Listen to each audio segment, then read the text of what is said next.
bedtime story. It is a bedtime story.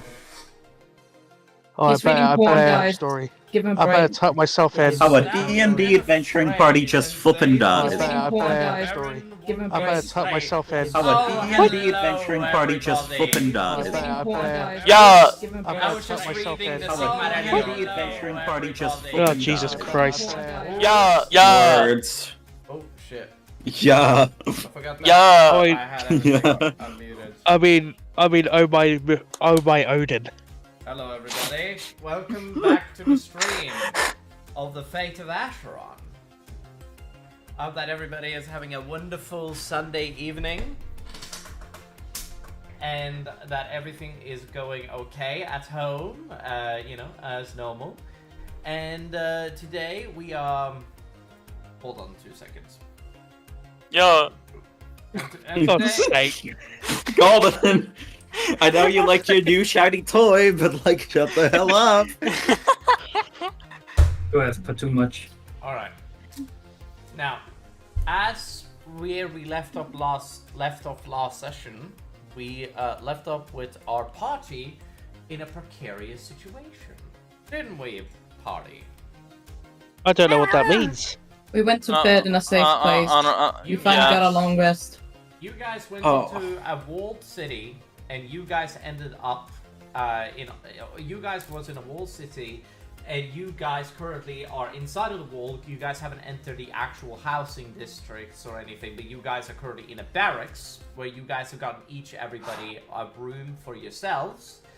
And you guys, this wall is like a kilometer long. You guys walked for a while. This wall is overly big, and you guys entered a barrier which disintegrated the immortal dead as you guys entered, essentially.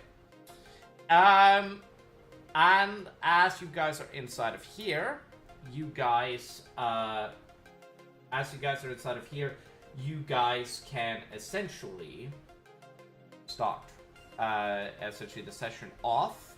You guys have just woken up from a long rest. Long rest! Yeah! Finally. Oh, 5 more minutes, lads. Aiden, I I'll think pour We're all out in- here if you don't get your ass Wait. up. We're all in different rooms, right? everybody got their own rooms, yes, but I believe that you stated that you were gonna sleep with Biggie. No, Biggie was gonna Hey. come to me, flippin' at night for a bit, but they're not here, so we can do that when they show up. Cyrus, you left before you administered the thing, but I'm going to say that you did use it. You did state that you were going to use it. Yes. Yes. Wait, since it's a long rest, I Oh, no, I can need to get a new change crystal. my prepared spells. You may absolutely change your prepared spells. Yippee!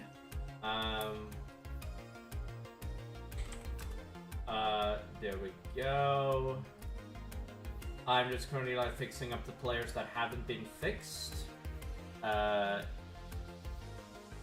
Essentially, and clicking the long rest button for everybody that hasn't had a long rest. There we go. That's William. Alright. Excellent. My morning routine: put on flippin' mage armor. Excellent. Let me just fix Biggie to have this as well. Golden, what the fuck are you? Oh.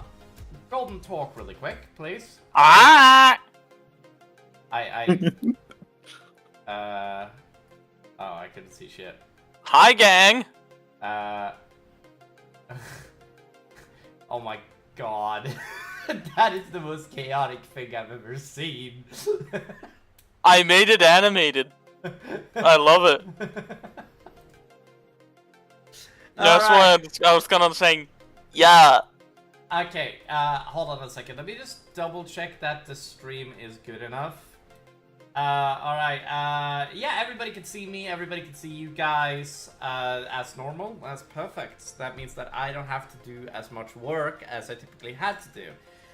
You guys may have noticed that we have changed the stream preview.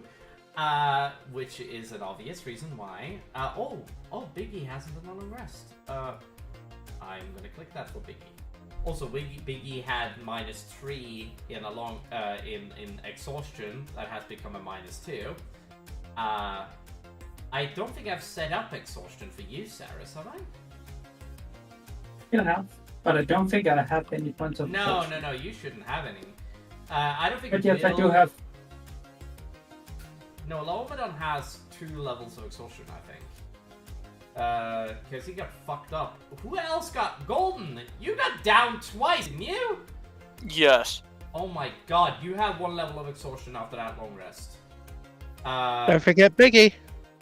You have also take it downwards, golden, not upwards. So yeah, you're supposed to have a -1. That way you are able to retain, essentially. I was thinking about doing global attack modifier, but I would have to do this with everything. Oh, hold on a second. I'm just gonna... Everybody just hold on. No.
Sorry about the cutting out there, guys. It was just some information that needs to be shared. At the moment, everything... Alright. I just had to inform somebody about what one of our players is doing. You know, just give a little bit of a heads up, you know how it is. Yeah. Alright, everybody. You guys started this... Fucking Christ.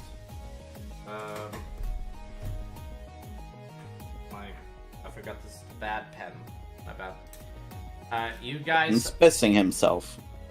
This is the session. When you guys started off the session, you guys were currently in the middle of I was a kerfuffle. You guys Sleep. You guys were after the last session. You guys were in the middle of a hell zone, a little bit of a kill zone, if you wish, and you guys you guys almost all died. In fact, I think that several of the players should be technically hospitalized, realistically. Several of the players have several levels of exhaustion because they got dropped to 0 hit points. But the thing is that even though that's the case, many of the players have now gotten back up, which is the good news. Now, I find Biggie in a full body cast.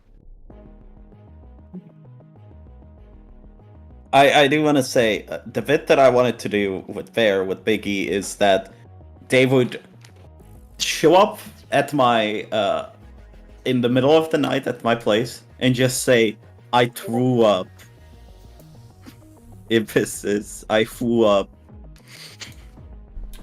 And Biggie shenanigans would ensue from there. Oh god. fair. Everybody, just 1 second. I'm just gonna...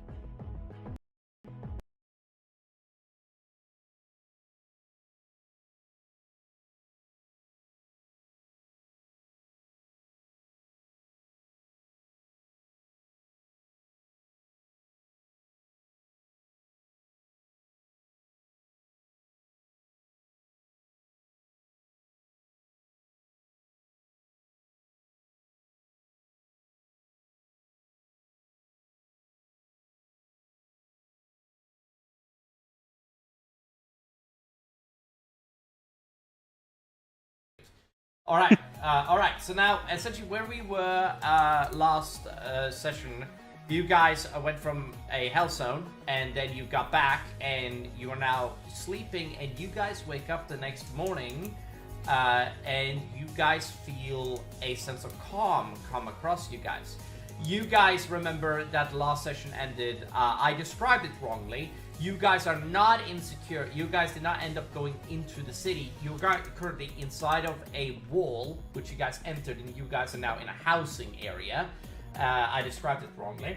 And you guys got given like several places like to sleep in.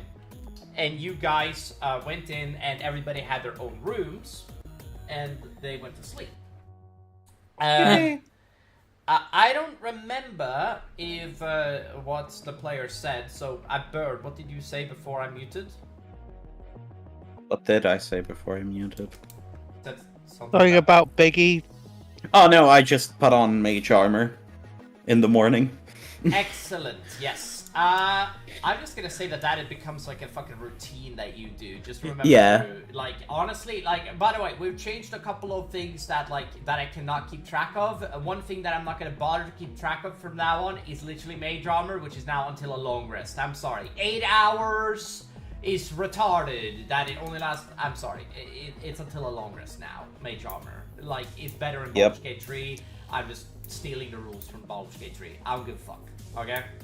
Anyway, Understandable. yeah. Hey, it's Helps us. Yeah, it's what you gotta fucking expect.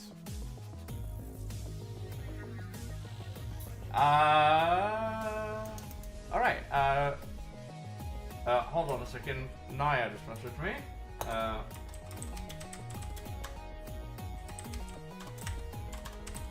Dude, is everyone just gonna be hospitalized now? No. It's just Will and Naya is like I'm presuming that Will just came in really late yesterday, which is why he's late. Like keep in mind the stream can still hear us. The thing is that Will is currently like a little bit disconnected. And just so everybody knows, Will is trying his best, but keep in mind he lives in America and he lives on for like completely different time zone than us. He's trying. And it's fine. He's trying his best, yeah. Alright, where were we? Alright, yeah. You guys start off okay, so alright, I don't Oh yeah, I do wanna ask. How is my box of rats looking? I mean, the rats would probably have rotted by now, realistically. Just adds to the flavor. Yeah,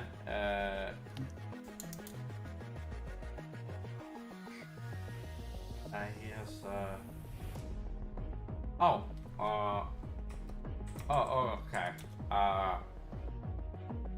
Fair. Okay. That is A-okay. Oh, excellent. Hold on. Chaotic start to the session.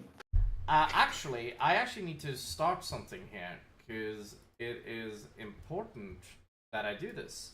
Everybody that is watching the stream, you guys are now gonna hear a broadcast of music from our fucking, our music, which I haven't added yet. Yippee! She messaged me a little late today, so it's okay. I hope it isn't on Max. It isn't Max. Excellent. Holy gang. Alright, now, Gang. well, we can't really sit and listen to it, but I do want to eventually have her upload her own YouTube channel so that she can have all of this music be uploaded there, but she hasn't done it yet. So, but like, if you guys want to listen to that, eventually, when we do have a YouTube channel we can send it to, we're gonna broadcast it there. I can't legally, I mean, I can technically legally because they are being streamed, but like, I'm going to have you guys all see. So if there's anybody that wants to like go and like see her channel, I will post all of it in the bottom of the descriptions of every single video that has her music in it. So if there's anybody that like is wondering like where she's at, when she makes a channel for her music, we'll post it down below. I promise you guys that is what we're gonna do.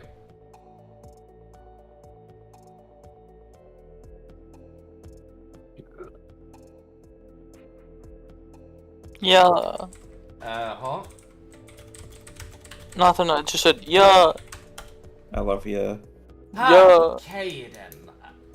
Where were we? Alright. I asked about my box of rats. Oh, your box of rats.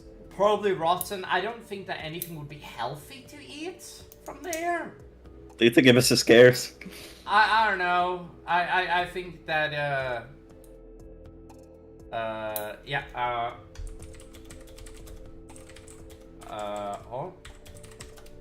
Hold on, what is below here? Oh, it's the turn that off. Alright. Alright, now keep me posted if anybody joins, please. Because I need to drag them into the thing. Alright, now Yep. yeah, you guys wake up. Who wants to start? Aiden, how is your morning grooming sessions go? What do you do when you wake up? Everybody hears a lot of banging from my room. When they open to see me, they just see me hopping around trying to get a boot on, and I just fall to the floor. Yeah. Excellent. It sounds just like me. Yep. Yep. All right. That is fantastic. All right.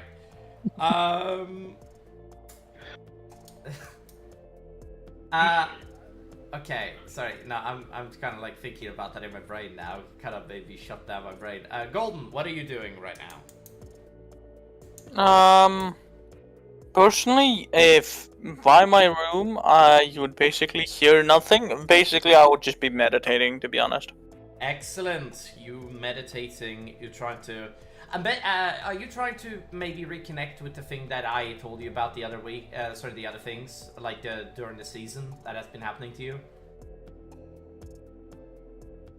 By any chance? Are you trying to connect with your dad? Still, like, is that something that you? I would try to. Yeah, I would try to. You're actively trying, but you don't feel any connections. I'm just gonna be straight up with you. I'm just trying to like get like a reading off of that. But you are in your. I'm gonna put it this way, Golden. You are like kind of like. Golden is the closest thing to like a monk. That is kind of like his body and soul. Like when like I don't know if Golden himself, like Golden, you could probably tell me. If like I don't think there's any point in us like overstretching, but like Golden like training like gives him like the ability to like transition between things when he meditates, I think. I'm not 100% sure how that works, but there you go. Alright, now essentially what about Voxy and Saris? You guys got your own rooms, but I'm wondering if you guys did how did you guys handle that? Did you guys, but yeah, I'm guessing you went both into your own rooms, correct? Yes. All right, Saris and Voxy, what do you guys do when you wake up? Oh, pick one. You go first, lad. I said you go first. Oops. You're stupid. I don't care. Okay. When Cyrus wakes up, he brushes his hair. Needs a lot of brushing. And dons his armor. Nothing really out of the ordinary. Alright. And goes into Voxy to check up on her. Alright. Somebody need to brush her hair. As you walk outside of your room, you see that there are some soldiers and guards that basically are standing outside, the android guys, and they are kind of like just standing there, and like they're holding like their rifles. They are, and they're just like looking at you, and they bow their head a little bit to you. They do. Of course, I bow back as a sign of respect. Yeah. And you go into Voxy's room. Voxy, what are you currently doing? She's probably sleeping. This bitch needs her beauty sleep. I ain't gonna lie, okay? Alright, you sleep in. Alright, is there anything you want to do, Saris, to Voxy when you walk into her room? There's no locks on the doors, by the way, just letting that be known. There is or there isn't? There isn't. Good. I take a bucket of water. Better not. Alright, you take a bucket of water. Alright, what do you do with this bucket of water? We all know where this bucket of water is going. I know, but you gotta say it, brother. You gotta do it. Yes, of course, of course. Wakey, wakey, sleepy fox. And I throw the bucket of water all over her. I should probably describe that what you do is that you walk over to a thing and basically there's no like bucket. There's no like they and like you add like okay. Hold on a second. There's an interaction you have to do here. All right, you walk up to one of these the androids. You ask them for a bucket of water, correct? Because Yes. you ask them. They walk over to this thing that is kind of like a it's a thing that sticks out of the wall, and underneath it it's kind of like a sink.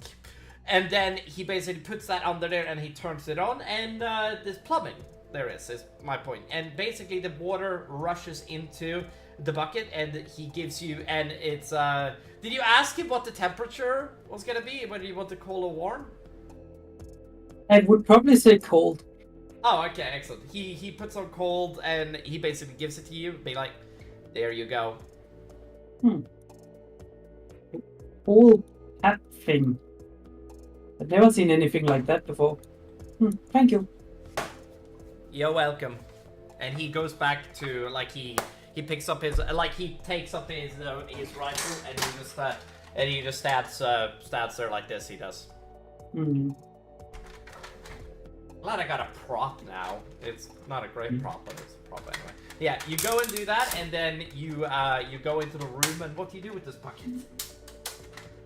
I throw it all over Voxy to wake her up.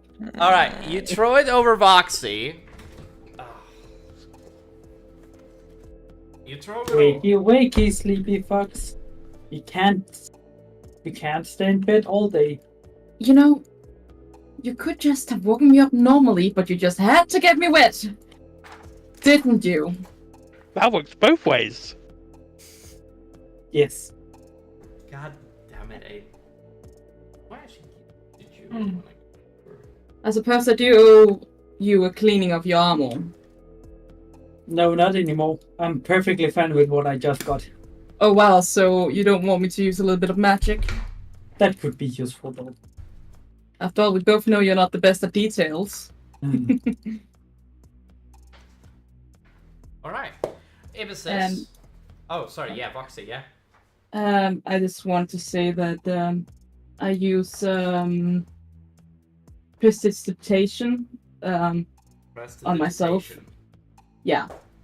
You know what spell I'm using, okay? That's all that matters. I use that spell on myself and on Size's armor. So it should be nice and clean. Excellent.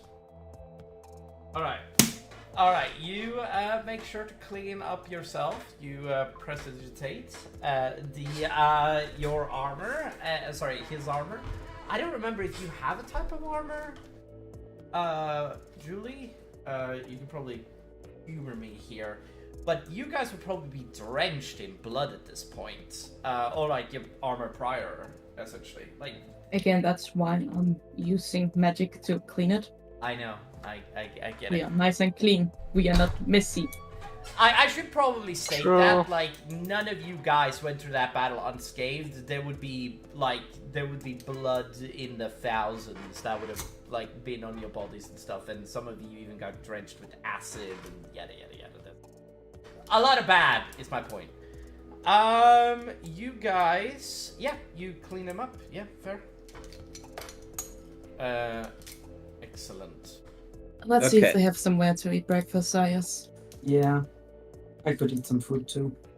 Okay, you head out. I'm actually just gonna check in with Bird. Ibis.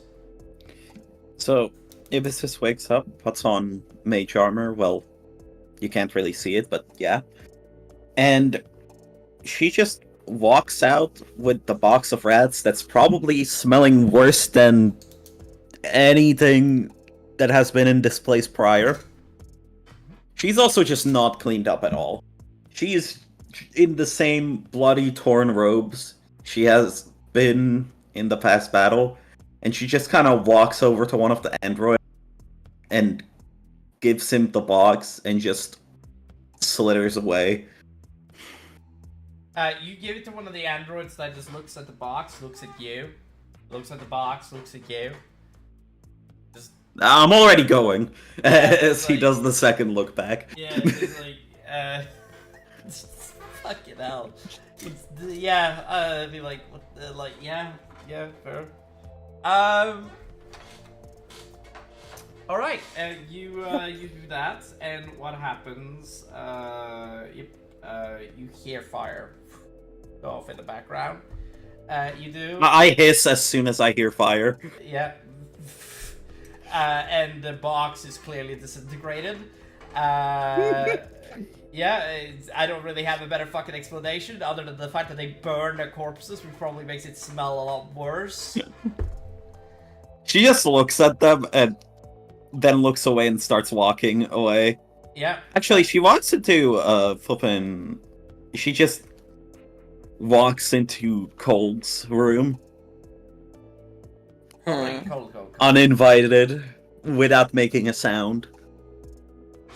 Why, And just stares at you, yeah. And I just stare at you as you're meditating, waiting for you to notice me. Hello, Abyssus. Hi. How you doing? Doing fine. Was kind of just trying to speak to my father again somehow. Alright. Yeah.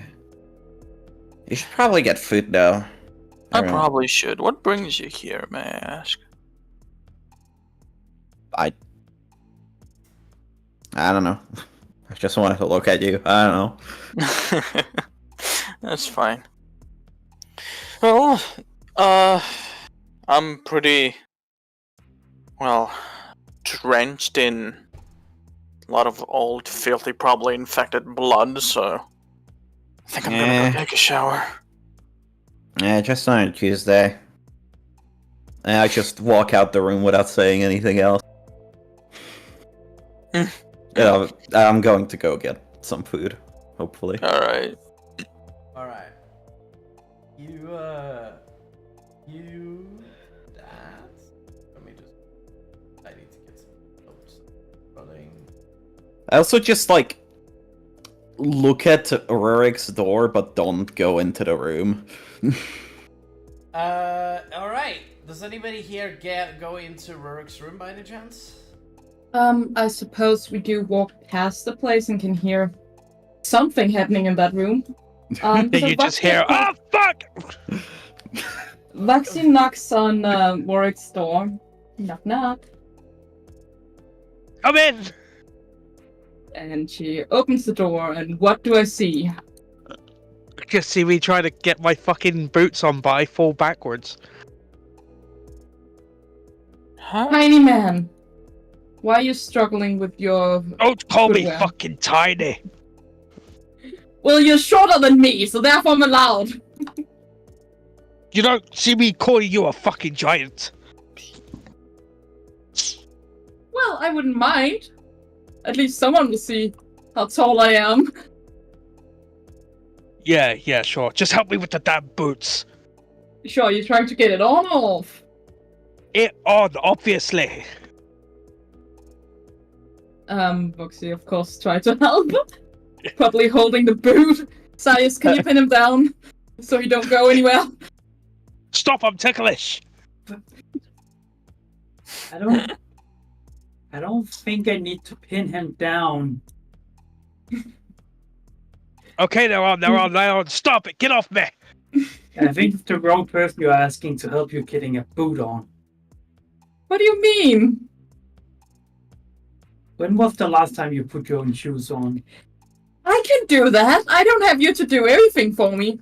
You Give me put them on the something. wrong feet, lass. Are you sure? Maybe that's why you had a hard time getting them on. You had them on wrong. I was talking about your shoes. No, they're on right. At least she's cute. No, she's not. Well, I'm gonna kill the dwarf. I'm a I court heard down your with type of my meat fight. is tasty. Don't you fucking dare! I'll be Actually, no, I'm down to right back. 0. I'm you should have joking. recovered your health. Yeah, you have gotten a long rest. You have haven't got full a long HP. rest, dude. You have back Yeah, all your but abilities. the force of a smack is worse than ever. Also, you don't But- recover. Oh my god, you've used up almost half of your ammunition supply, by the way, Aiden. I hate to break this Oh to you. no. Yeah, we Yeah. need to go on a shopping you spree did soon. use it while I wasn't here. I mean, I had to, man. Like some new dresses. Oh, hold on a And second, I need some more revival crystals. Aiden, I just clicked long rest for you. Oh, fuck. Hold on a second. You can recover these on the long rest. Oh, that's... There we go. I'm just helping Aiden out really quick. Just hold on a second. Now that my boots are on, I finally get up and stretch, just trying to feel the fit of my armor. Alright, excellent. As you do that, Voxy gets her shoes off and put them on right. Wait, I should just walk by you guys doing that. I just like stare and then go like on my merry way. Yeah. Don't even say anything. Guys, you guys... It's not what you think. I think we smell her long before we see her. Oh yeah, absolutely. And when she's finally out of view and hopefully out of Smell hearing range. Yeah, both smell and hearing range. I look at the dwarf. Let's agree to pin her down later today and give her a bath. I don't think she's gonna go in one willingly. Yeah. But she needs one. I bet she'll be hissing at you. Yes. Don't worry, I'm I'll fine use with brute that. force. Oh, while we do that, we should also get the child. Good idea. She probably didn't bat It- it though. Do you need me help? Yes. Yes. I crack my knuckles. Good. This is gonna be fun. But let's get some breakfast first. I think we all need that. Alright. I do want to say, before you guys get there, I am just there, like, shining my headpiece. And I'm completely focused on that. I don't care that, like, the rest of me is completely bloody and muddy. But, like, I'm just shining my headpiece specifically. The rest of you is buddy. Bloody. I have a murder. Also, Becken, I do want to say, my character portrait is not showing up on my thing anymore for some reason. Even when I click as Abysses. Hold on. I'm kind of curious about what the fuck you mean by that. Like on Roll20, how everyone has their flippin' profile I can pictures. see you there. The thing is that it's all good. You don't need to worry about it because, like, right now, I have just made it a lot more simpler by just not having people see their Okay. videos. Cool. So Yeah. It's easier for the stream that way. I don't have to worry too much. To be fair, Yeah. I could do some stuff here, but honestly, it's No, not a it's big fine. deal. All right, you guys hear the sound of walking coming down. Metallic walking or metallic walking, yeah. As Yeah. you guys basically see a oh shit, hold on, where's the well, did I not save the hold on a second. Hold on a moment, please. Don't worry, I hold on to the table. Oh, this is not I'm holding it very tightly. This table is not going anywhere. Alright. I am going to straight up do these dad jokes, they got me. I don't know, I'm not clever enough to make dad jokes. I am just straight up going to just copy this image and put it in. I'm not smart enough to not make that jokes. You guys see that the little guy you guys saw yesterday comes up to the room that you guys are at. And you guys see that, and as he basically does, you hear the metal clanky. He's small, he's tiny, And he basically looks up at all of you guys, and you guys see that he says to you guys, mortals, welcome. Okay. Well, I am betting Thank you you. want food. Yes, we are Yeah. quite starving. You three, and he points at the androids. Guide them over there, over to the food area, and then we'll get them ready for the city.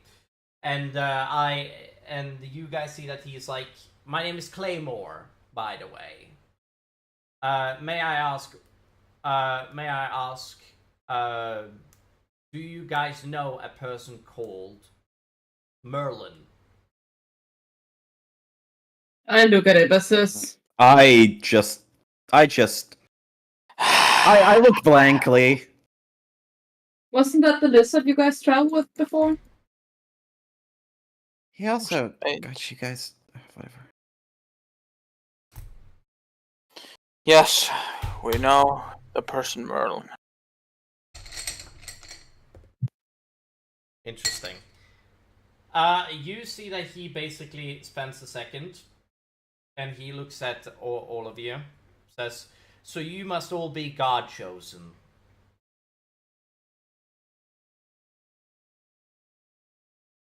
Yes, Huh?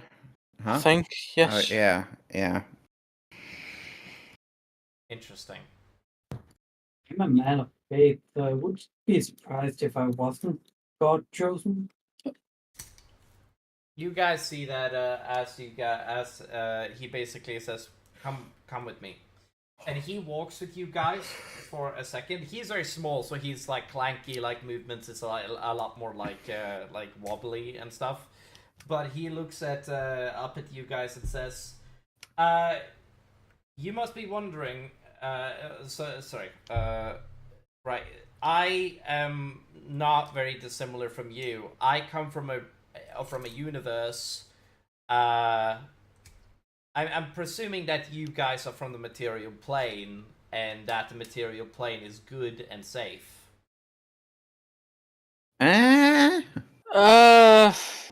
Except, from what I understand, where I come from, or when I had a brother called Torkin that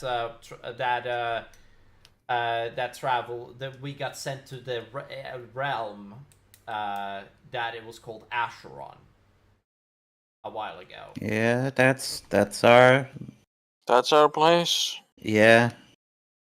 As I presume.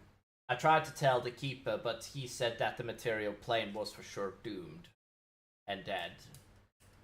He was quite adamant on it, that nothing could have survived the material plane. Yeah, no. Sorry to disappoint you then. We are very much still alive. Interesting. Without much trouble. Actually, with a lot of trouble. Never mind. Well, we I remember Merlin. Is he alive? Is he okay? I just start staring blankly again. I think that's a no. I sadly weren't there to witness it, but my... You were. Technically in character you were, but like not yourself. Yeah. Kind of. Interesting. Thank you. And you guys see that as he walks, you guys come into like an area that has like wooden benches and stuff, and you see that they are dragging in these benches, by the way, from like outside, and basically you guys see that they are prepared. Like there's like a dwarven android that basically is like preparing like food for you guys, essentially. And he basically goes over to this like square thing, and he presses a couple of buttons, and it basically comes out with a fully prepared meal, and he walks over to you guys and he like gives it out to you guys. And basically he looks at you guys and he gives it to you, Bird. It's a caged rat thing, a caged rat that is basically all like in like a thing, and he looks at all of you. What do you want for food? Meat. Meat. All right, meat. What about all of Meat. you? A royal breakfast would be preferable. That really would like to go for some noodles right now. Noodles. All right. Food. Okay, excellent. And you guys see he walks over to this box, and he presses a button, and it comes out with all of your food requests, and he gives it out to you guys, and you guys bite into it, and you guys realize that this is the best food you guys have ever tasted. And essentially it magically appeared. It came out of nowhere, essentially. And you guys see that he looks at all of you guys, this dwarf android, and he seriously goes like, "Well, there you go. You're welcome. All right. Also, brother," and he taps you on the shoulder, Rurik. Aye. All right. Can you tell me a little bit about your homeland, brother? Shit. Do you want I come from the main city. What does that Fuck, mean? what's it called again? Fuck. The main city itself, I don't really have a name for it yet. I do apologize for that. But you put me in the spot. Yeah. There is a city inside. Just say that it's a city inside of a black mountain. You could just say that basically is a great city that is massive.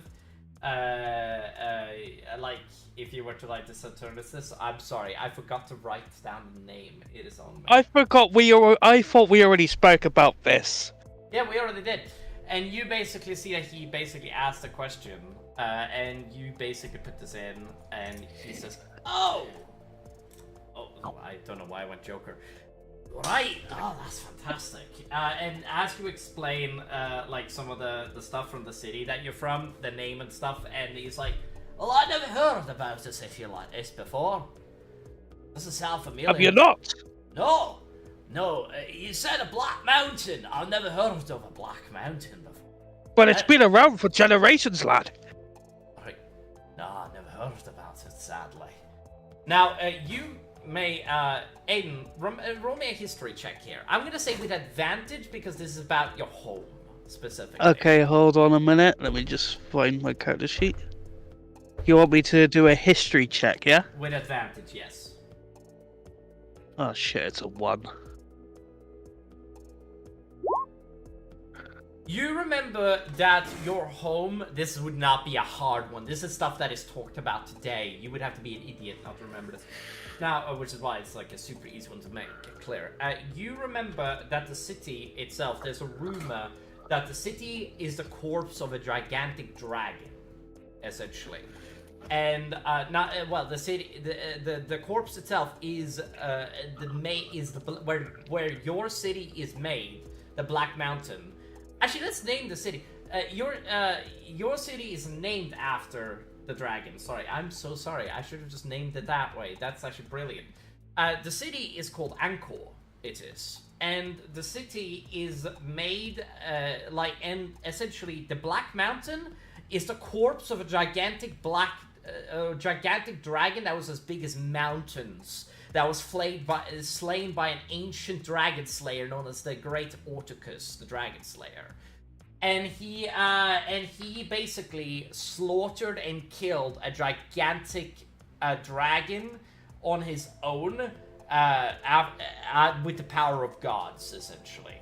It was a great strength. But the point is that your city, Angkor is what the city is called, is literally named after the dragon that was slain, and it's where the hiking is from, and essentially, and the city was made 10,000 years ago, 5,000 years ago, after the corpse had basically become the mountain, essentially, and you know this because this was basically the Dwarven armies was one of the armies that was gathered together to defeat this dragon, which was terrifying to destroy the entire world if basically came to it, which was the thing. So But the thing is that you remember something as well. On a 10, I think you clear it. You remember that the dragon, 10,000 years ago, you remember that this place has been here for 45,000 years. Meaning that the Black Mountain, they probably don't even know about the general, the landscape of the world anymore. The landscape must have terraformed drastically in 45,000 years. Which is why they probably haven't heard about Black Mountain or any of the other dwarven civilizations. There you go. I explained to him all that then, because there's no way I can keep up. It's all good, it's all good. Sometimes you just listen to the DM and he explains it and there you go. And you guys... Good thing we didn't call it Alduin.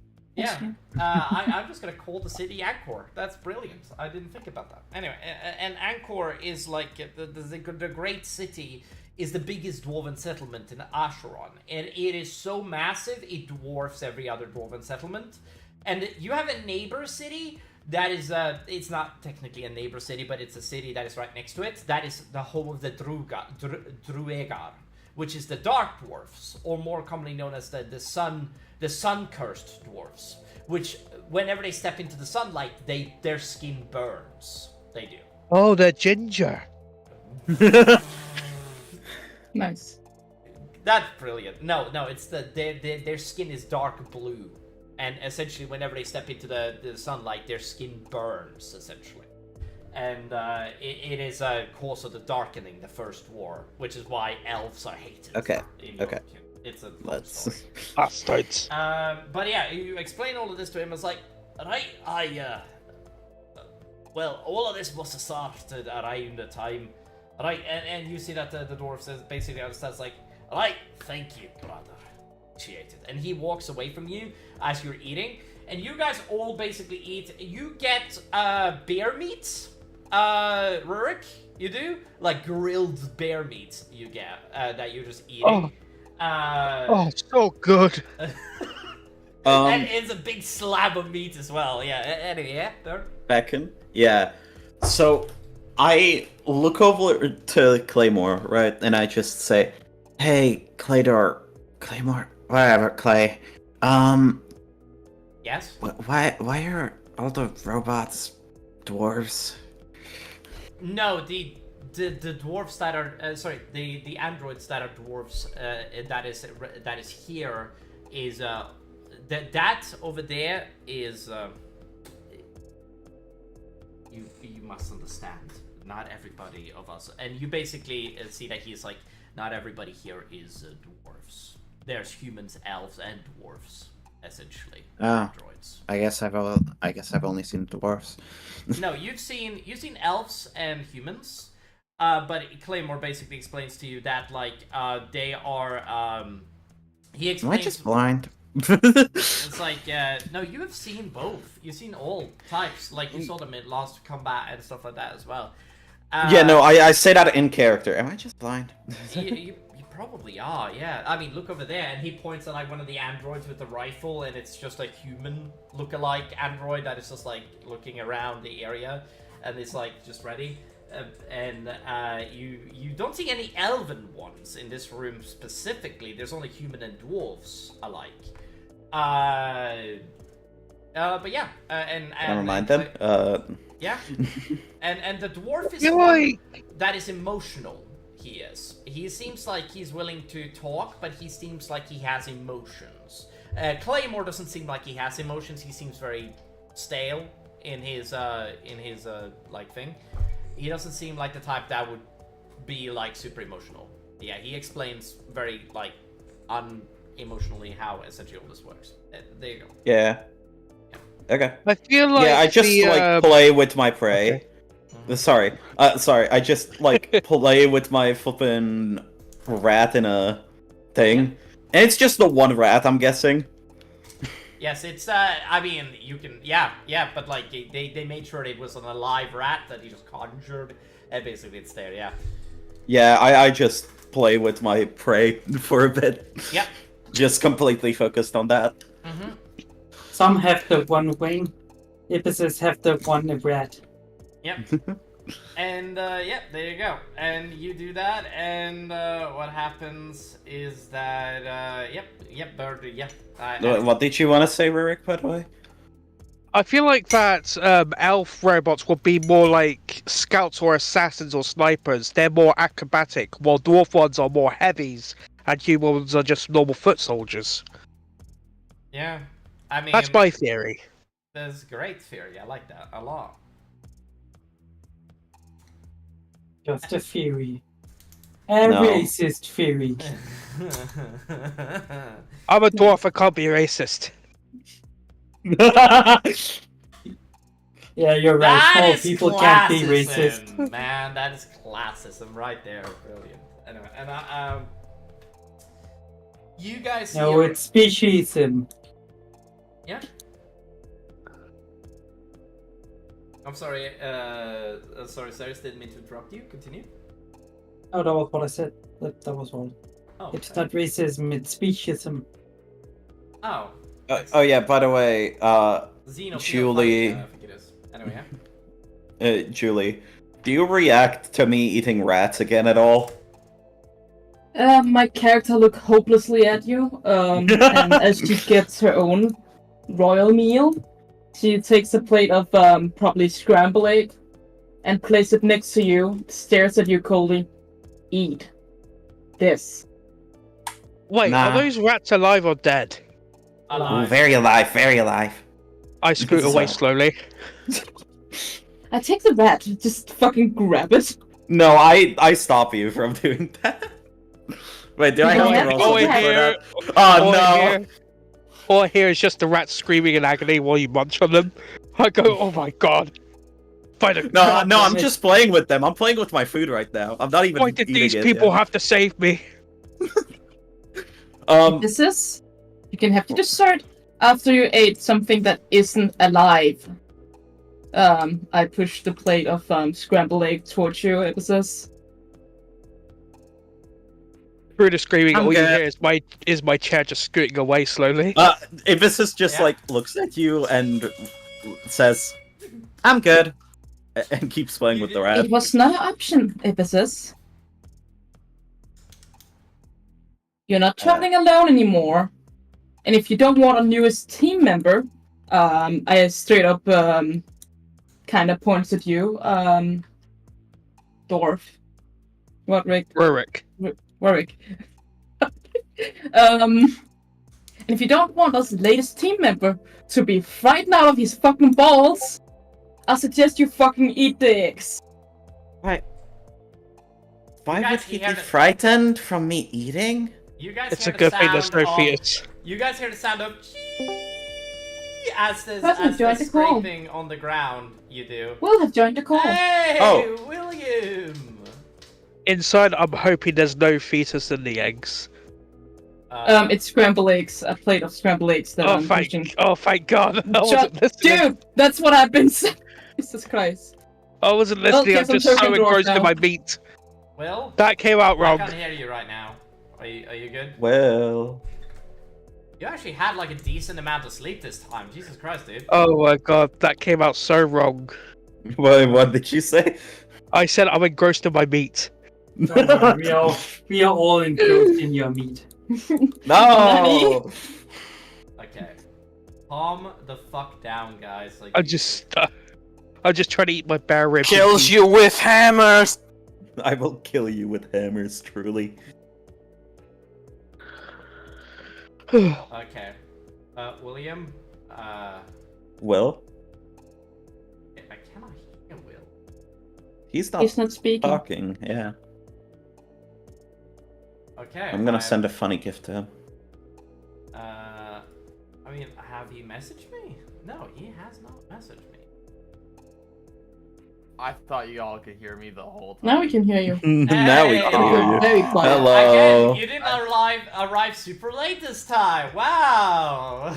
I actually got a decent amount of sleep last night. Yeah. Proud of you, man. That's good. It's good. Yeah, I shit. just thought you all could hear me that whole time. Okay, Will, by the way, if you look at the stream, I've added in tokens for every single player on the stream thing.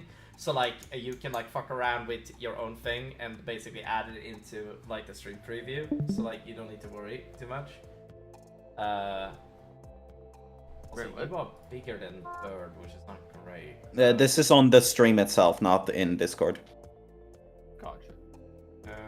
I'm just gonna make you a little bigger. God damn it, man. It's nice to have you around, Will. Yippee! While Marcus doesn't eat, I just poke a chicken leg on his cheek trying to make him eat. If you have to force feed someone, force feed the fucking snake. Yeah, I'm staying away from him. Or her. It's a female, even though This is the first time I met a snake, I wouldn't know. Yeah, leave me alone. 17 aren't super normal in the world, so yeah, I get that. I'm sorry, Bird. Alright. Hold on. 1, 2, 3, 4, 5, 6. We have 6 players present. Alright, hold on, let me just... That's more than usual. Fuck. Wait. Well, I'm actually kind of impressed that Will showed up. I No see what we're offense. talking about on the stream. Yeah, if you look at the stream, you can now see everybody. Well, there's only one like. Yeah, but I like a good like. And it's me. Excellent. Okay. And it's me. Algorithm. Everyone. Who the fuck give you permission to take my role? Ha! I am the Falcon. To be fair, I'm currently like looking at the stream right now on my tablet, and it looks really good. Like unironically, like whenever Golden fucking talks, it's really funny. To be fair. If you're like not he's gonna respect screaming. my pronouns, I'm gonna identify as a flippin' problem. Alright, fuck off. Anyway, I said I'm sorry. No, that wasn't to you. I'm sorry. That wasn't to you. You guys finish eating. Oh yeah, Marcus. Actually, yeah. You guys are currently in the eating hall. Oh yeah, sorry. Yeah, you guys were having an interaction. Yeah, we were. Yeah. My apologies. Yeah, continue that interaction. If you Yeah, I think last time it was just like, you better force feed it to her, right? That was the... Yes, I said Yeah. that the dwarf should force feed the chicken to you. Hey, leave me alone. Then eat normal food that isn't alive. No. Yes! You want me to tie you up? I'll gladly do it. Why would you tie me up? I don't get you, lady. It's fine. I don't expect you to get me. She's royalty. They have different ways of doing it back home, you know? I am royalty, okay? I whispered to act Golden, like I one. feel like she would just sliver I up. am! Oh really? Eating live rats, creeping out the fucking dwarf, and Yeah. whoever else is around us. I do my own thing. Will, That you might can be turn normal on in the there. camera if you want to try that. Oh yeah. Sick. I'm sure that eating alive things is normal in Oh. her home. It'll give me Well, I don't really know. I just assume. It'll give me a chance to test out things, which is good. Your lack of manners is obvious. I don't... Why would I care about manners? It just seems inefficient. Why do I feel like she would sliver out the rope if you tied her up? I mean, I'm so thin I probably would. You'll get changed then. Also, you need a shower. Piss off. Piss off, huh? The snake thing. Is that your curse word, huh? Don't spray it. Get it? Because it's a snake. Yeah. Sneaky, Get it? sneaky,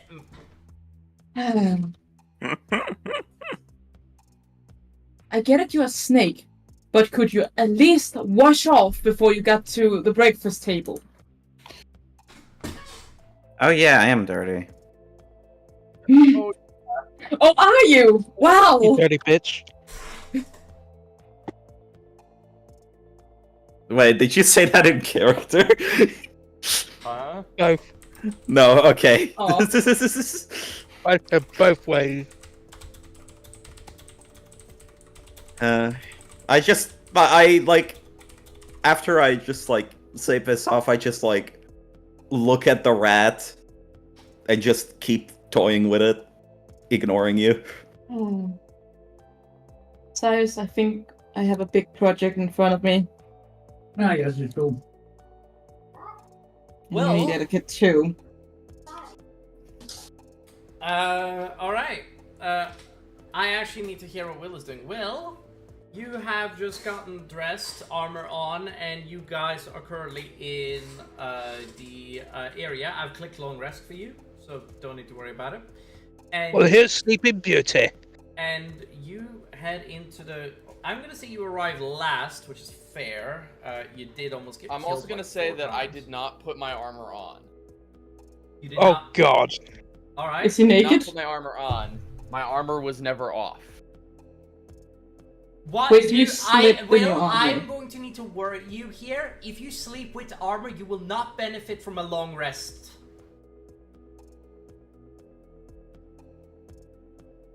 Yeah, I mean, so you need to take off your armor while you were... I'm sorry, man. Otherwise, you either don't benefit and you go get back your spell slots and sorcery points, or you do and you do. I'm sorry, man. It's a rules thing, and it makes sense too. No, I know.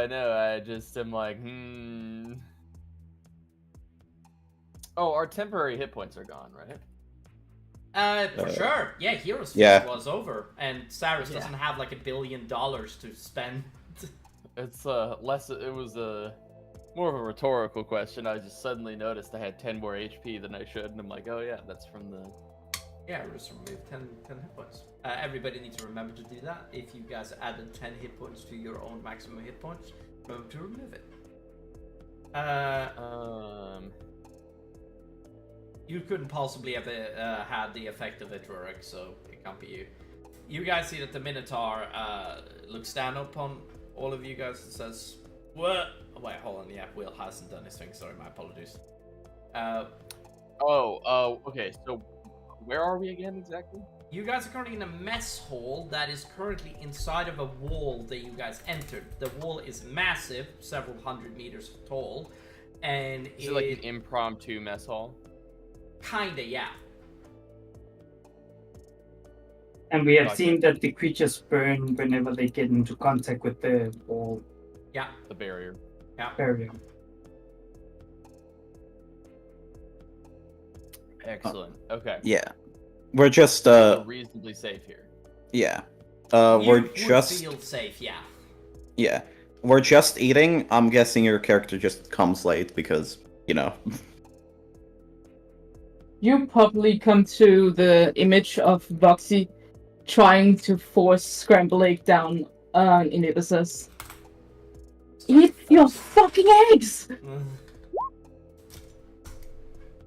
I just like hold your head. So you can't get like that close to me. Crazy. Will, what was this roll for? Well, it didn't work, so it doesn't matter. But I basically was trying to make as little noise walking in as possible. Instead, everybody looks at you when you enter the room. Yeah, I'm a little too clanky. You are wearing fucking, like, medium armor plus, like, honestly, Thanks I for know. trying, though. Yeah.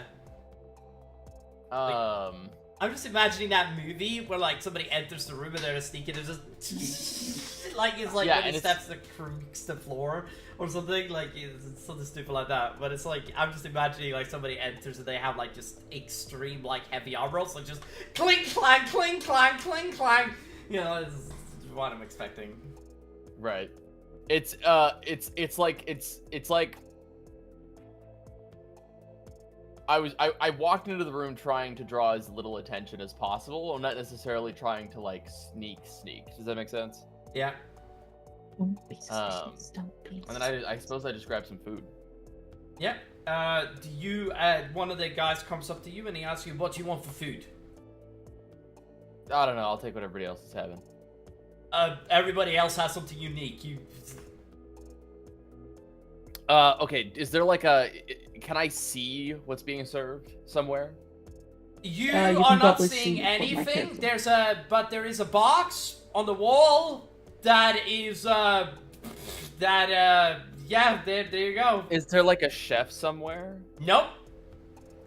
Where's the food coming from? You don't know.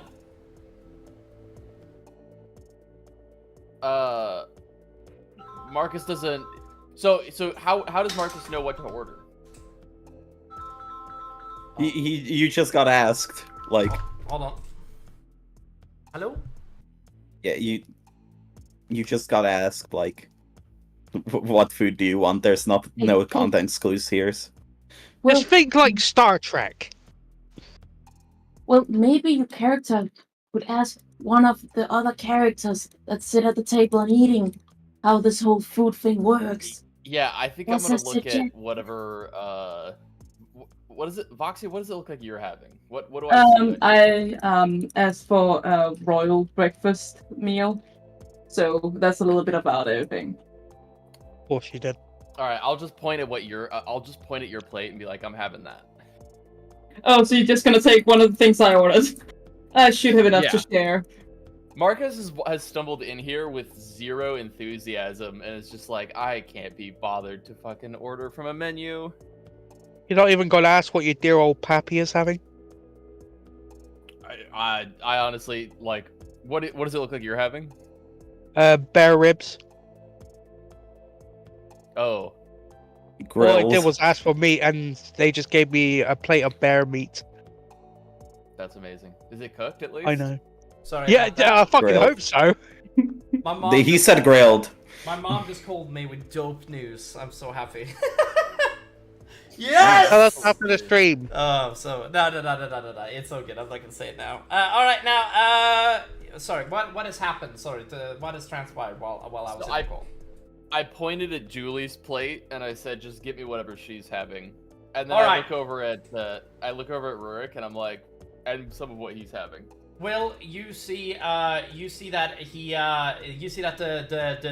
dwarf, like with metallic bear, walks over to the box on the wall. He presses a button. It appears out of nowhere magically, and he basically turns around, walks over to you, puts it on the table, and says, "Eat."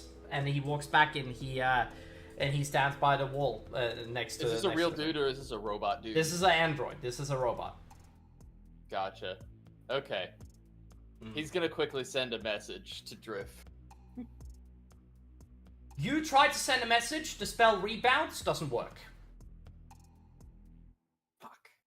I put my hand in the air as if I'm about to just huck this sending stone, and I'm like, shouldn't. The spell cancels when you try to cast it. At my point. Yeah. Right, and I'm like frustrated. And I look like I'm about to huck this thing across the room, and I'm like, I'm not gonna do that, but I wanted to, and I just put it back in my pocket. All right. And I will What's up, Marcus? My food amongst my companions. Yeah. Yeah, you can see that I'm literally just playing with a live rat in a box. Yeah. This is when you see. This is where you see like a little robot jumps on top and sits down on his knees and looks at you guys and stares at you.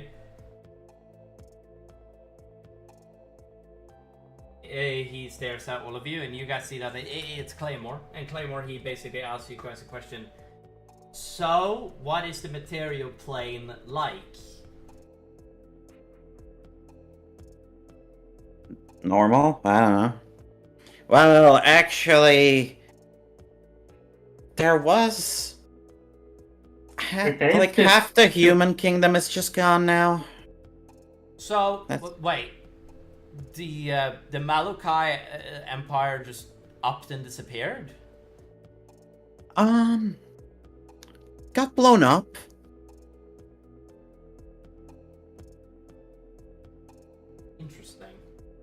If it so happens. Well, what I remember from the material plane is that there was well, what I remember is that the humans thrived. The humans were thriving better than ever. Their king was a horrible thing to look at. I remember very little, actually. But I had a brother, and I was traveling with a party very much like this one. A vampire, a a human, and a couple more creatures that I was traveling with. And at the end of my brother died, he did to a powered kill. It wasn't exactly perfect. What was the name of the vampire you were traveling with? Vlad the Impaler. You're gonna hear Marcus groan and be like, "Ah, what a fucking bitch spell! Fucking power word kill! What a bitch move!" Tell me about it, jeez. Yeah, his name was Vlad the Impaler, the human the vampire I was traveling with.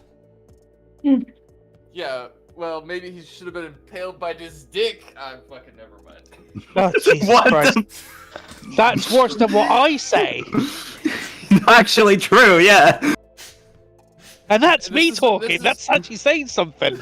This is the moment you realize that for however long there was silence, Marcus realized that you could order anything from the magic box and started drinking. Oh. You don't know how much he's had to drink. Option. You don't know how much he's drank. You guys see that the Claymore. Well, as soon as you are done eating, I actually would like to have you guys meet the Keeper. Who's saying this? Claymore. Is he the android? Yes. You guys see that? You see that the Minotaur slams his cup down to the ground and says, "Who's this bloody Keeper?" He's an android, very much like. Well, I'm a Warforged, not an android, but he's an. Marcus says, and what's he keeping? That's everywhere around you. He's keeping this place, obviously. What a stupid question. Marcus, have you been drinking before you got here? Or did you just start hardcore drinking now? Voxy asked. Do I need to worry about anything outside of the walls? How did you guys get here? No, it's fine. Our ship crashed. Yeah. Are any survivors at the ship? Yes. Yes. There should be, yes. How many? I don't know how. Roughly 50 something. All right. You see that he snaps his metal finger, and he basically orders one of them. Send 4 mechs to go and get them. I will be leading them. All right. You guys see that he jumps down from the table and he lands on the ground. You guys hear a clank sound as he lands, and he turns around and he looks at you. Wait, who is this now? Is the android small? He's this small. But like, imagine my desk is here, like here, and he's around this small. Yeah, this is Claymore. This is Claymore. He's very tiny. Gotcha. And I thought there was a big android. Is there a bigger android? There is a big android. It was the dwarf that's serving us. I will gather 4 mechs to go and help your friends survive. They are probably dealing... It explains why there's a gigantic werewolf in the outskirts that is currently ripping apart everything that is walking. Oh yeah, that's my brother. Excellent news. All right.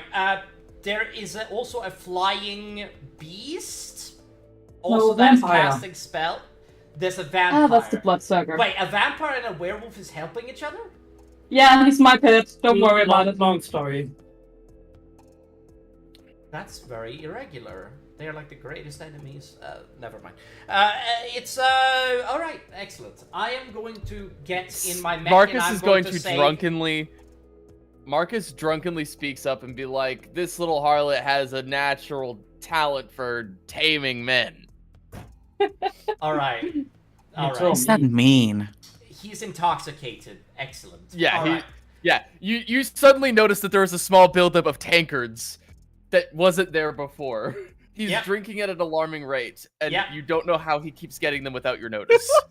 You guys see that he looks at you, not wrong. And he smiles, and he looks around, and and I'm just going to say, I'm going to gather a battalion to go and secure your friends and build a headquarters around your ship. And possibly get some of the werewolves here, if necessary. Yeah. Okay. Have anything I can help with? No, you guys, most importantly, are staying here. None of you guys are allowed to leave these walls. Okay. Not until you meet the Keeper. Sure. In the middle of him saying that, Ibisys goes to the dwarf and asks for. Okay, can I remember how to what ingredients I need to make crystal meth? Why do you want to make drugs, Self-Game? And you were supposed to be the one taking care of the child. I think I would notice from flippin' Make me an Misty's. intelligence check with advantage. Well, you would also know it from Drift. She would have told you. Make me an intelligence check with advantage. We're talking about. Hello, hi. I'm sorry that I was gone. You good? 23. Crystal meth. Okay, so I just asked the dwarf to get me the exact ingredients for it. To not seem suspicious, but I definitely am failing at that. You see that he looks at you.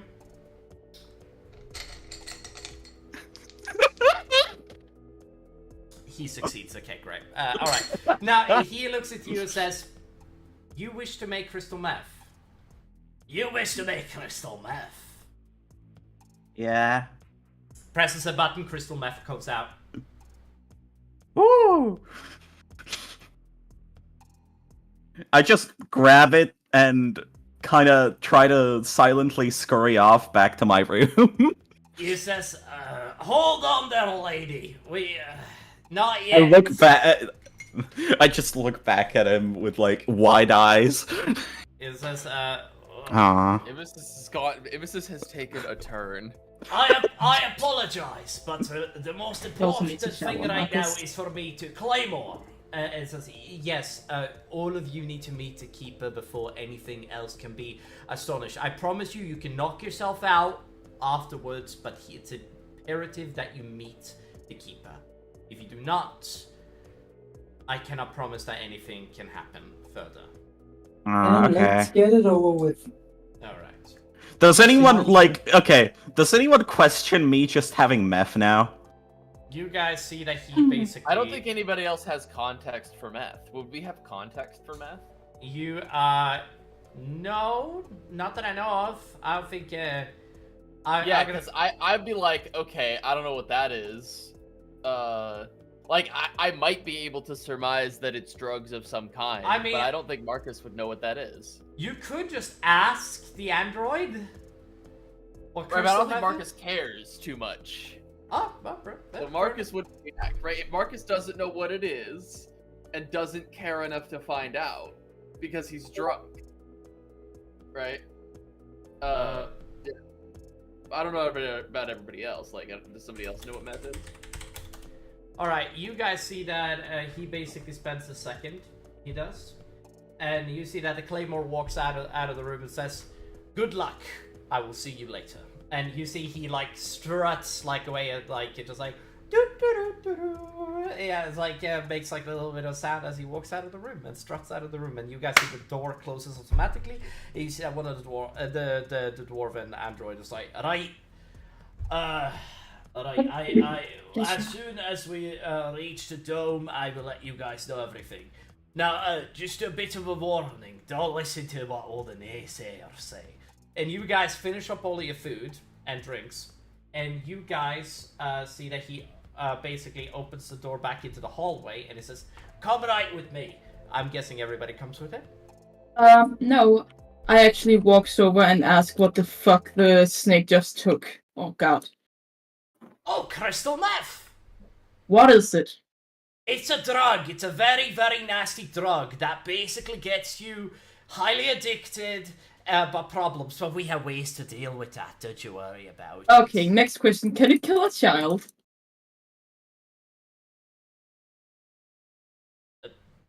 Huh? What way do you want to kill the child? Do you want to kill the child hard, soft? Do you want to bash their skull? No, I'm just curious more because we do have a child in the party and the child have a tendency to drink or eat whatever it finds, so that's why I'm asking it. Do not worry, we have a child safety setting on, so don't worry, the child is not going to get anything unless you feed it to them.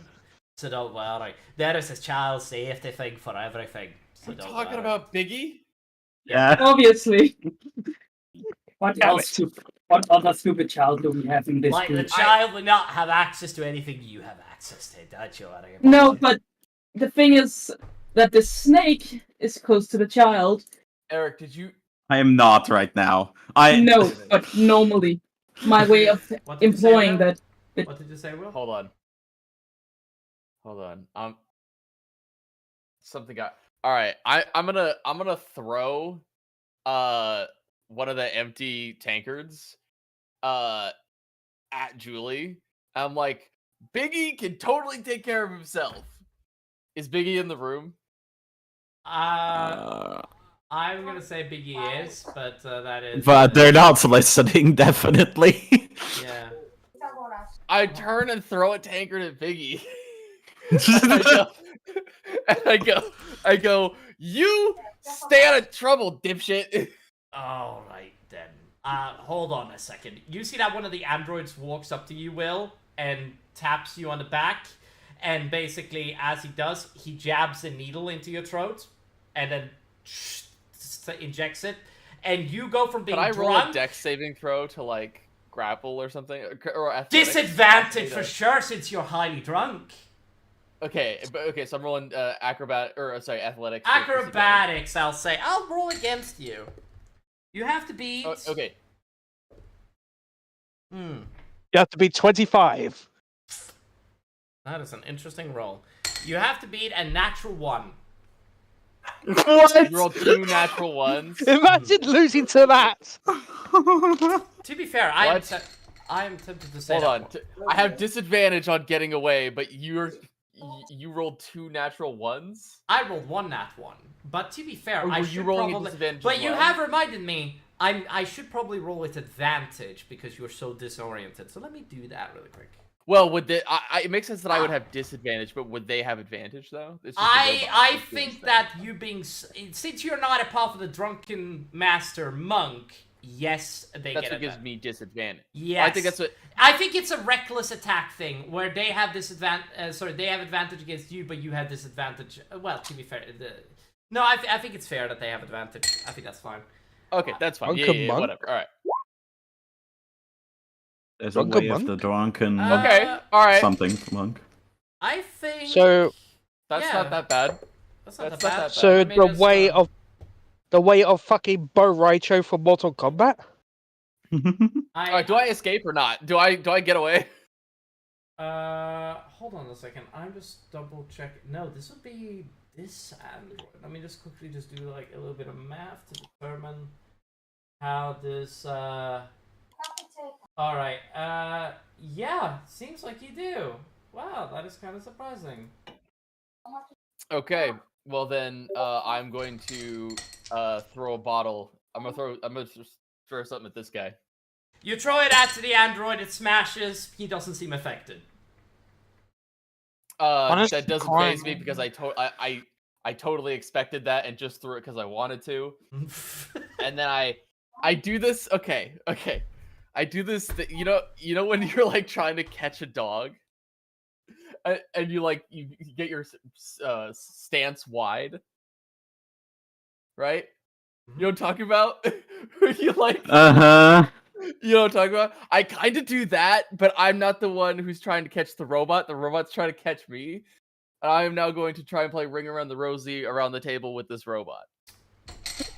So, I'm just gonna drop the pretense. You are running around the table, and I'm just gonna make an attack roll on you. Attack roll? I have a +6 to this, so a 16 does hit. I think. Yes. Yes, it does. A 16. Yeah. 16 does hit. You said plus what? You a 16 +6. +6. Yeah. Yeah. You see that he you get like a shot off into your neck, and as you do, you feel all drunkenness swept away. You do. He just forcibly sobers me? Yeah, he forcibly sobers you. He literally fires you with something, and you feel yourself going from being drunk to being sober, and it just washes out of your system. It does. And essentially, he looks at you and says that I'm sorry, but you can get as much drunk as you want afterwards, he says to you. I promise you, it's just for this interaction with the keeper. I apologize. Okay, if this thing can perceive Arcana, it would have perceived a... That's a nat 20. Yes, he can perceive the Arcana. Oh, he could... Okay. Wait, was that... So you rolled Arcana for him and he rolled a nat 20? Yeah, a nat 20, yeah. Okay. Alright, well then he probably would have detected some sort of enhancement spell that I was probably about to cast. Alright, what is the enhancement spell? Enhanceability. Alright, well, what are we thinking here? I was going to, right? That's the key phrase, I was going to. And then I'm just kind of like, and I just kind of sit down begrudgingly. Yeah, I'd be like, okay, I need you all to come with me. And this is where he basically ends up having... Huh? I do want to say, Julie was having an interaction. Oh, it doesn't matter, I lost the thread. Sorry, did I hijack something? I was just... It doesn't matter.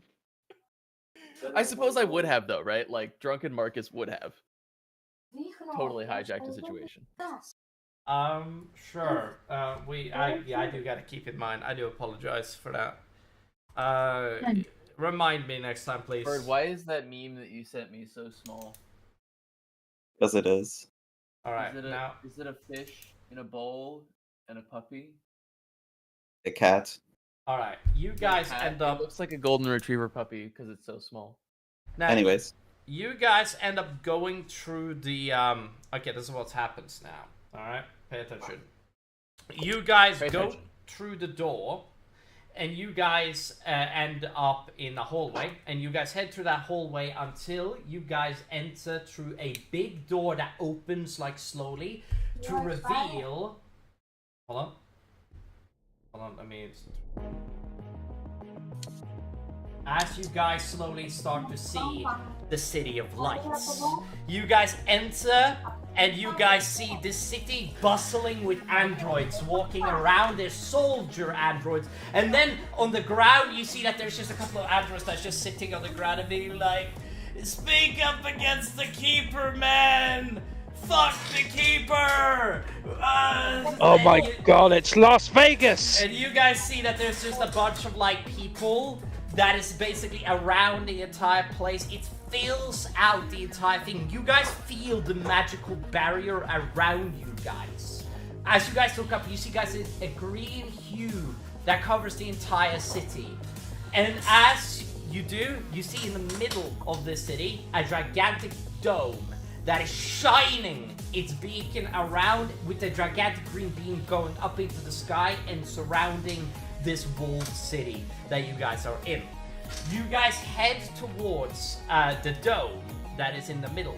You guys walk for a while. You guys see that there is a lot of things that is currently in the center here. You guys see there is androids that seem like they are with the establishment that you guys have seen so far, the military, the government. And there's others that seem, but they look mechanical, robotic, like sort of like unempathetic. They don't seem like they have emotions. And then you have the ones that are like hyper empathetic. They literally like are like super like discordant. Someone joined. Bear. Hello. Oh, Sorry. child. Oh, okay. It's my son. Excellent. You guys. Oh. I love how as soon as I got my camera fixed, somebody else joins and Bird suddenly has her camera on. Hold on, let me... Like, I was trying to figure out what was wrong with my camera for so long, and then just realized that I forgot to plug it back in. Yeah, I plug it back in, turn my camera on, suddenly Bird's camera's on. I fixed it so that the stream can see your camera, so it's all good. Bird's just shy. Oh. Yeah, the stream is fine. Yeah, Julie's fine. Alright, you guys see that wait, our icons are there and our cameras are there? That's crazy. Yeah, why not? You know, I could delete them, but what is the point? You know, they don't need to see my icon, because my icon is not that important. Alright, now, essentially, you guys see that around. Hold on, let me actually move Julie to the top instead because that doesn't look as awkward. Yeah, that's better. Anyway, you guys see that it is as you guys are looking around the area. Wait, can I first describe what's happened this morning to Bear? Yeah. Oh, I've missed so much, haven't I? Yeah, we woke up, we went to get food, and now we're getting taken to the keeper. And what the fuck is the keeper? We don't know. Lovely. Oh, also, Marcus somehow managed to get up. Like, we all know where he got it, but nobody saw him get it. He just had way too much alcohol. Right? Yeah. There's like a magic box on the wall that's made of technology magic, and if the android's like a butler, right? So you can ask for anything, and the android butler will be like, all right, and it'll fabricate whatever the fuck you asked for and bring it to you, right? So everybody knows that Marcus was getting alcohol from there, but nobody saw it happening. Eventually, he got so drunk that he started throwing stuff at people, and he threw something at you. Fuck. Yeah. It was, what was it? Hold on. You're a It menace. was, Julie was asking about child safety measures, and I threw something at her, being like, Biggie can take care of himself. And then I threw something at you, and I was like, Biggie, take care of yourself. What would you eat, Bear? Actually, that's a good question. Oh, yeah, true. If you got anything, what would you eat? Like literally anything. Imagine. I don't think Biggie has like a wide knowledge of food. Hold on a second. He was quite literally eating like dirt and bones before he found you guys, and I don't think we've had many eating sessions. You get Marcus? a slab of meat. You do. That is what you would get. Yeah, like just a massive slab of food. You would. In him, Oh, so Biggie's sharing with me. Yeah, massive slab of bear meat. Yeah, that's what you got. Massive slab of bear meat. bear meat. Bear Yeah. meat. Yeah, I ordered meat, and they gave me bear ribs. Me as a player feels some type of way about that. Do you know what that means, Bear? I want to kill you personally. Oh yeah. As you in can the see, country. Biggie, as you can see, if the meat comes right off the bone, that meat is delicious. Starts eating the bone. It's like really No, good. not the bone. No, not the ball.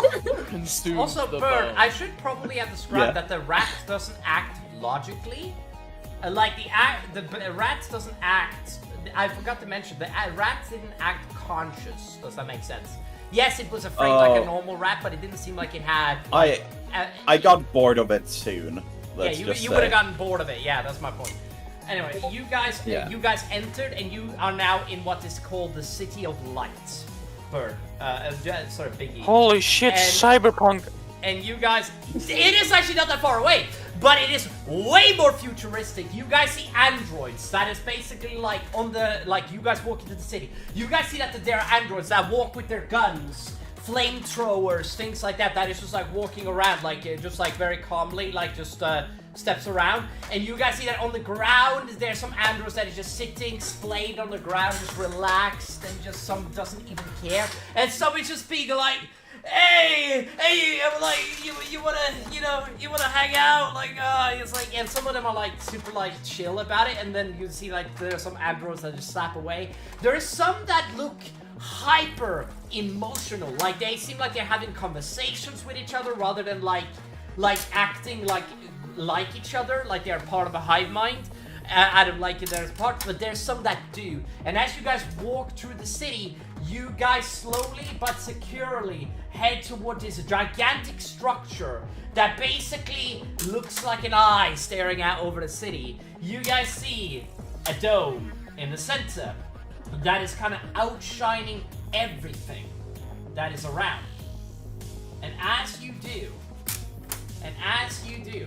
you see that, you guys see that there is like, there's not quite stores around the places that sell stuff for money or anything.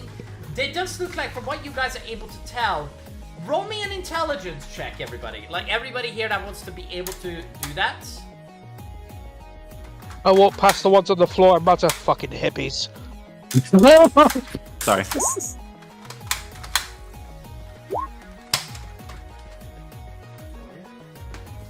We love good rolling. Alright, you guys are able You know, to tell. 19. That's not bad. you guys are able to tell that this is not a class system that you guys have ever seen. Like, in all of the types, except for the Elven civilization, the elves, they trade stuff in order to stay alive. They don't use capitalism, money, like we typically do. I stepped away for a minute. Yeah. Sorry, fair. I stepped away for a minute. Oh, yeah, it's all good. I heard something about an intelligence save. Intelligence check is what I said, yeah. And you guys are, so what I'm going to describe now is that you guys are able to tell that this here does not run on money. In fact, money seems completely useless in this place. Thank you, Will. And it doesn't seem like there is a capitalistic drawback system like the League of Beastmen, the Human, stuff like that, which all basically use the same currency, but it is different, like, depending on which country you're just saying it doesn't seem like there is currency. There doesn't seem like there is currency, but they do seem like they're trading stuff with one another. Like they are giving stuff to another for another thing. Just a thing I'd like to point out. Now, as you guys move throughout the city, you guys see... oh shit, hold on. Hold on, I need to do this really quick, and then do this, and then this, and then I am so sorry. And then you guys see this gigantic structure in the center of the city. Now, ignore the ruined out parks. And you guys head towards the inside of it, and before you guys step into the city, you guys see that there's like a checkpoint that is like that. You guys basically see as you guys enter the like the dome, you guys see that there is an android standing outside. It says that I need you all to empty every single weapon, item, and stuff that you guys have on you and put it into this box here. You will all get it back when you exit the dome. This is against my religion!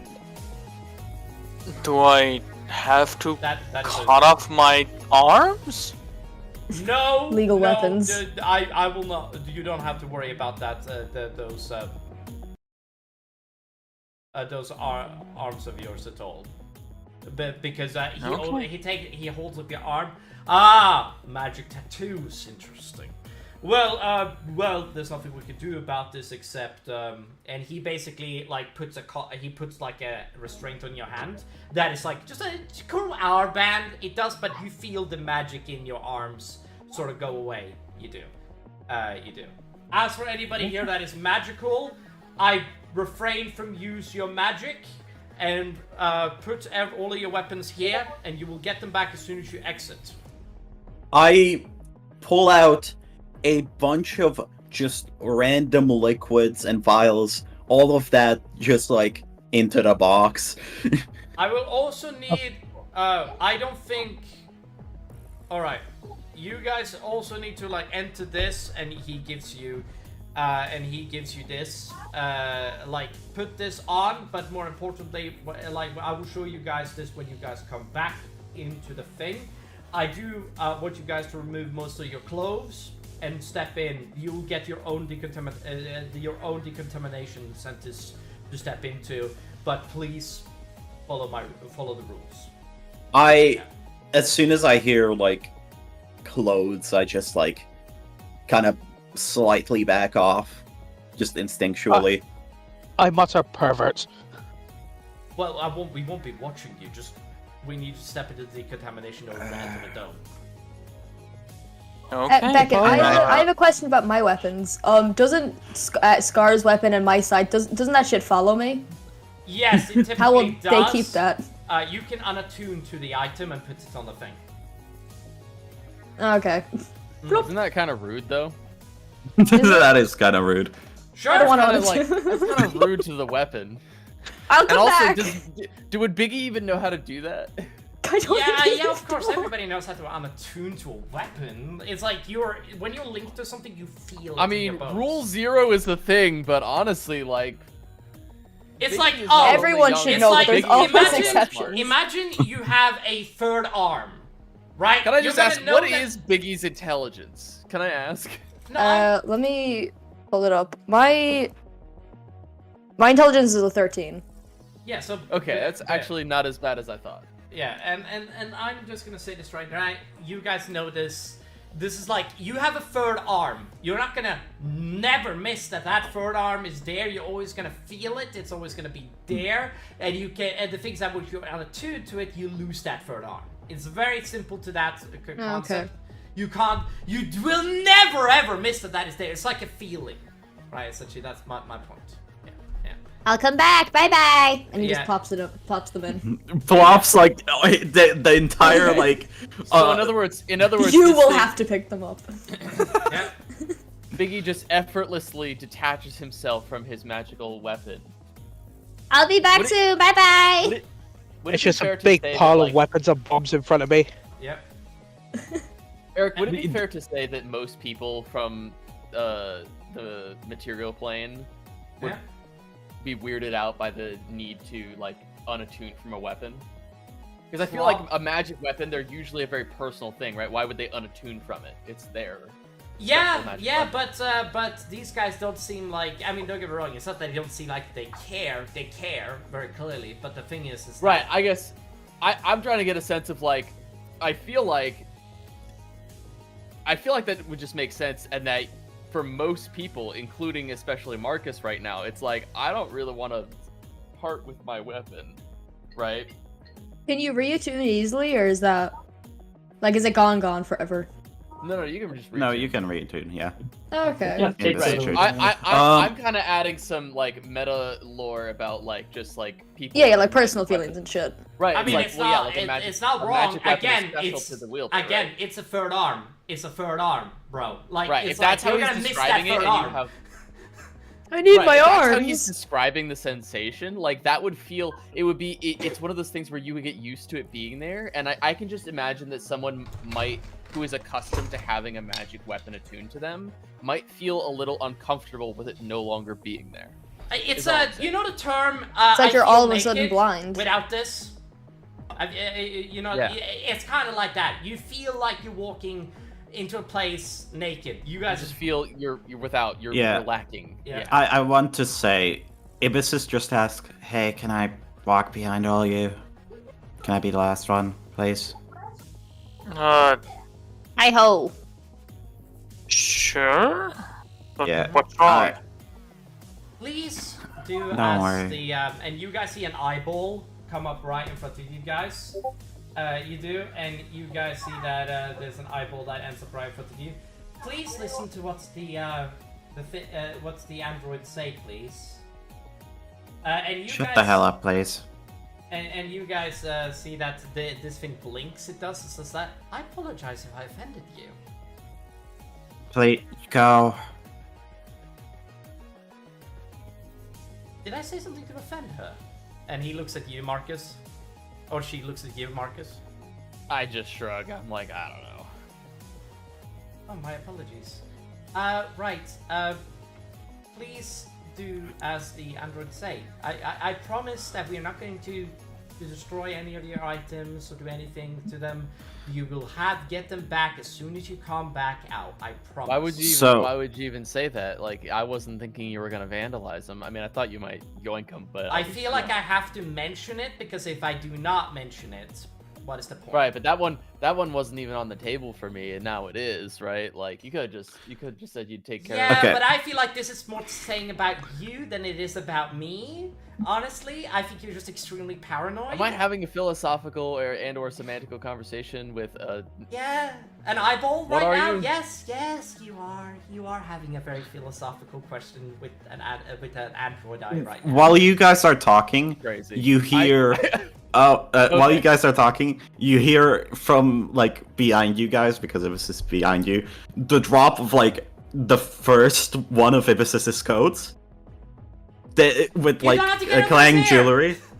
Sorry, get undressed inside of the machinery. I'm sorry. Like, I apologize. Okay. Oh my god, they say.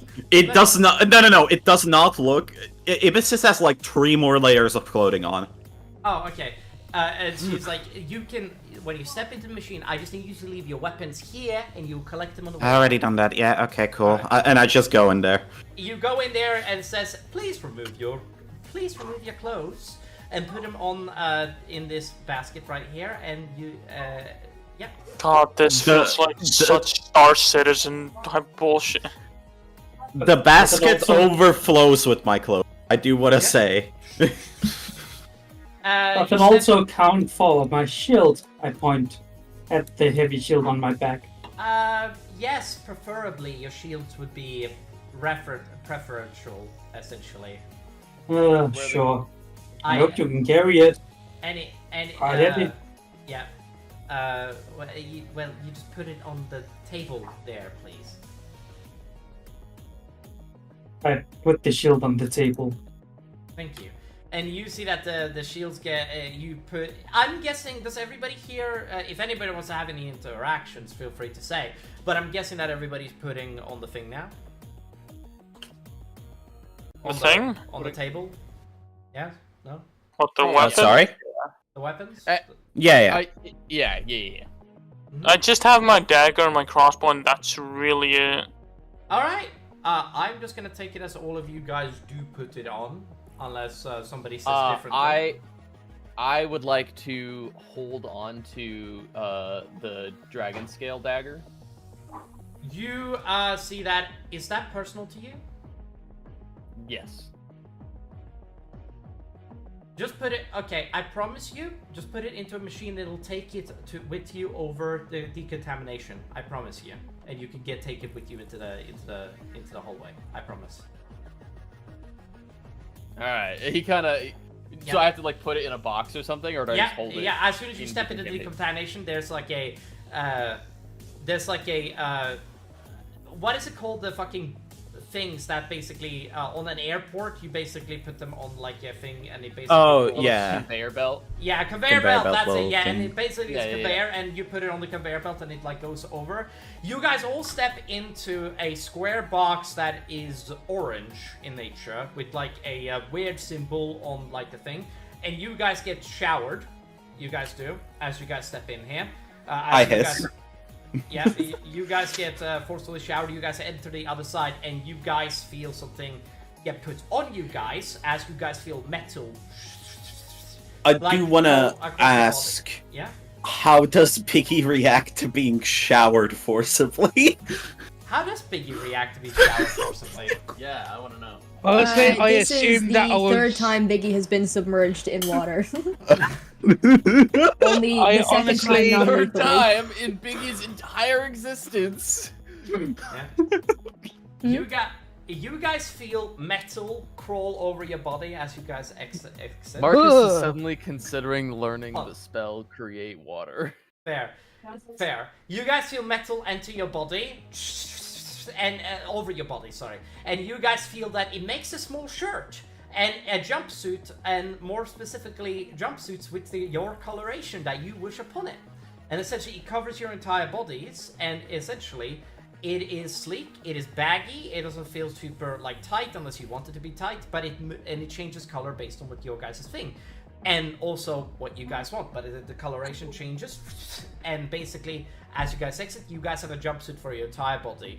Bird is probably a little bit more awkward, so it doesn't take her entire body, essentially, which is the thing. You guys enter, and as you guys enter, you guys see a corridor.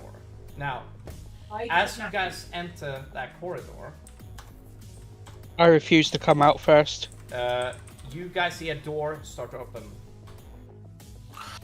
I imagine we actually all get shuttled out on the other side at like roughly the same time, because these are all machines that operate the exact same way.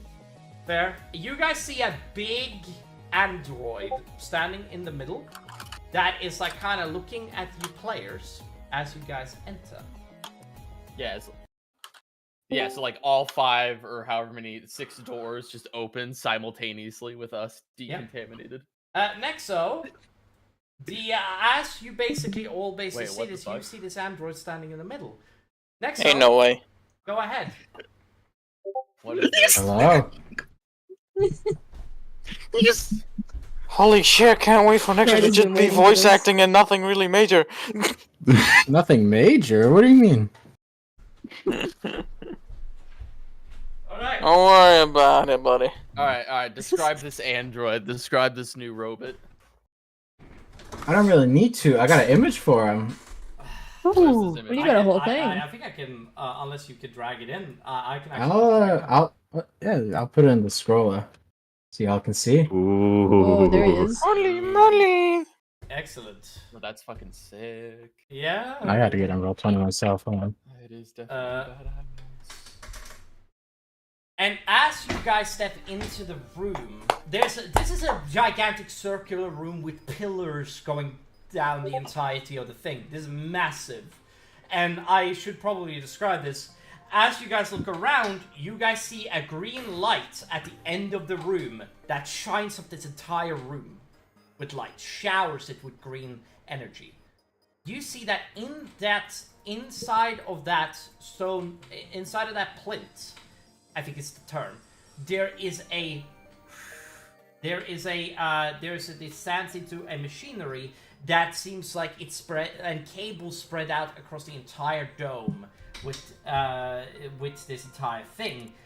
And you guys, anybody here that wants to can roll me an Arcana check. Ooh, definitely. I actually don't have bad Arcana. Okay. 22. I can, No sure, I don't way, mind. that's Oh my Oh. god, nice. Let's Oh, I got my inspiration back! Let's go, boys! Okay, there we go. And you guys see this blade in the middle that shines up the entirety of the area. Now, I am now shit. just gonna be straight up Wait, here. why can't I make that bigger? There we go. And there we go. I'm going to... Okay, Marcus is immediately, like, in love with this sword. Yes, the sword... Okay, I'm gonna now describe this sword. Will, this is a god-forged blade. This... How do I know that? Because you can tell it by the aura it gets off. This... Oh, this is my Arcana check, tell me. This is your Arcana, yes. This Oh, that's is right, a okay, I god forgot Can I about tell that sword. too? You Or- can tell that, yes. Yeah, okay.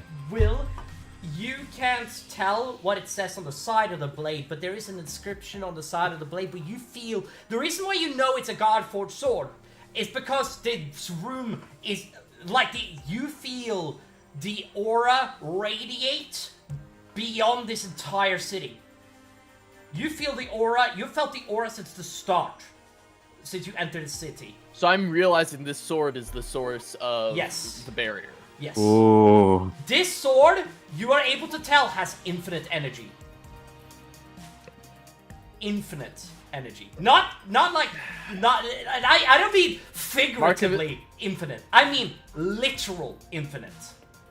Right, so I can feel, like, just an unwavering flow of pure energy.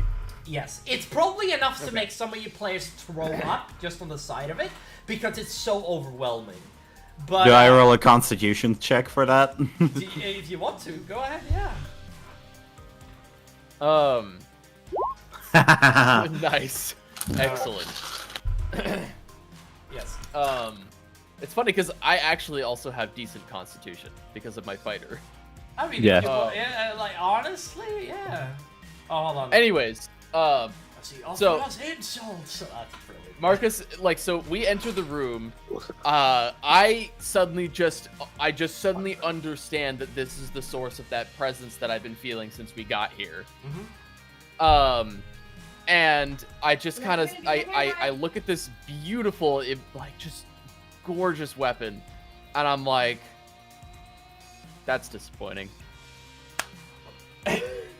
Because of the realization that I can't have it. It's got to stay here. You guys see Message says, I feel that.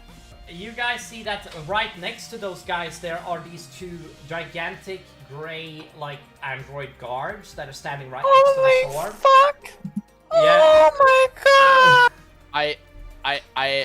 I look over at wait, where's the red android, the keeper? The keeper is right in front of you guys. This is just the observation of the room. There you go. Gotcha. Okay. Yeah. I'm gonna ask. Can I at least hold it, or does it gotta stay in there? You cannot hold it. Oh, okay. That's fine, I suppose. And he sheds a single tear.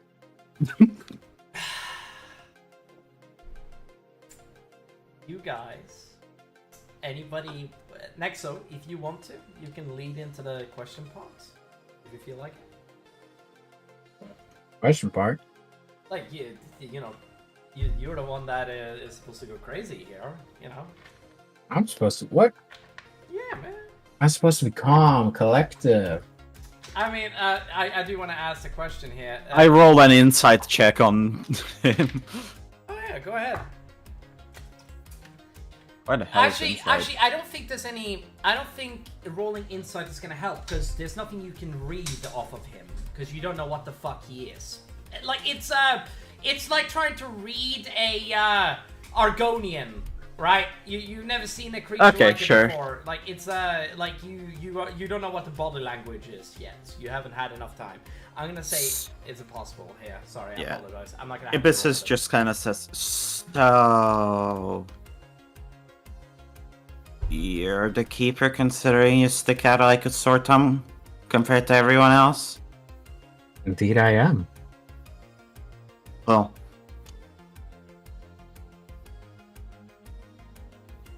okay. So I'm sorry, Beckett. Sorry. Just what? We just got just a little off character thing here now.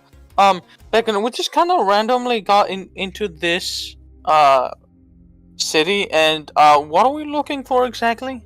we just got brought to the keeper. We weren't allowed out of anywhere because we have to meet the keeper, who is standing right in front of us now. Okay. Yeah, we went through like decontamination, right? Apparently, we got to talk to this guy before we're allowed to like explore the city. Our original objective, and Eric, I think, is the list just kind of remaining ambiguous for the sake of simplicity, the things that we need? Sure, but I'm going to let you know something. Now, this sword can kill Vorax. This sword is one of the only 7 swords in the history of God that can kill Vorax. It's the sword, isn't it? It is the sword. Wait, hold on. I'm missing something. And we need to steal the sword.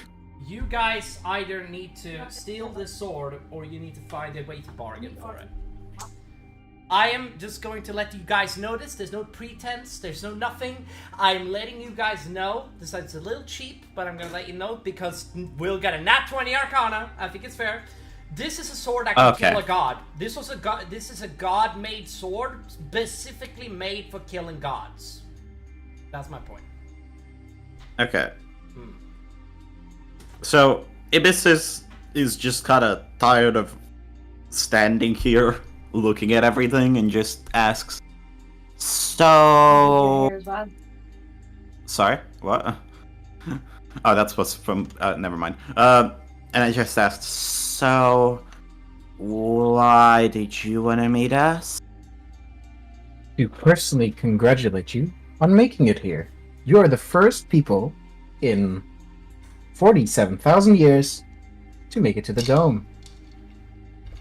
Uh-huh.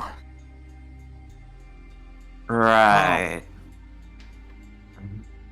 I mean, that would explain a lot since the whole infection thing there, but...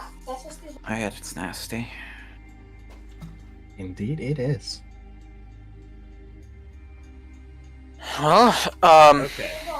thank you, first of all, for congratulations.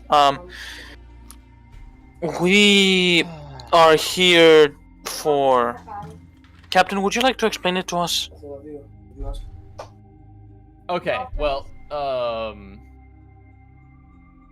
so there's a couple of things we're looking for. We're looking for knowledge of the 2 cities, right? We're looking for information about those. And then there was, and this is what I was asking about earlier. Drift sent Marcus with a list of things to acquire from the Valvanian ruins if he got the opportunity. Right? Mm-hmm. Like resources. Eric and I haven't really flushed out what that list of stuff is, because it's kind of like, oh yeah, fancy sci-fi tech, right? That the sci-fi wizard needs, right? So that's what Marcus has. But aside from that, we're just kind of here at this point. I see. So what information do you wish to know?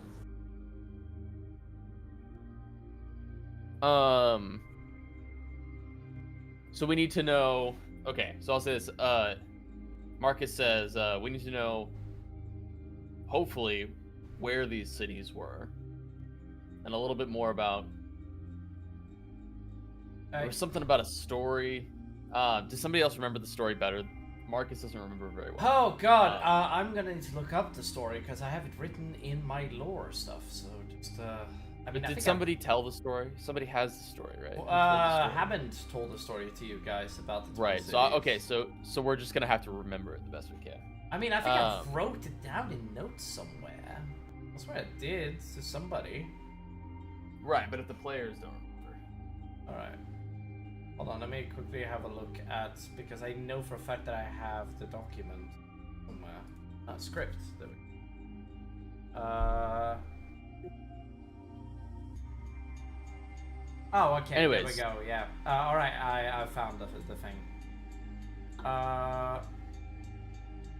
I'd like to just like roughly explain the importance of like there's for some reason this wizard guy is looking for this place or these two places to acquire something, and we need to beat him to it. Right? That's like our thing, right? We gotta beat him to it. You guys see that the eye suddenly starts to like. You seek information on the Twin Cities.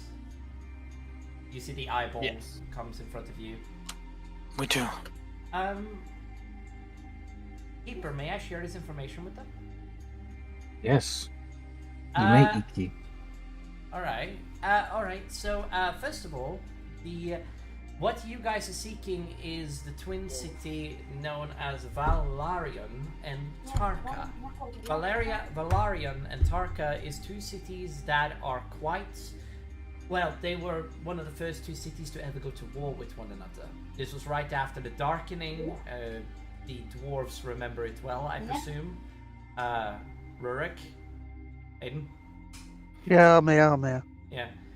The Darkening is something, Aiden, I don't think I've told you this, but essentially, but the Darkening is the first war to ever happen between the elves and the dwarves, and nobody knows who actually started the war. And it's one of the reasons why you hate each other, essentially. Because the dwarves blame the elves and the elves blame the dwarves. It's kind of like an ancient story, and there's been several times where the elves have fucked over the dwarves and the dwarves have fucked over the elves. It's like, but they all blame each other for their fucking problems, essentially. Now you see that she and it's like, all right. So just so you know, the Valvanian Twin Cities is well, it's a long story. It started, so the Twin Cities is a story, well, essentially like one of our cities, they were basically, one of them was hyper-emotional, what you would call hyper-emotional, and one is, how do I describe this in layman's terms? One of them is dumb, and one of them was dumb, emotional, hyper-emotional creatures, and one of them was anti-emotional creatures. And they both had a challenge in a part where one of them wanted to take over the other, essentially, because of the reason that one believed that one doctrine was more powerful than the other. But the ones that was for emotion believed that we needed it to articulate, to make art, stuff like that. The other one believed that it was not so important, essentially, to be able to have artistic values and stuff like that. And in fact, they believed that art was the downfall of our kind. It's a long story, actually. And what you are seeking is... So, from what I understand, you are seeking why that city got destroyed. I guess so, yeah. 1 second, guys. He went to look for a book. Well, Nexo, I guess you can tell us a bit about your character. You made him like months ago. I've been waiting for so long to play him. Jesus fucking Christ. That's actually I just got the fast pass how I got here. Yeah. That's great. Like when the image was commissioned. Yeah, I just know you spent a lot of money to this one specific artist. The reason, okay, so what happened was that the Valvanian 13th of May. What? That's when the image was commissioned. Yeah. God. Alright. The Valvanian cities went to war because of disagreements, and they were preparing for a war when the cities got disintegrated. Both of the cities, before they went to war, got disintegrated, and there was a man that said that he did it, but we don't actually know the truth about the entire thing. But the Valvanian cities, the ones that you are seeking, is and he points at the map, and she makes like a map of like the area which you guys are at in the Asharon, and shows you guys Ash Mountain. You guys don't see the city of the dwarves or anything, or Black Mountain. Black Mountain does not exist. It's like, and she shows like a geographical image from the top, and it shows that it is over a city that is right above the Yuan-Ti territory to the north, and it goes deep down below it does. And that's where the two cities was, and they had a canal that basically split between those two that was pretty big. But she also explains to you, we don't know about the survivor, sadly, or if there was any one person that did it, or if it was both of the cities that did it to each other. We don't know. But they're in the Yuan-Ti territory? They are right underneath the Yuan-Ti territory, or like, they are right beneath the territory to the north where I've shown you.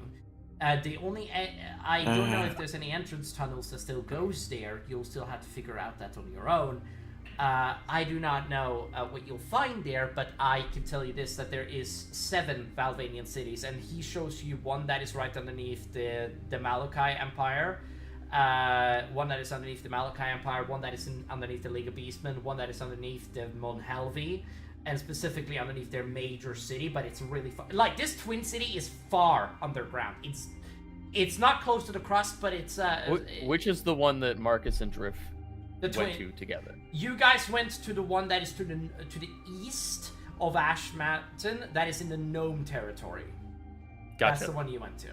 The one, Gotcha. but there's one that is also in the Dwarven territory that the dwarves have actually settled, and they have made a city out of it now, actually. Rora can probably share this information. Like, the dwarves, they made it into a city, they remade the buildings and skyscrapers into actual buildings that works for them. Because the dwarves are awesome, and fucking hell. And there's one that is underneath the centaur. Can they use any of the tech? No, that is not something that you would know, specifically. Okay, I suppose Rourke would know. This is, but I think you can surmise that if you weren't able to turn off and on something, I'm going to just state this as a factor. You don't think there's a chance in hell that any cities could be able to be operational? There's no chance in hell. There's 0 chance that you would. So. Yeah. Oh, sorry. No, it's all good. So, Ibis then says, "Well, we are already planning to go to the North Yuan-Ti territories, right, Marcus?" I guess so. Yeah. I do want to warn you. There is said to be... I do not know. I do not know, but there's said to be a god trapped underneath there. I've heard somebody say. Underneath that territory. If you must know. And I think it was one of... And from what my records say, but it doesn't make any sense. Creator Sarah deleted some of the information that I do know. It is, but apparently there was a god that was trapped by other gods down there in a place. Well, it's some call it the entrance to Tartarus. Well, that sounds ominous. Yes, it's not something that is well recorded, but it is but essentially they built it underneath and remade a cage so that nobody could enter that realm. Back when it was apparently the truth, but I don't know what god it is, if you must know. But it is right underneath there, and you see the river, the lake that is up north. You see that it is the twin cities. One takes underneath the lake, and one takes right underneath where the ruins is, where your people is, and it is your original birthplace. It is that it is located. And you see that side, and she looks like at you guys, and says that I do want to warn you, if you do seek out this. Wait, hold on. You are not planning on staying? No. Somebody need to save the material plane. Wait, yeah. hold on. From what? Keeper, I apologize. Again, sorry for speaking out. But it is, last we heard, okay. Does anybody here, do you guys know why the Valvanian civilization went poof? Why the Valvanian city went poof is a word. No, she wouldn't know that. Okay. Is there a chance I can prod one of your memories and see what the material plane is like? Who has traveled the most here? Marcus has probably traveled. I think it's me. I've been everywhere as far as I know. Me and Brooksy have also traveled quite a long way. Can I just prod all of your memories? Sure. Not mine. You can mine. Alright, you guys see that there is these, things that come out of the thing, latches onto your heads, and you guys don't feel anything, and all of a sudden the thing goes away. It's like, oh, Keeper? Yes? We vastly underestimated the situation. The material plane is completely safe, and she sends you all of the information about the material plane, and that there's a bunch of information about the Valvanians that disappeared, but there's nothing that is well known or registered. You don't know what happened to the Valvanians. All you know is that Ibisys and Cole went to a city that was a Valvanian ruin that got destroyed 40,000 years ago, essentially. And you also found out that this place is connected to the material plane to a point while you're inside of the bubble, you're linked time-wise to the material plane. Oh! So you guys are, you are kinda in a pocket dimension, essentially, is essentially what she says to you guys in the astral plane. You guys just happen to be unlucky to step into the bubble that this place is in. You guys see that she is like, the android, she stares at you guys. It's like, I am sorry.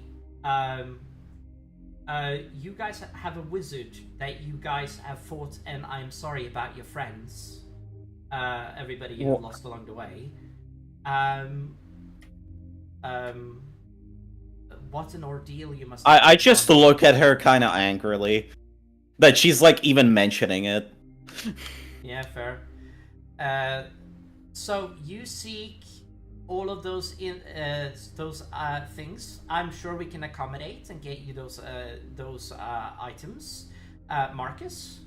I'm sure that we could do that for you. That's not a problem. As for the rest of you, I do not. I also. Question. Yes. We didn't anticipate not being able to take our ship out of here. How are we gonna leave? Well, the problem is that we're currently sending a rescue team to clear out and help your androids, your men stay alive. However, right now, until we're able to deal with the Hive Lord, we cannot let you leave.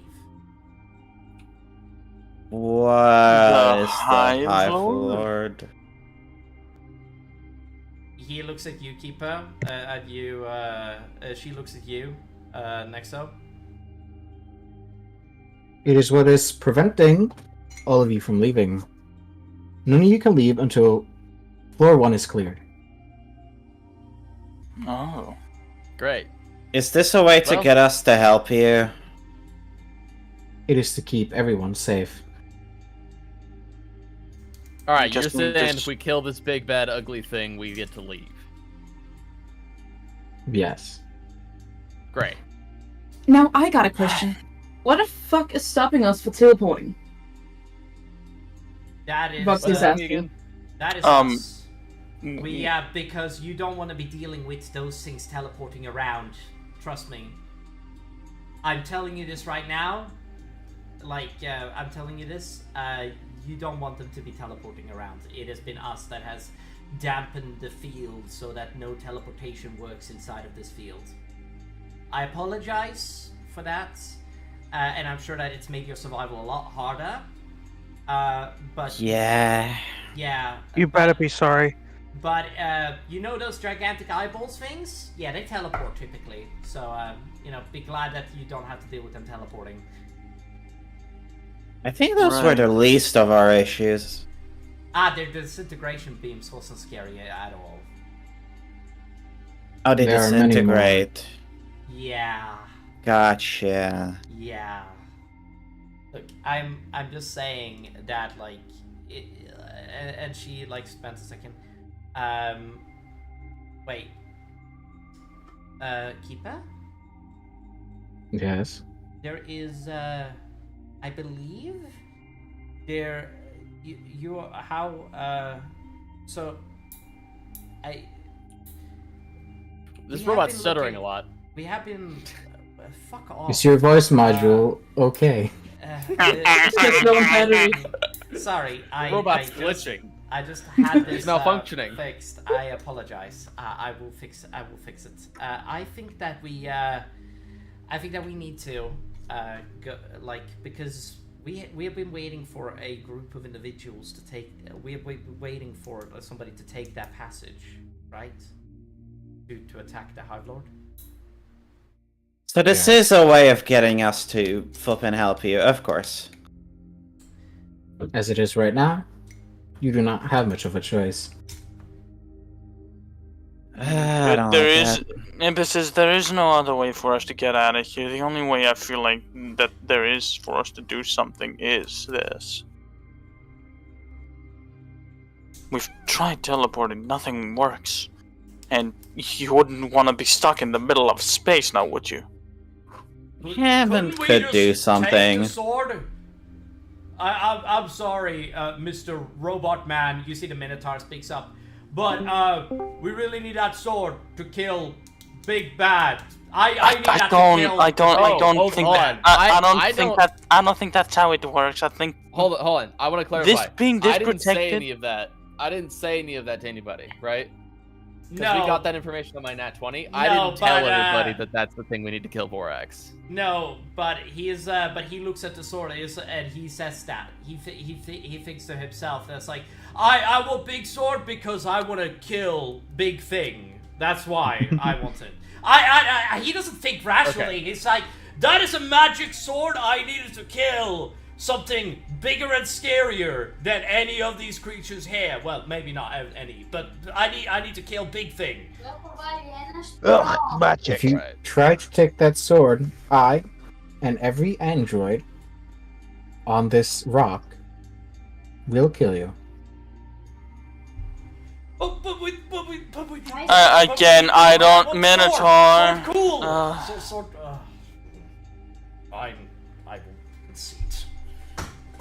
I'm sorry for his behavior. I kind of assumed that this place runs by the sword, the system, or the power that the sword contains, runs the city. Indeed, I it assumed does. as much. Yeah. But all right. Could we lend a sword? Could we give you something, maybe? Shut it, big man. Well, I'm just saying. This is probably something we could do. Like, sword cool. Well, like, could we not trade it? Find a way, okay? Not now. We just came in here. Okay, you guys. Okay, since you looked through flipping his memories, you guys know about what we're dealing with, Vorax, right? Indeed. Yeah. He will probably actually kill the material plane.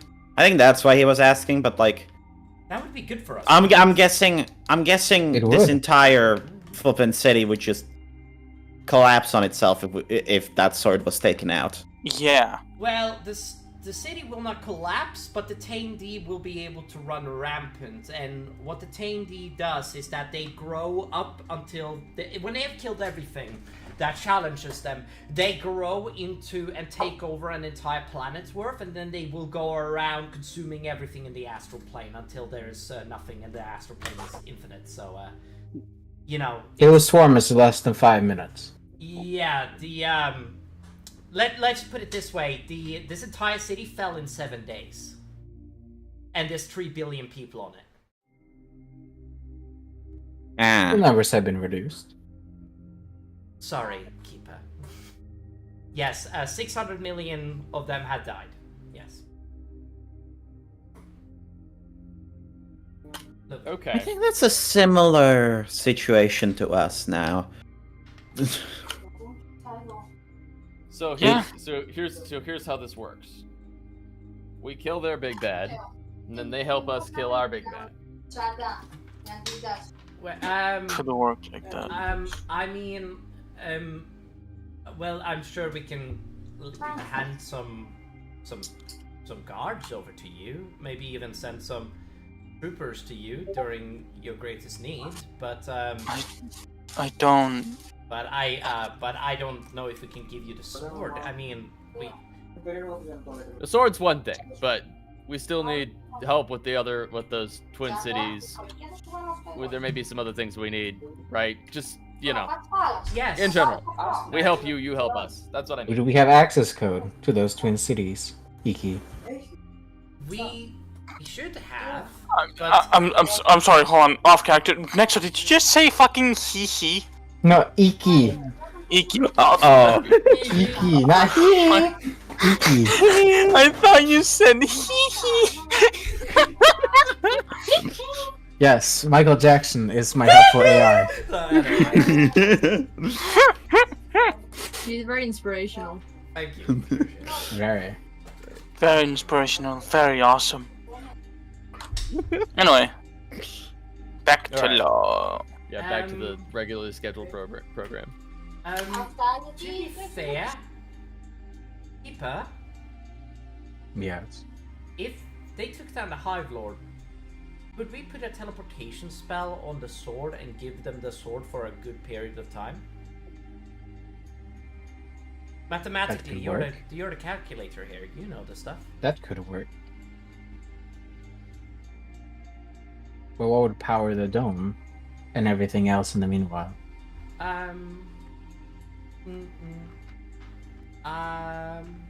May I know something if any one of you know, that is.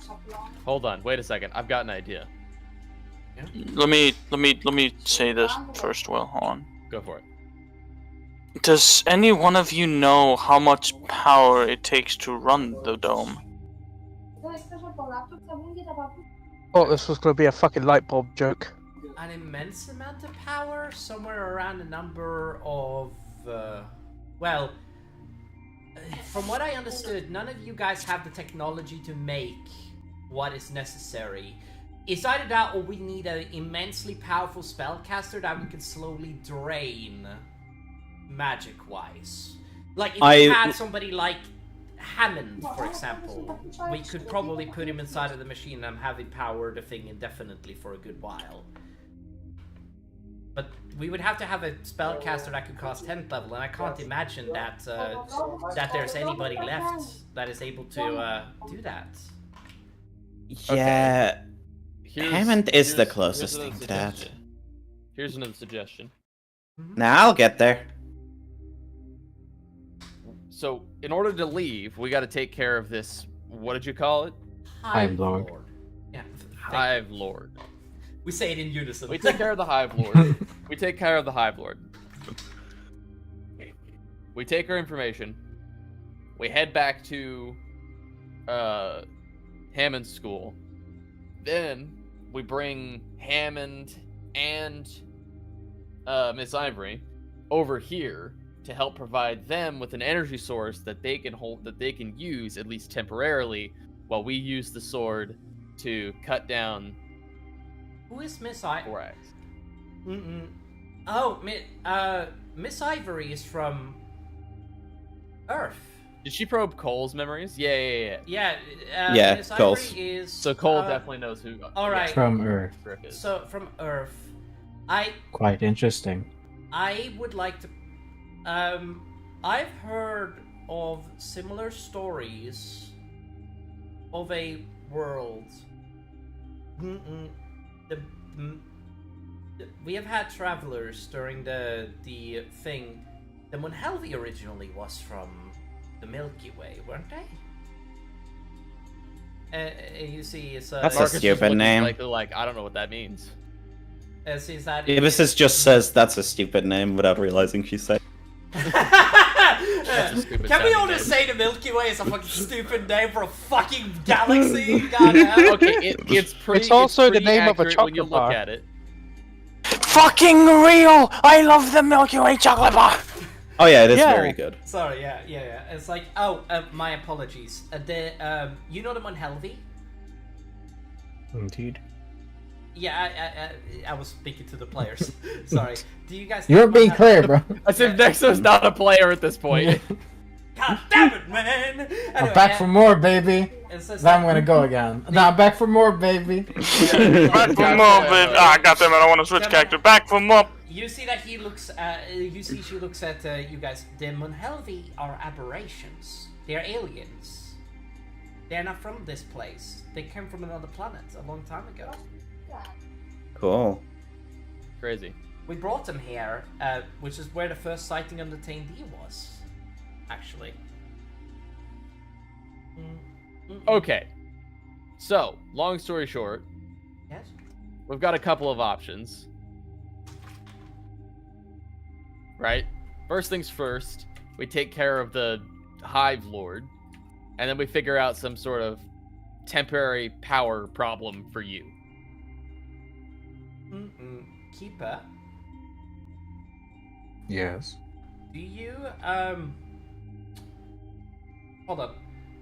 You guys see that she basically like calculates and brings up like a map of the city, and you guys see a war zone of the city as it basically zooms down, and you guys see like the entirety as the dome turns into this, and you guys see that she like puts down this thing of the city. The city is massive, by the way. This is the biggest city you guys have ever seen. Like a little mini map. A little mini map, yeah. And you see that she is like, Keeper. Yes. Is this where we?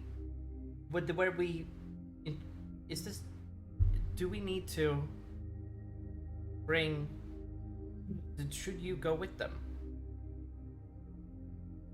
I'll split myself. You guys Split? She oh yeah, you guys Split? Actually, Nexo, why don't you describe what happens? Marcus is like looking around like split. So, the keeper basically does mitosis and turns into two. What? Oh. It's a smaller But- version of himself, obviously, and It's a smaller version of himself. He's no longer he's huge normally. He's the size of he's like. Isn't it 30 feet? We said 30 feet. He's approximately. He's massive. It's at 15 feet now. Yeah, he's huge. He's ridiculously massive. Oh, I thought this whole time I thought the keeper was like human sized. Yeah, no. I think I thought you explained that back in. But... I forgot to mention it. I'm sorry. My bad. Yeah, no, I thought this dude was like normal ass size. My bad. I don't. Okay, I'm sorry that I don't explain. You know, I don't see height. Okay, I don't see. Yeah, but you see color apparently. Yeah, of course I see fucking color. I just don't see height. You know, when I see a person that is 7 foot or I see a guy that's 5 feet, they're the same height to me, okay? Yeah, definitely. So if you look at me, you're just going to look up. Fuck's sake, Aiden. Anyway, you guys see that. I had to. You guys see that he spends a second. The Hive Lord is. You see that he says, "We have never seen it, but we know it is massive. The biggest creature of them all.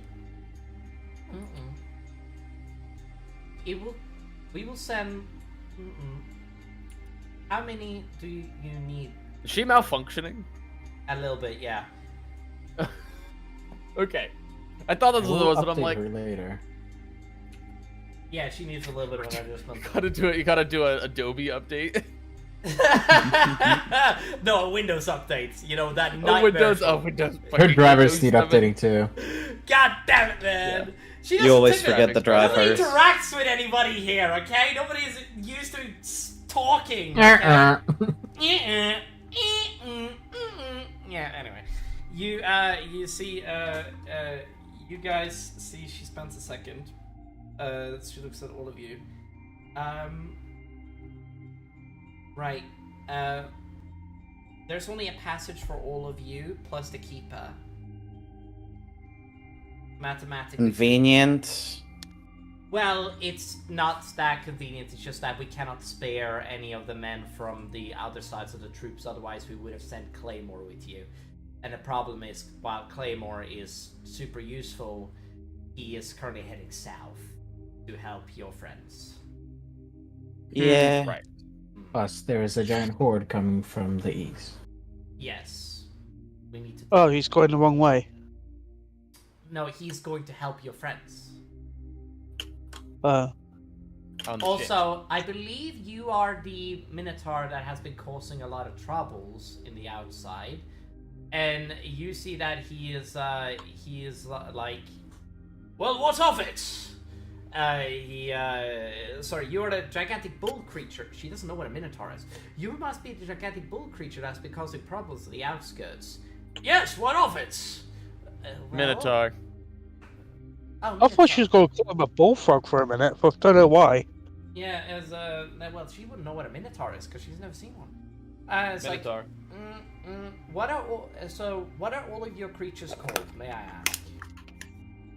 All of them? You want us to give you a whole list of all the things that live on Well, the I just need the name of all of your creatures. No, the bestiary we can update later. Okay, the bestiary we can update later.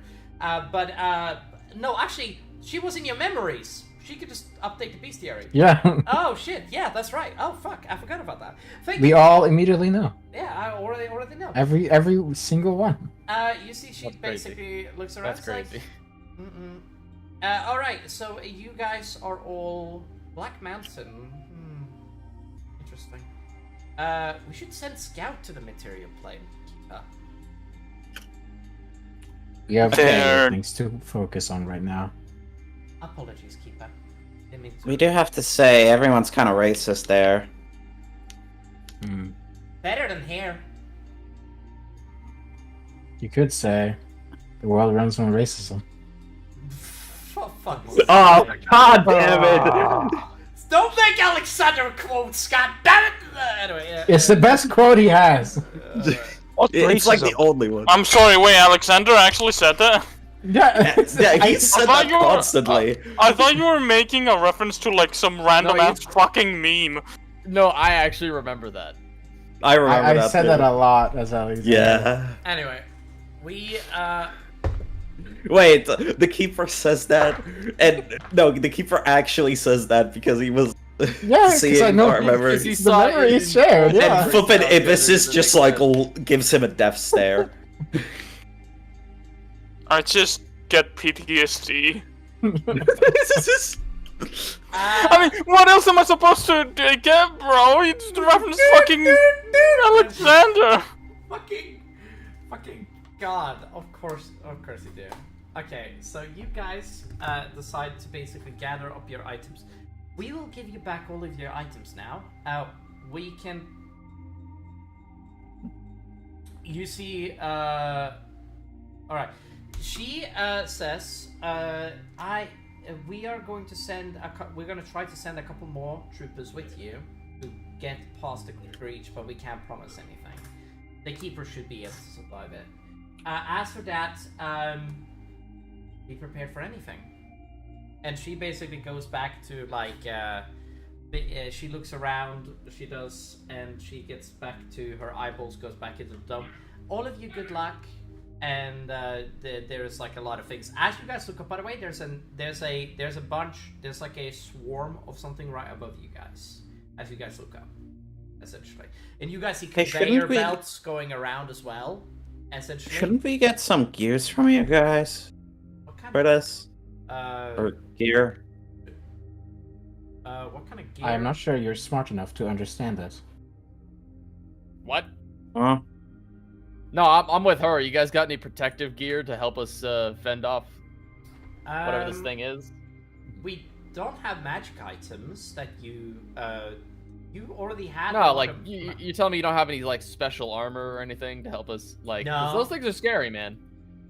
We don't really have anything that would fit you, but we could probably make something. But you already have better magical, like for example, your dwarven friend here. He has better armor than we could possibly give him. Oh wait, really? I thought you guys were like super advanced. Yes, but we can only but we don't typically design armor based around melee combat. We design armor based around ballistic combat. And the thing is that we don't technically have, and we haven't built armor in a long time. I'm sure we can try something, but also I'm sure the adamantine armor is adamantine armor. No matter the adamantine armor is the strongest material in the world. There's a reason why it is there, which is why I'm saying hyper advanced or not maybe adamant. Bird and Voxy could get like some better armor, but the rest of like at least two of us have. I'm sure we could kid out your friends here. And he looks at you, Voxy, and you, Saris, and be like, I'm sure we can give you guys an adamantine plate infusion onto your armors to make make you stronger. But I don't know if we can do anything super more powerful. Is there a possibility? This might be an out there question, but a really out there question. Is there a possibility that you could perhaps make my feathers like steel? That would be grafting. Yes, technically. All of your feathers, or just some of them? All of them. We do have nanotechnology. What? I don't know why this is super surprising. Honestly, I've described nano. How do you think I split myself? Real. Oh, I thought that you said that in character. Oh, he did say that in character. Yeah. Did he not? Oh. No, sorry. Flippin'. Voxy could use some better armor. For example, I studied leather.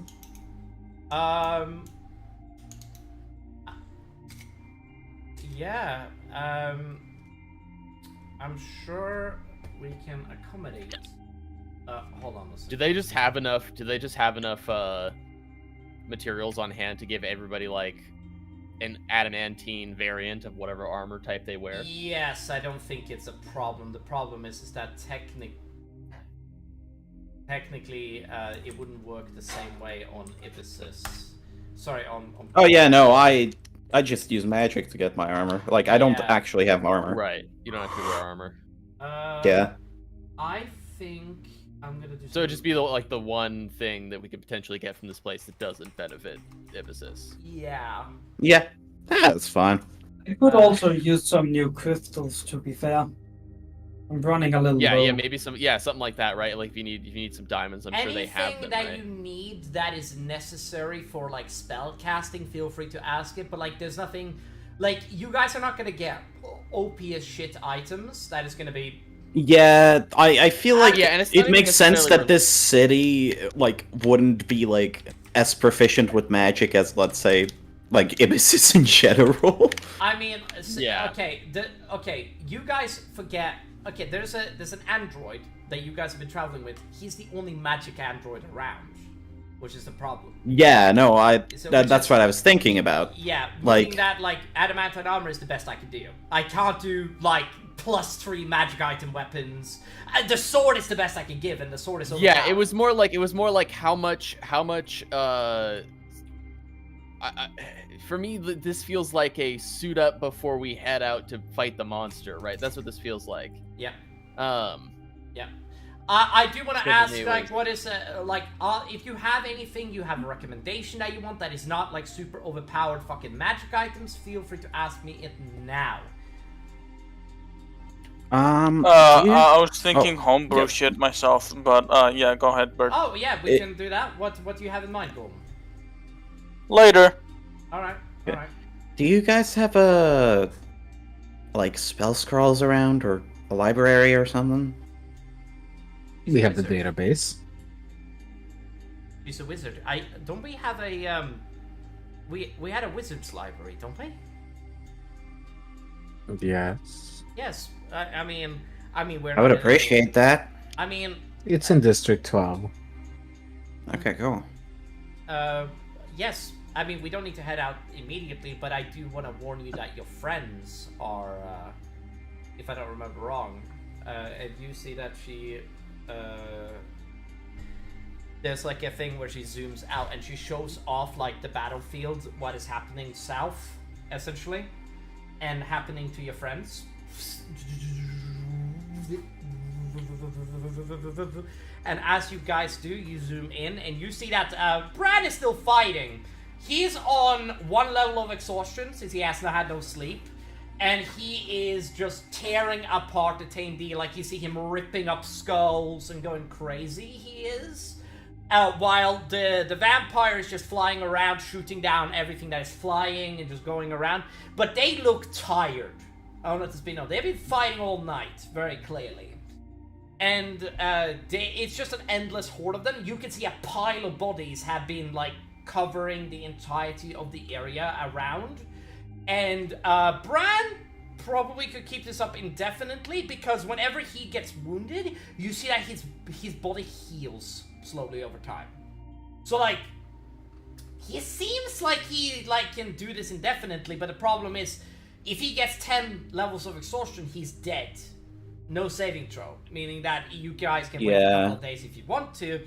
You guys go back to the ship, zoom back to the ship. There is like 5 or 6 werewolves and the 2 werebears that are like tearing apart like a couple of the things, but there's no like big creature coming around. But the problem is that Bran is getting hit by this degradation race, and there's even big creatures that are coming up against him. I also want to let you know, Bran grows to massive. He grows to become a gargantuan creature and tackles down one of those big creatures, starts to like rip them apart. Like, Bran has legendary actions. He's overpowered as shit. But the problem, again, one that's been known, there are creatures out there that has things that is not bludgeoning, piercing, or slashing damage that can deal damage to Bran. And the longer you guys wait, the more damage Bran will take. Right. Yeah. Well, and what do we need to do? Okay, so he said he sent a party. Hold on. Keeper, you said you sent a party over in that direction? They should... A mech squad. They should be there by, in the next, let's say, they should be there in the next 4 hours. Are they going to bring everybody here? There's like 50 people. No. What we're probably going to do is that we're probably going to build a checkpoint around your ship That's what they are doing. They are currently sending aircraft and stuff that is basically being sent over there to basically make sure that everything is being, and they're building a checkpoint around your ship to make, and then building up, and then gonna help your guys' ship be built, which is the orders that the keeper has sent to them.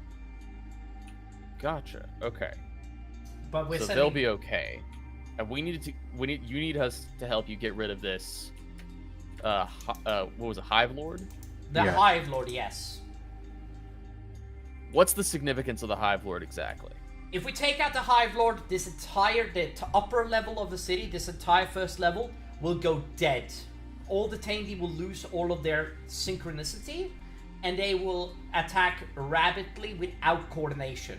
AKA, we can set a foothold on the first level. Oh, is that the thing that's controlling all of them? Yes. Yes. Oh. We say that in synchronicity again.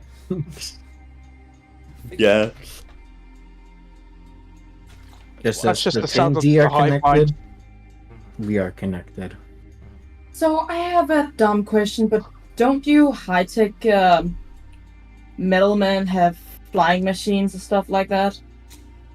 Yes. Wouldn't that be faster to travel through that? Then how the fuck can it take 4 hours to get to them?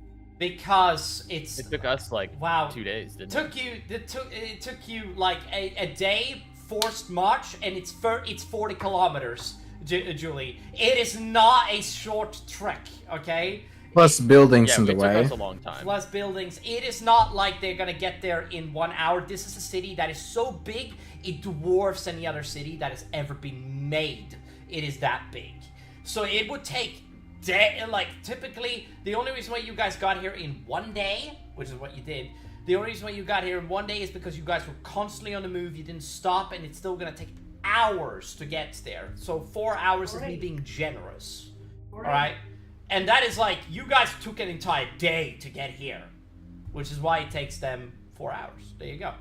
I'm just doing a math here, okay? The flying machines still have to, and they can't fly outside of the dome as well, otherwise they would be there already, right? They have to fly low to the ground near the city. They can't just fly high up, they have to be low to the ground. Otherwise they will hit the ceiling and they will disintegrate.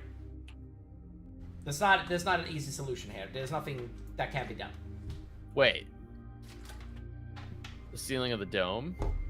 Yeah, nothing can leave the dome. Nothing can leave the dome. That's the point. Wait. How do we get into the dome then? So, not the dome. The city is powered around a force field that you guys cannot leave. That's the thing. Right, the force why not? field It powered. disintegrates us? Literally, it is designed to stop any creature from leaving because of, I'm gonna just explain this and pretend like. Think of it like Obsidian from Minecraft. Not Obsidian, Bedrock from Minecraft. Yeah, it's like Bedrock from Minecraft, where like you try to bash. Well, not disintegrate. I think that's extreme.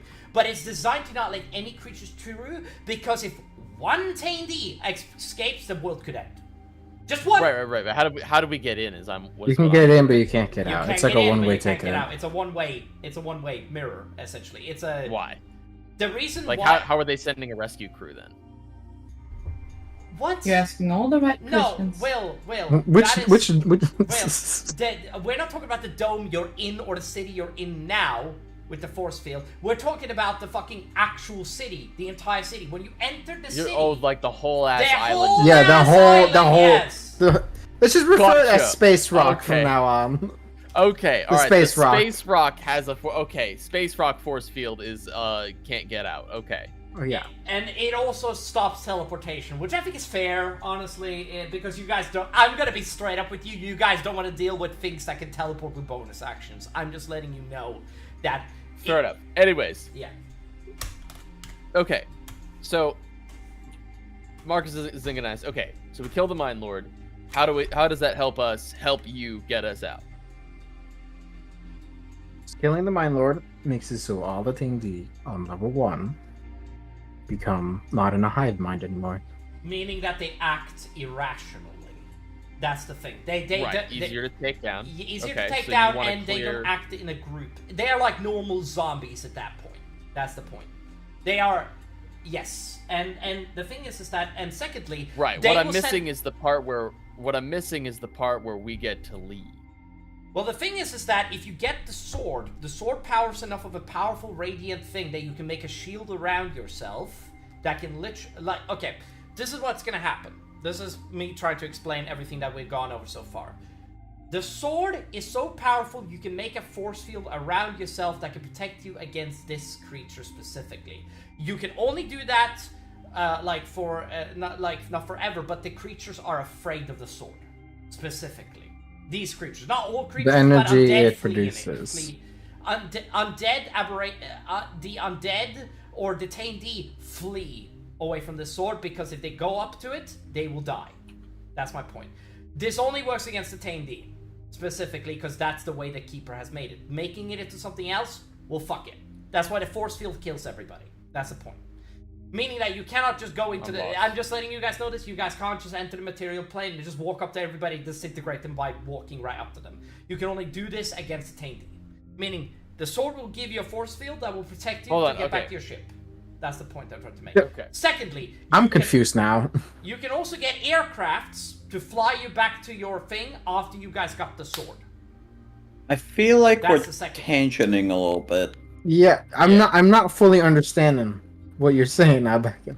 Like I'm saying that there is. Don't worry about the way out of here, because the way out back to your ship will be easier than the way in. That's the point I'm trying to make. I think I also think bullshit, but okay.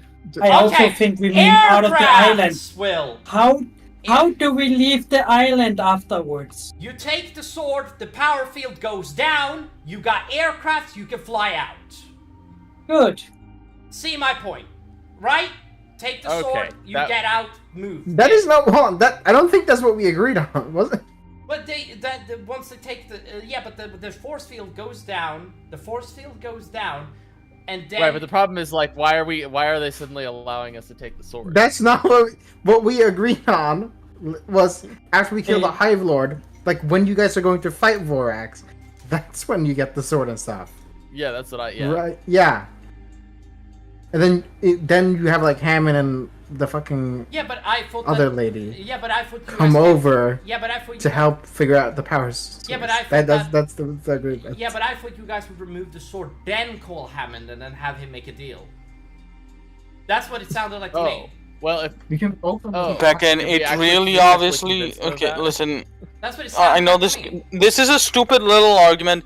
It was very obvious that we were literally, Nexo just said, can't we use like a teleportation spell on the sword so like we can send it to them, and then we can have Hammond. We can have Hammond before we actually do get the sword. Oh my fucking god. We'll figure some stuff out. We'll figure it out. Yeah. Later. Yeah. Please. So we what we've suggested is that Hammond / Drift build them a temporary power source option for us so that we can borrow the sword. Yes. Yeah. That's why I asked the question. Like, the force field cannot go down until Hammond. The force field can only go down if the sword is removed. That's my point. So we need to remove the sword to get out of the island. That is my point. We don't want to do that until the T&D are done. That is why you need that Hive Lord, is so you guys can take the sword. Yes, Nexo can choose to have the sword present and then just put it back on the plinth once you guys leave. Sure, I don't mind that at all. That's completely fine. But the sword needs to be removed by multiple hands. But the point is that the barrier keeping the city safe from the T&D will go down if we remove the teleporter barrier. Yeah. Right. Now, I need to make this as a preference. The sword can only be, and I need to preface this, the sword can only be removed by mortal hand. It's a failsafe. Nexo cannot remove the sword. It is literally against his code to do so. Meaning, one of you have to do it. That's the second thing. Putting it back on requires also a mortal hand to do it as well. He cannot put it back in either. Peckin, I think this is like... I can't? Some information to say either later or unless you want the stream to know the context. behind it. Look, my point is that I'm just trying to make sure that you guys understand. And Exo, if that's so, we can do it after stream. Well, I think what Golden's saying is there. If it's just specifically for us, we can do it like after the stream. Thank you. One person right now. Okay, so do you guys understand the context? Or is that a question you guys are curious about? I think so. All right. Even if we don't after the stream, okay? Yes. Now. Okay. Thank you. Actually, I think it's fine that if Nexo can put it back, but I will let this be known. Yeah. I think that's fine. Because then everyone's fucked if everyone else is dead. Like. Now, I'm just gonna set this. You guys, like again, just for context, and this is for the stream. They cannot. Somebody has to remove the sword for the plate. They don't need the sword outside of the combat with War Axe, which is fine. But for context-wise, one of the players need to remove the sword. That's the point I'm trying to make. God, Jesus. And that was a jumbled mess. Also, I also want to just let this be known, so you understand. Once, and I will explain this as a character, once the sword is gone, you can contact people. Okay. Yeah. So one of the things normally I like to leave these suggestions for after the stream. I'm just gonna say go ahead. I think a lot of the information you just presented would have been better presented by an NPC who had. That is what I'm doing right now. I'm doing that as an NPC presenting it for you. That was unclear. Yeah. I'm trying to explain it in the simplest way. It sounded like narrator dungeon master voice, not this is the NPC. Yes, this is I just forgot to do the voice, but this is technically an NPC that is doing this. That's the point. I'm just letting this be known, and then you guys can go crazy with this information. She is doing this. I get it's confusing. I apologize, but it needs to be stated. Now, as for that, I think that this conversation is done, unless anybody here wants to bring something up or ask a question. No, I feel like we should move on. Alright, excellent. Alright. You guys, alright, I'm guessing you guys exit the dome?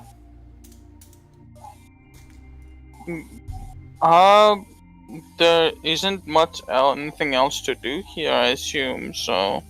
No? Okay. Yeah? Yeah, alright. Other than I'm looking for some diamonds. Yeah. I'm gonna ask you guys. Okay, so you guys head outside. There's no diamonds inside of this complex, but you can look for one when you're outside. Now, one of the things that I am gonna say, you guys head outside. Okay, I'm gonna ask you guys. You guys get back all your items, as promised. Again, your clothes smell cleaner. Your armor feels a lot cleaner. It smells nice. Unironically. Wait a minute, I'm missing a rune. No, you're not.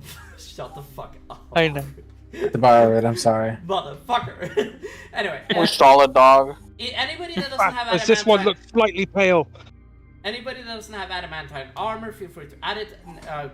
Golden, you have back your magic arm. Now, I'm going to ask you guys a simple question. Feel free to answer that question however it is. You guys are... I'm back now. Now, you guys have a very important... I have a very important question to ask you guys. Which is the thing. You guys are currently heading... Alright, you guys are currently heading out of there. Now, my question is, how long are you guys going to stay in the city before you go on this quest? Not too long, probably. I want at least some time to flippin' learn some spells. Bird wants some time to learn some spells. Bird, can I ask you what spells you have thought of in mind, please? I don't have any in mind. I can't... Unfortunately for myself, I can't think of anything that could help me, to be honest. So I don't really have... I know we're playing D&D and all, but like... I have genuinely no fucking clue what else am I supposed to get. I feel like I'm like at my peak and that's it. I can't do anything else. Alright. I'm just here. Yeah. Yeah. Well, what do you have in mind? So we're basically doing like a suit up, like get ready to go kill Mhm. the big monster thing. Trying to think.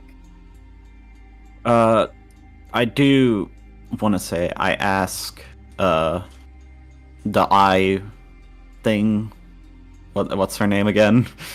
Iki. Iki. Yeah, I ask Iki. Hey, kind of like on the side, non-conspicuously. Hey, would you know anything about this? And I take off my headpiece by clicking two buttons as it basically unattaches itself from my head. Like, it seems mechanical, at least. Wait, what are you doing? I'm asking if Iki knows anything about my headpiece. Oh. Okay. You ask. Okay. I am thinking if she would, because I don't know. It is like... And the archives. What is the color? Which headpiece are you showing? I'm just thinking how to do this is all. How, what are you showing her? The one or the other?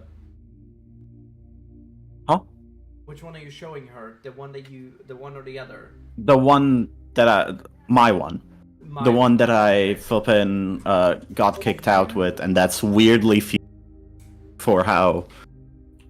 For... Oh god. Like... Yeah. I just threw a curveball onto Beckett.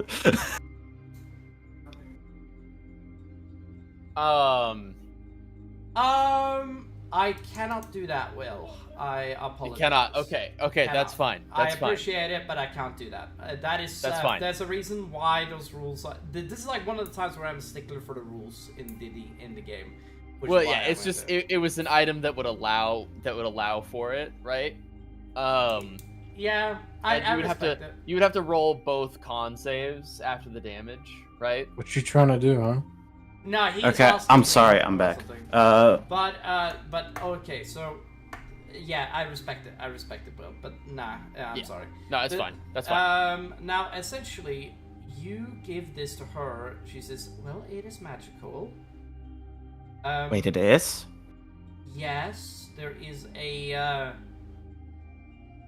From what I'm able to understand, there is a spell put on it. I don't rightly understand it. It seems like a memory spell.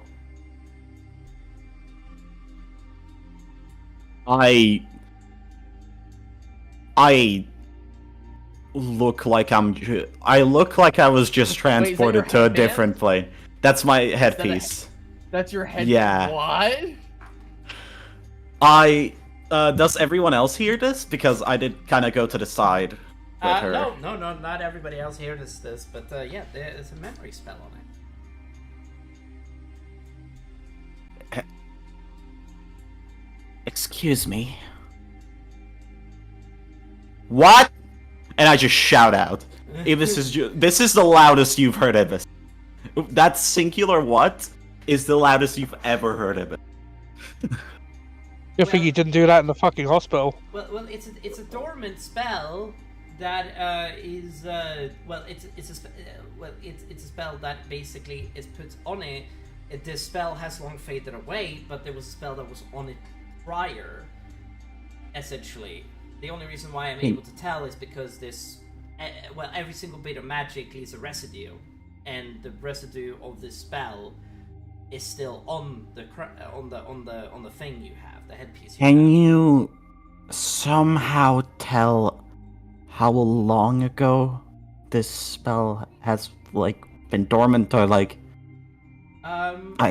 spell was activated once. Wait a minute, hey Eric. Yeah. Is there a reason we're not using the thing that Naya sent you? We were using that, but I thought it'd be, I used it at the start. Oh, it's just change of tone? Okay, yeah, because I noticed we were using it earlier, and I was like, why aren't we using it anymore? I promise you, man, we'll switch with it in a second. Yeah. But you see that she says, well, it activated somewhere around 50 years ago. It seems like. And I think that's the time frame. Hold on, let me just double check. I stare down, hands, like, my face in my hands, just like... Hold on, let me just double check that is the time frame, because that is the... Gotta be it, right? It is around 50 years. We talked about this. It's not written there, but we've talked about this, yeah. Okay, yeah. 50. And the spell the spell left a trace. The memories are deleted from the user, and the user has the spell Gias put upon them, and the spell simply says walk. Okay, can I ask for people to roll to, like, notice this? Like, is that this conversation? What should we roll to for? Notice what? Notice the conversation that I'm having right perception, now. that's perception. Alright, roll for conversation. I think I actually would be, because I was just about to say that I would probably join you in looking for Yeah, stuff. I did shout out, like, what? Like, as she I isn't was... She isn't subtle. She isn't subtle. Yeah. I know What are all we that's rolling going for? on. I know all that is going on. Ha ha ha ha ha. Anyway, Perception? Perception, yes. this is perception. I think 13 is enough. I think it's a DC 10, right, Becken? Would you say so? This would be a DC 10 for sure. Yeah. Yeah. So everybody fucking succeeds apparently. God damn it. Imagine if I just got a 1 and I just look around like, what's wrong? What is going on? Ah! So, Are you all scared? Bear, are you there? Someone's on that period. Biggie, I'm here, yeah. Yep, Yeah. yep. perception. I'm looking for it. I found it. Here it is. Oh my god. Oh my I god. see all. Yo, Biggie Yeah. is so aware. You heard the entire conversation. You were like standing next to me without anyone realizing.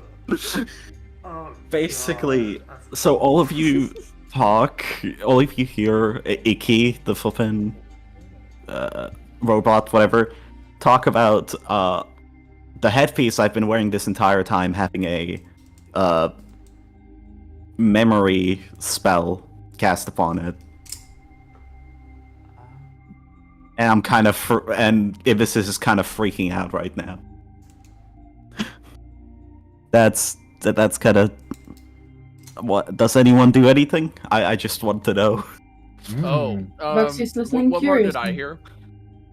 On a 13?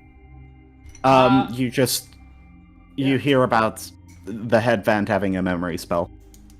Oh. I would say. And I've told you guys at this Can I roll point, my well, own except Arcana? for Rurik.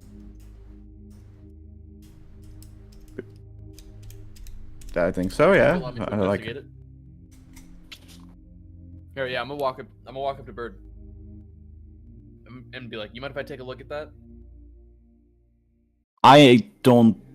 I'm still just hands in my like my face in my hands. I just the Icky is like has it right now. They're looking over it. Right. Gotcha. Yeah. So I look at Yeah, Icky I'm and I not- say, "Gotta take a look at that." Alright. Eric, is he gonna allow me to take a look at the headband? You, you take a look at it. You don't see anything out of the ordinary. All right, I'm gonna roll Arcana and see. Damn. Nope, nothing out of the ordinary. This is an insane high roll, by the way. Just so you know, this is a nat 20 or nothing. This is a DC 30, brother. This is a magic item and a half. Ibis just takes a second As she just kind of like, she kind of coils up her tail so she can sit down on it. I say, Bird, I'm not sensing anything.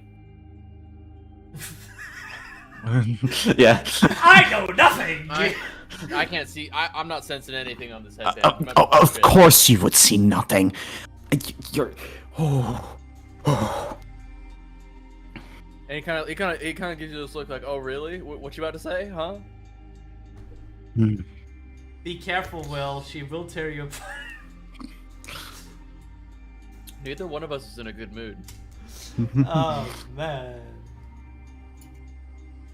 So. Okay. Can I get it back? Oh, that's Will. Will. Can I get it back? Oh, yeah, I hand it back to her, yeah. I smash it on the ground.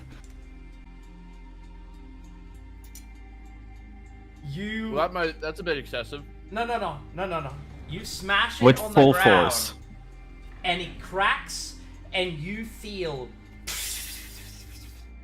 as you see that there is magic that simples out, and it goes through your, and the magic enters your nostrils, goes up into your head, and you see your memories come alive. You do. Now, as you do, you remember yourself as a child. You remember that your mother was a wonderful person. You remember Uriel. You remember that she, as you grow up piece by piece, you learned magic at a young age. You were powerful, and you slowly piece together everything. As it is you go through, you as a child, when you accidentally broke the vase and your mom was really understanding, and she it's you shouldn't destroy things. She's a very passionate person that was very hyper focused. She was also a wizard. She was. And she developed into the arts, and she used to create and craft her own things. Your mom, she how do I put? I did not expect this here. Okay, I'm sorry. I was planning for this to happen. I was planning for this to happen. But not here. Not here. So I need to come up with the shit in my brain, which I forgot. All right, I'm sorry. All right. Now, essentially, you, as you are delving into all of this information, you remember what happened on the day of your thing. The day of the usurpers. Now, the usurpers are a clan which became known as the usurpers when they tried to, because your mom was queen of the northern clans. They were, and she was very much in contact with the western clans and the eastern clans.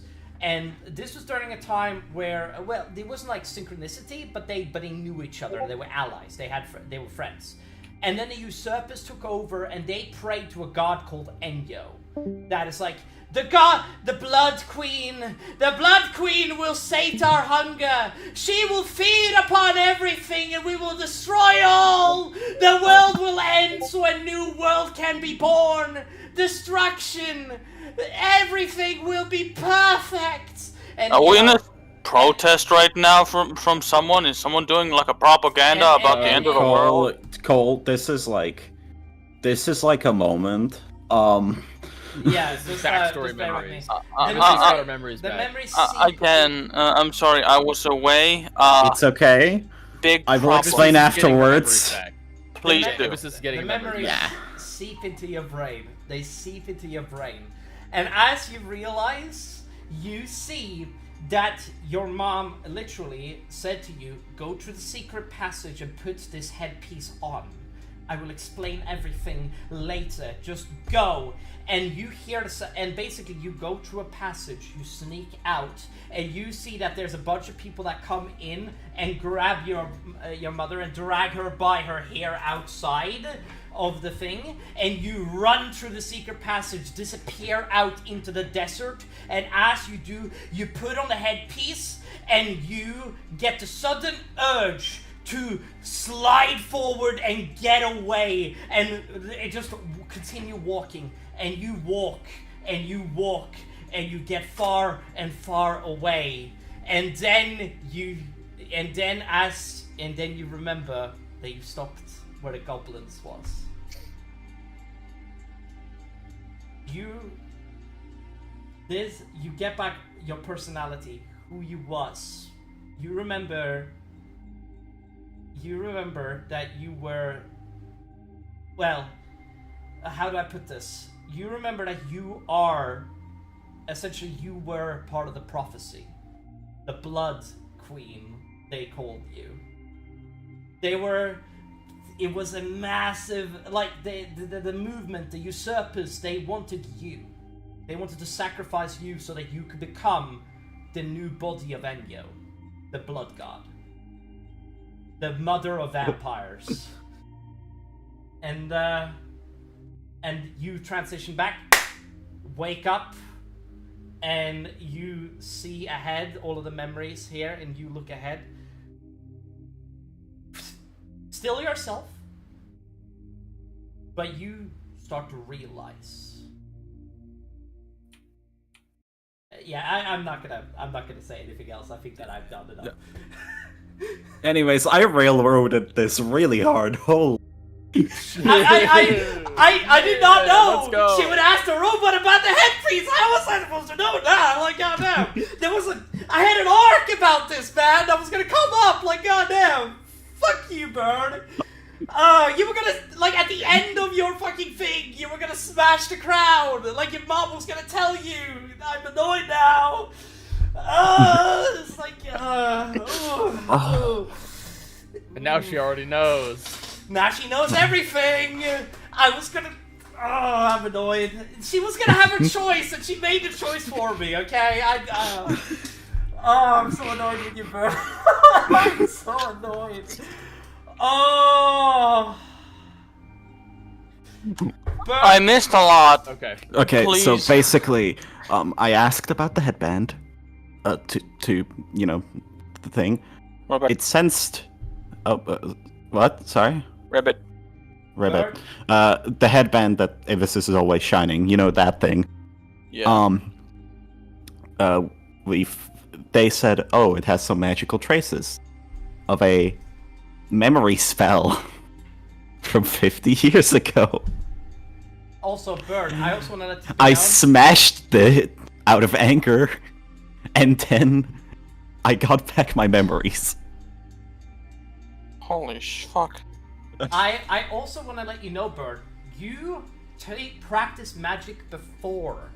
So you already were into magic by the time that you basically ended up having memories mind. So what I'm going to do now, you can choose 5 spells to add to your spell book that you copy from your memory before. That's you cool. lost your memory. So you can just add 5 spells right now to your spell book. That's not prepared. She still has to make a long rest to prepare it. But, point still made. Oof. That was, my heart. Pain. Anyway, it is okay. Ibissus is now just staring blankly at the broken Fulpin crown. I'm just gonna roll a sanity Marcus is check. gonna kind of like walk up to you and your like blank stare and kind of like wave his hand in front of you and be like, "You there?" Okay, that's a 9. Hold on. I have the madness table. Let me just quickly. I should do that. Hold on. Where's the? Forgot about that. Of course, I love myself a good madness table. Table. Oh, table. I'm so sorry if this takes super long, everybody. I do apologize. Alright. Roll me a D100, Bird. Guys, do you believe in me rolling good? No. No. No. Oh. Alright, let's see what it is. 82. Alright, this is not an indefinite madness, meaning this is not something she adds to her character sheet periodly. No. The character experiences an overpowering urge to eat something strange, such as dirt, slime, or offal. No, wait. Well, that's just normal illnesses. Wrong, sorry. The character is stunned. Oh. I'm already stunned. You're stunned for 10 minutes. Oh, am I just non-responsive? Huh? I got so overloaded with all of my memories. Hold I just can't react for 10 minutes to anything. 1d10. Roll 1d10, please. Sorry, I apologize. I'm stupid. Roll me a 1d10. Oh, you get 10 minutes of Oh, the one time you got a really good roll is the one you didn't need to get a good roll at. Exactly. I love you, Bird. I love you. You could have gotten a 91 to 100, by the way, which would make you just fall unconscious. It would have just made you fall unconscious. So I'm just glad you got an 82 because you're now just stunned for 10 minutes. I'm often devoid now. Oh, you just anybody can interact around Bird's character right now. If you guys I'm just not gonna react. I just start poking her. Hello? He's gone catatonic. He's gone catatonic. Yeah, I guess so. Alright, and I just gotta wander off and I'm looking for some spells. Looking for anything useful. Sure, yeah. You go into the same library that Bird was gonna go into, and you find like spells, scrolls. Keep in mind, you can't cast spells that you already know well, but spells that you do not know, you have to roll for. Does that make sense? So there's gonna be any level, 5th level or lower, essentially. Any spell that you can think of that is 5th level or lower, you can find in here. So go crazy. Interesting. You can only carry 1 spell scroll of each at a time, because otherwise the magic fizzles out. I'm just gonna say that right now, because that way you can't just chuck up every single spell in the book. That'd be boring as fuck.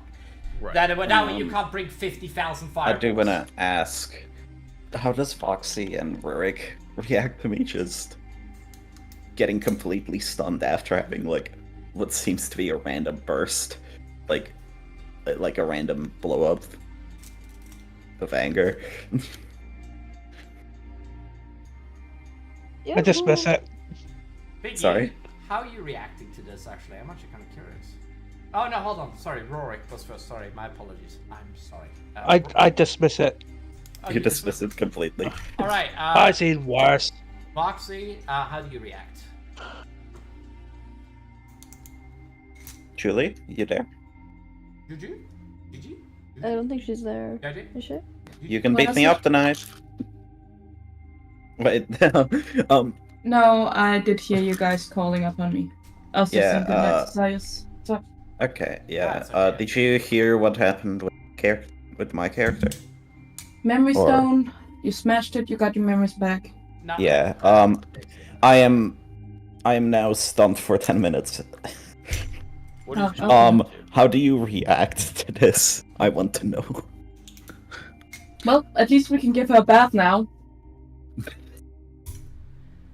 God, yeah.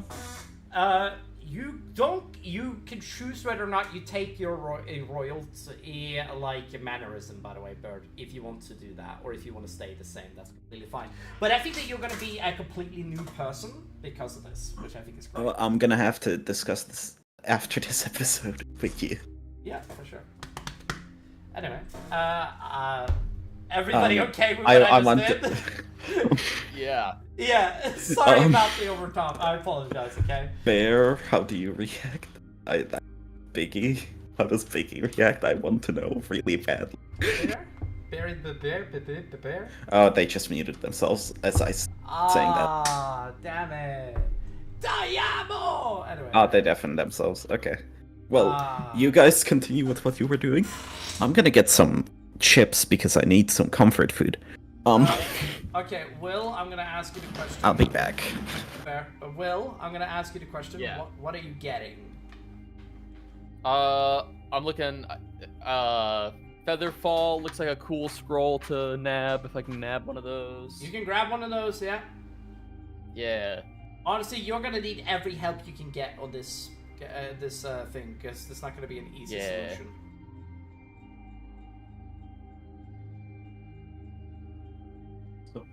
Let's see. Let this be the last time I actually go deafened again. I'm sorry. Anyway, hi. Hopefully. Diamo! Oh, yeah, I'm gonna ask you how you react to Bird in a second, but at the same time, I don't know. Well, why don't you write up a list and send it to me? Yeah, and then I'll give it to you next session, okay? I promise. Like, just you just go crazy with the list and give it to me. Yep. Just don't carry an infinite amount of scrolls, because I will lose my shit. Yeah. No, I'm definitely cherry picking. I'm just picking the ones that I think are actually. Thank you. Honestly, I just want to say this. I respect the shit out of you players. It's just, overpoweredness is one thing. Being it's I'm gonna pick a reasonable amount of scrolls to carry. Yeah, reasonable is fair. Am I in that library too? You can be. You can be if you want to be. Do you want to be? I do want to be. Oh, you go into the library. All right. Yeah.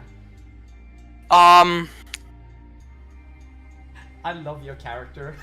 When he talks, it just That is the most entertaining thing I've seen. Biggie's also funny, to be fair as well. Yeah, Biggie's one's actually great. I love it. Hey, Bear. I'm sorry, I just undefinitely heard my name. Bear, yeah. Do you? I gotta ask a question. How do you react to Bird's character? I said I started poking her. Oh, like you start poking her. All right. Can I come back to you in a second? Yeah. Excellent. Thank you. All right. Now, but keep that full. Keep that full. Now, I'm gonna ask what Golden you're going in. I'm gonna say you're with Will, but Julie, what are you doing? What I am doing? That is the question. I'll probably give her a maid shower. I know we just got out from the shower to speak with this fucking robot thingy. Oh, you're going into but a shower. She's still not clean. Oh, so you wanna do like you wanna have like a good relaxing shower, Yeah, I get that. No, I am doing this to Bird's character. Oh, you're dragging She's frozen for 10 minutes. Yeah! She needs a shower! You get one of the androids she's to help you, stunned, I right? think, So yeah. she's not like paralyzed, so you could kind of just like walk her away and like she just kind of like unconsciously. She's doing like she isn't paralyzed. That is a thing, but she is stunned. Like she's looking ahead, like just like. So you're guiding her towards the bath, like she looks into the void. Yeah. And cannot look back. Yeah, it's pretty on top. I like it. It's kind of great. All right. Anyway, Beacon, question. I've fucking added the fucking android. Can I find a silence spell? Oh boy! Yes, you can. Do I need to roll if I need to find it, or is it just free? Okay. I'm gonna give it to you. Yeah. If that's the only thing you want. Bird. There might be more. Yeah. Keep me posted. Bear. Unmute, please. Okay. Go. Bird. I'm back. Oh yeah, thank you. Now, Bird is having an interaction. You're being escorted into the showers, by the way, by Voxy, because of course you are. And Bear is just following, poking a stick at you. Wake up! Hey, why aren't you moving? Hey, wake up! Becky, keep doing that and you're next. Voxy just fucking takes gloves on. I will throw you into the shower as well, motherfucker. Yeah, anyway. You unsanitized thing. Alright. I hope that everybody... Do you just have PTSD of water because you almost drowned one time? Yeah. I was thinking more of the time Alexander washed me and all my little flea friends. Aww. Yeah. They were not friends, they were pests. I worked so hard to get infected again. Yeah, it was like... Yeah, well, guess I'm going to clean you extra much now. You can't run from me, Baggy! Alright, keep me posted on what you guys want. Cole, Marcus, keep me posted on what you want. Aiden, what are you doing? To be fair, you guys wasn't listening, what? You guys can ask for weapons, by the way. Like if you guys want a melee weapon, you guys can ask for a melee weapon. If you guys want a pike, if you guys want a whip, I don't fucking care. You guys can ask for... Marcus is pretty satisfied with his sword. Oh, okay, excellent. Alright, yeah, Aiden, what do you want something, Aiden? None that I know of, no. And we get I guns. don't even know what's going on anyway. I stopped listening a while ago. I mean, I was gonna ask you if you wanted something. You know, think about any item you can think of, and then I will try to see if I can accommodate. I'd see a wife, but nah. Unless you want to marry an android, I don't know what I can do for you here. Well, maybe.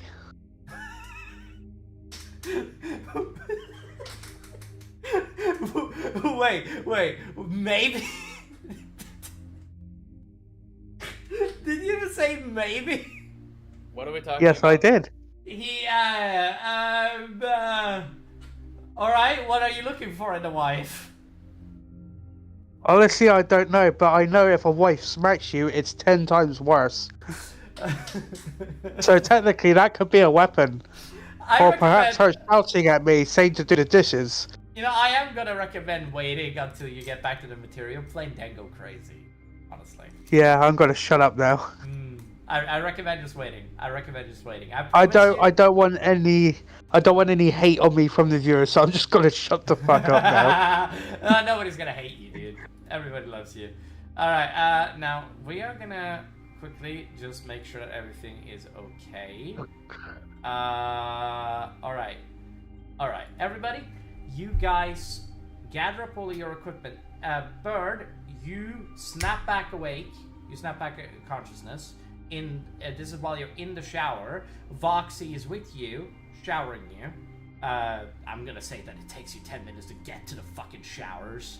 Fucking hell. So you're like, but it's already too late. You have water on you, and you have been dressed appropriately. Also, by the way, Bird, I forgot to mention this. Your arm, was that something you did to yourself, or was that before your life? Bird? Oh, Bird's not back yet. Alright, I forget. He has her camera on. I'll wait for Bird to come back. Alright. Anybody, anything anybody wants to do before Bird comes back? Before I get started? Not especially. I mean, yeah, I can't think of a whole lot that Marcus would be looking to take. He's got his weapons that he's satisfied with.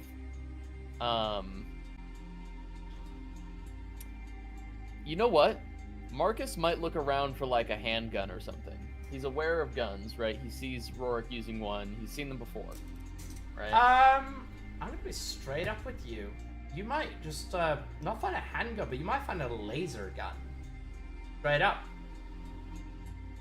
Yeah, it's like a little. I apologize. I'm back. Something small and portable. Yes, okay.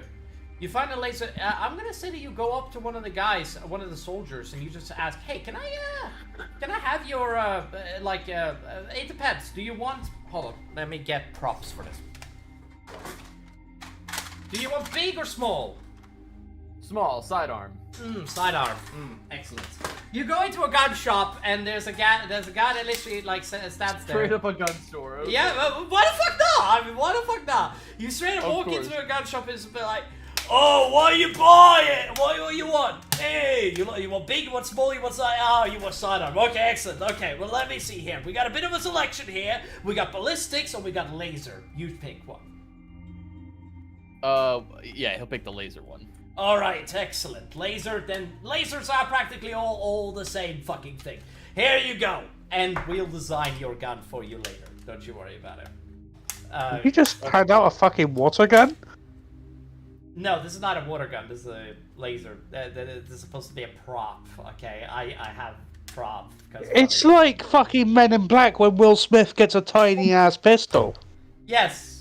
But, like, Will doesn't need a big-ass fucking gun to feel manly. I'm sorry, man. Fuck you.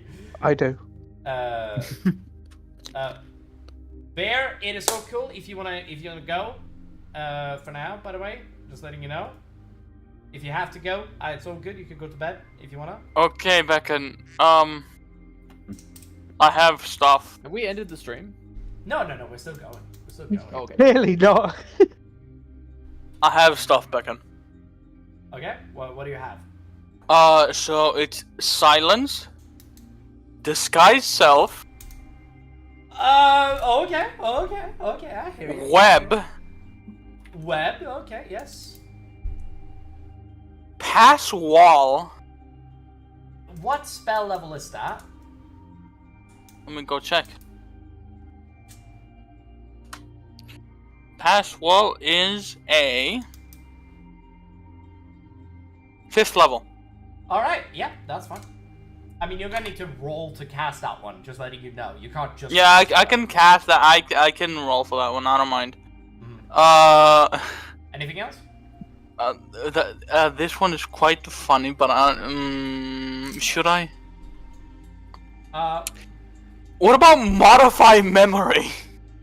Oh god. I don't see a problem. It's not like you're gonna be able to use that on these creatures anyway, so fair enough. Yeah, go crazy. Do it to Bird and make her forget everything again.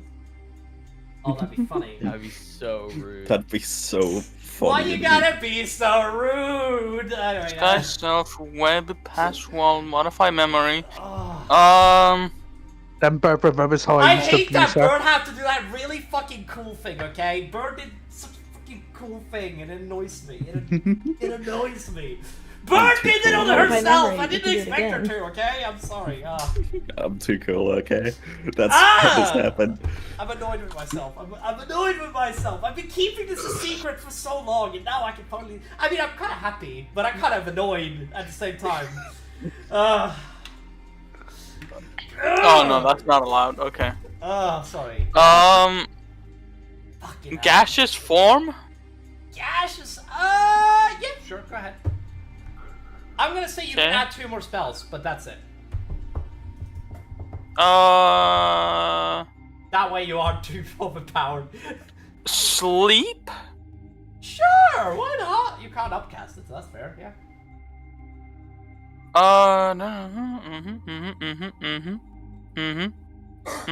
Yeah, that's it. I'm gonna roll for, what was it? Pass wall, right? Well, you don't have to roll for it now. When you cast them. When you cast them, you roll for them. That's the thing. Ah, okay. To see if you cast them successfully. Yes, because if you don't know a spell, it wouldn't make any sense that you would be able to cast it. You know, that's just... But you can try to roll for it. To be fair, the only way that D&D works is that you're only able to have wizards cast spell scrolls. Which is the stupid thing. In D&D 5e, that is the only thing that works. In my rules, I've changed it, so... Okay, so that, and should I tell you one bullshit item that I might able to get, perhaps? Because we are basically at the end game. Humor me. Staff of striking.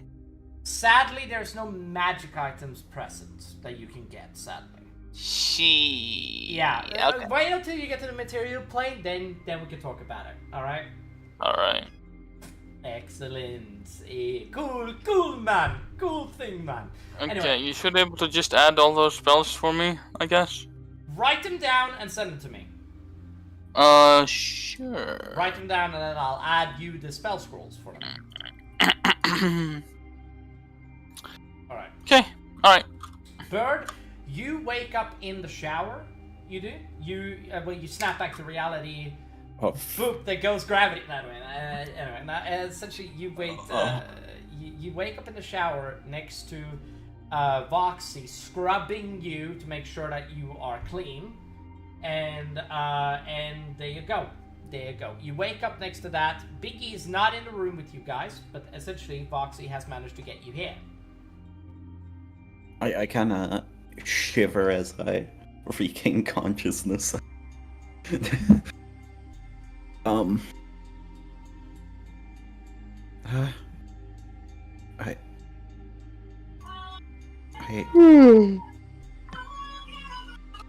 Golden. Sorry, I'm so sorry. My mother's watching TikToks. I'm so sorry. Oh, there goes Bear. Okay, Julie? Okay. Yes. Oh, Miss Bear. Yeah, I wake up in the showers. I'm no longer stunned. And I just kind of shiver. I don't care. I'll keep fucking cleaning you. You've been a dirty mess this whole fucking ass time. It's about fucking time you get clean. But Julie has a gigantic brush that she's brushing you with. If you're fucking royal, then at least look like it. We're not done with you. You're gonna look royal. I don't care if this is against your will. I wasn't prepared for this, man. This is annoying. I can't even say this annoying. Yo, I just found the coolest spell I didn't know existed. What is it, Will? Do I want to know, Will? Do I want to know? Okay, Okay. Ibisis just kind of quietly says, I've been such a horrible person. What was that? Repeat it. I don't feel like it. No, off-game, I didn't hear it either. Oh, sorry. She quietly says, I've been such a horrible person. Aren't we all?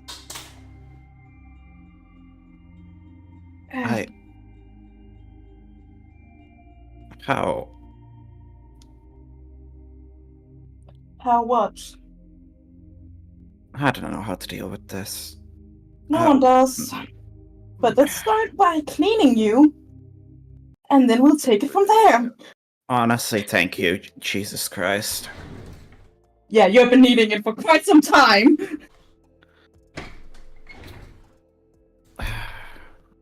I'm gonna have to think for a long time. I'm supposed to battle right now. Oh my god. You're already kinda in a battle against Walking Dead, or whatever the fucking are. I'm in a battle against time at this point. I lost half my life to this. So I take it whatever you saw in that fancy crystal dust that blew into your face after you destroyed the fucking thing? Fuck with your head or something? I got back all my memories. The 20 years before I got kicked out of the Yuan-Ti territory. 20 years.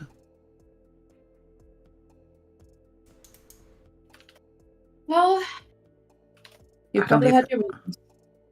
I don't even know how to be social anymore. I I didn't. can teach you. I guess. Quick question, Bird. Does your character have hair, or Yeah, long hair. My character's brushing and really like giving you fancy shiny hair. As we're in the shower. Honestly, I just want to be. I think I'm gonna be thinking. I kind of want to not talk about this right now. That's fine. You have a lot on your mind. Anything else you want to talk about? Maybe how to kill the child? She jokes, by the way. Yeah. Okay. I literally didn't understand the of how children don't have I don't know how you would say it, not as much consciousness, but just don't know as much. I was treating Piggy like they're not a child. Well, I'm sure I was treating Piggy badly. Clearly not, since it's still stuck with you. Huh. Well, take it as a good thing. The child is still sticking around you, which means that there's still hope for you to fix whatever shit you've done to the child. I bet it will be confusing for it. Someone actually treating it nice. Aren't you the one who gave it alcohol? Hey, I didn't know it was a child, okay? Oh god. But I did throw a fireball at it. That was more to save it. Okay. Ulysses just stays quiet after that. Bugsy, of course, finishes cleaning you up and even helps you get dressed. Yeah, that takes 5 minutes. No. She's taking out some of her wardrobe from her bag of holding. You get a fancy dress, you fucking bitch! Yeah, you do know that is, that her tail is gonna get in the way of that dress, right? Yeah. Yeah, I don't think I can wear this. Well, definitely needs a bit of modification, but not impossible. Look, Sorry for... even though I was... Oh god, I was eating rats for 50 years. Except that one time where I feeded you actually food. Oh god, I ate rats for 50 years. Why? You know, you're asking the right question. Why the fuck? I thought it was like what Yuan-Ti royalty ate because of a racist stereotype. Are you fucking racist? Is that what you're trying to say? What the fuck? No, I didn't know anything about my own race. I just took fairy tales and like what humans thought, and I just took it as gospel. Oh god. What kind of fucked up fairy tales have you read? To be fair, fairy tales are pretty fucked up when you read them. I know, but still. Especially old ones, and we're in the olden Especially days. old ones, yeah. Some of them are disturbing. Jesus Christ! I'm so sorry. Cutting open the big bad wolf to get the granny from Little Red Riding Hood out. Oh my god, I have so many problems. Little Red Riding Hood, don't even make me start. Anyway, let's... But, yeah, sorry. But...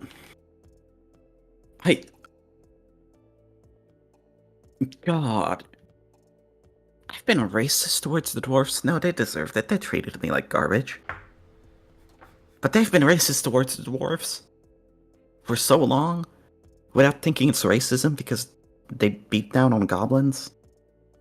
I have so many things. Hey, don't be so hard on yourself. I know. I have my reasons. You're not here, Goblin, unless you're peeking in to watch us naked. Is that what you're doing? Yes. For fuck's sake. Well, enjoy the fucking you at least.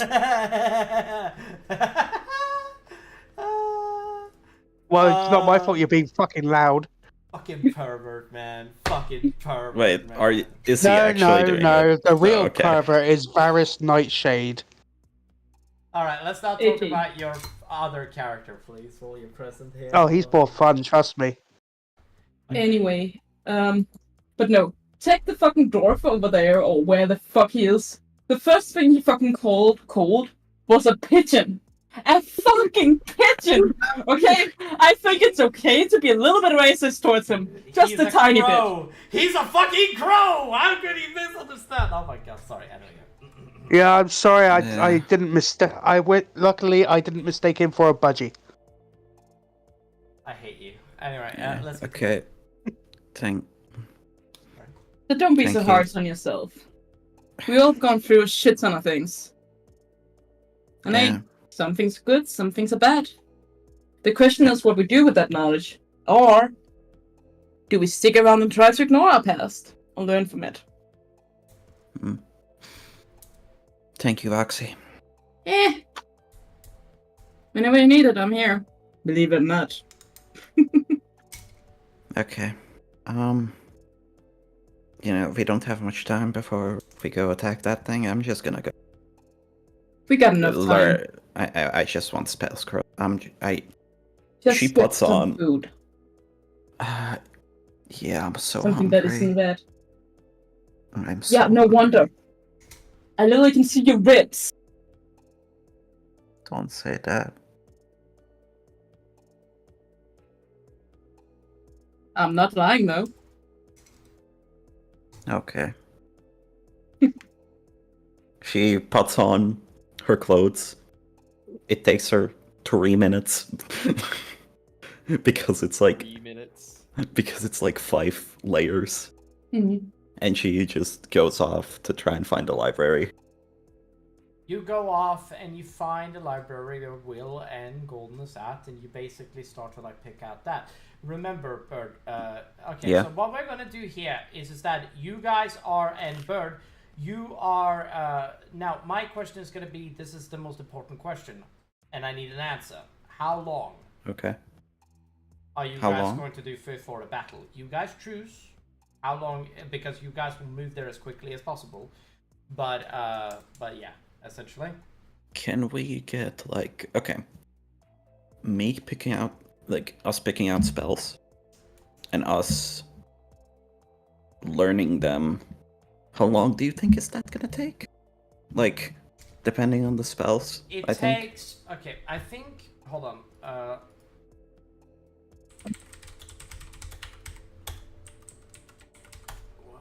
This is where things are gonna get really fucking annoying.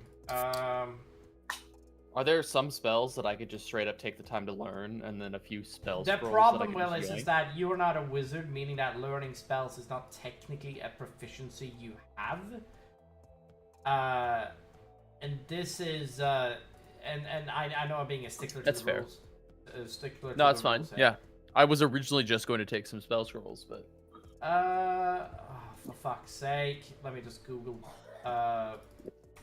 Putting spells into spell book. Oh god. Yeah. Okay, so it is... Okay. Player's Handbook 114. Alright. Let me just go and get the Player's Handbook. Okay, so... So, Bird, you gonna... 114. come by the library or something? Yeah, I'm gonna avoid you guys, though. Oh. Yeah. Alright, I'm back. Was I really that bad? Yeah, you need a No. spell one. Is it because I'm a dwarf? Are Yes. you having your lore things now? Ibis is overstimulated, and she thinks she has been a horrible person. So she doesn't want to talk to anyone. Containing 6 first level wizard. Yep, there we go. And then it is wizard of your choice. Your spell book is repository of spells you know except for the cantrips fixed into your mind. Learning spells first level or higher. Each time you gain a wizard level, you get 2 spells. Yeah, for free each. These okay, hold on. You can add spells into spell book. See your spell book sidebar. This is your sidebar.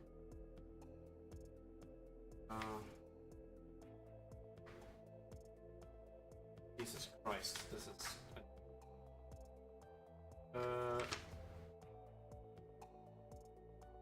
God, Jesus. Okay, hold on. I'm just gonna basically kind of like what I would probably do as a character is kind of like wave at you guys as you come in the quote-unquote library. I think. Okay. Yeah, I wave back, but I don't look at you.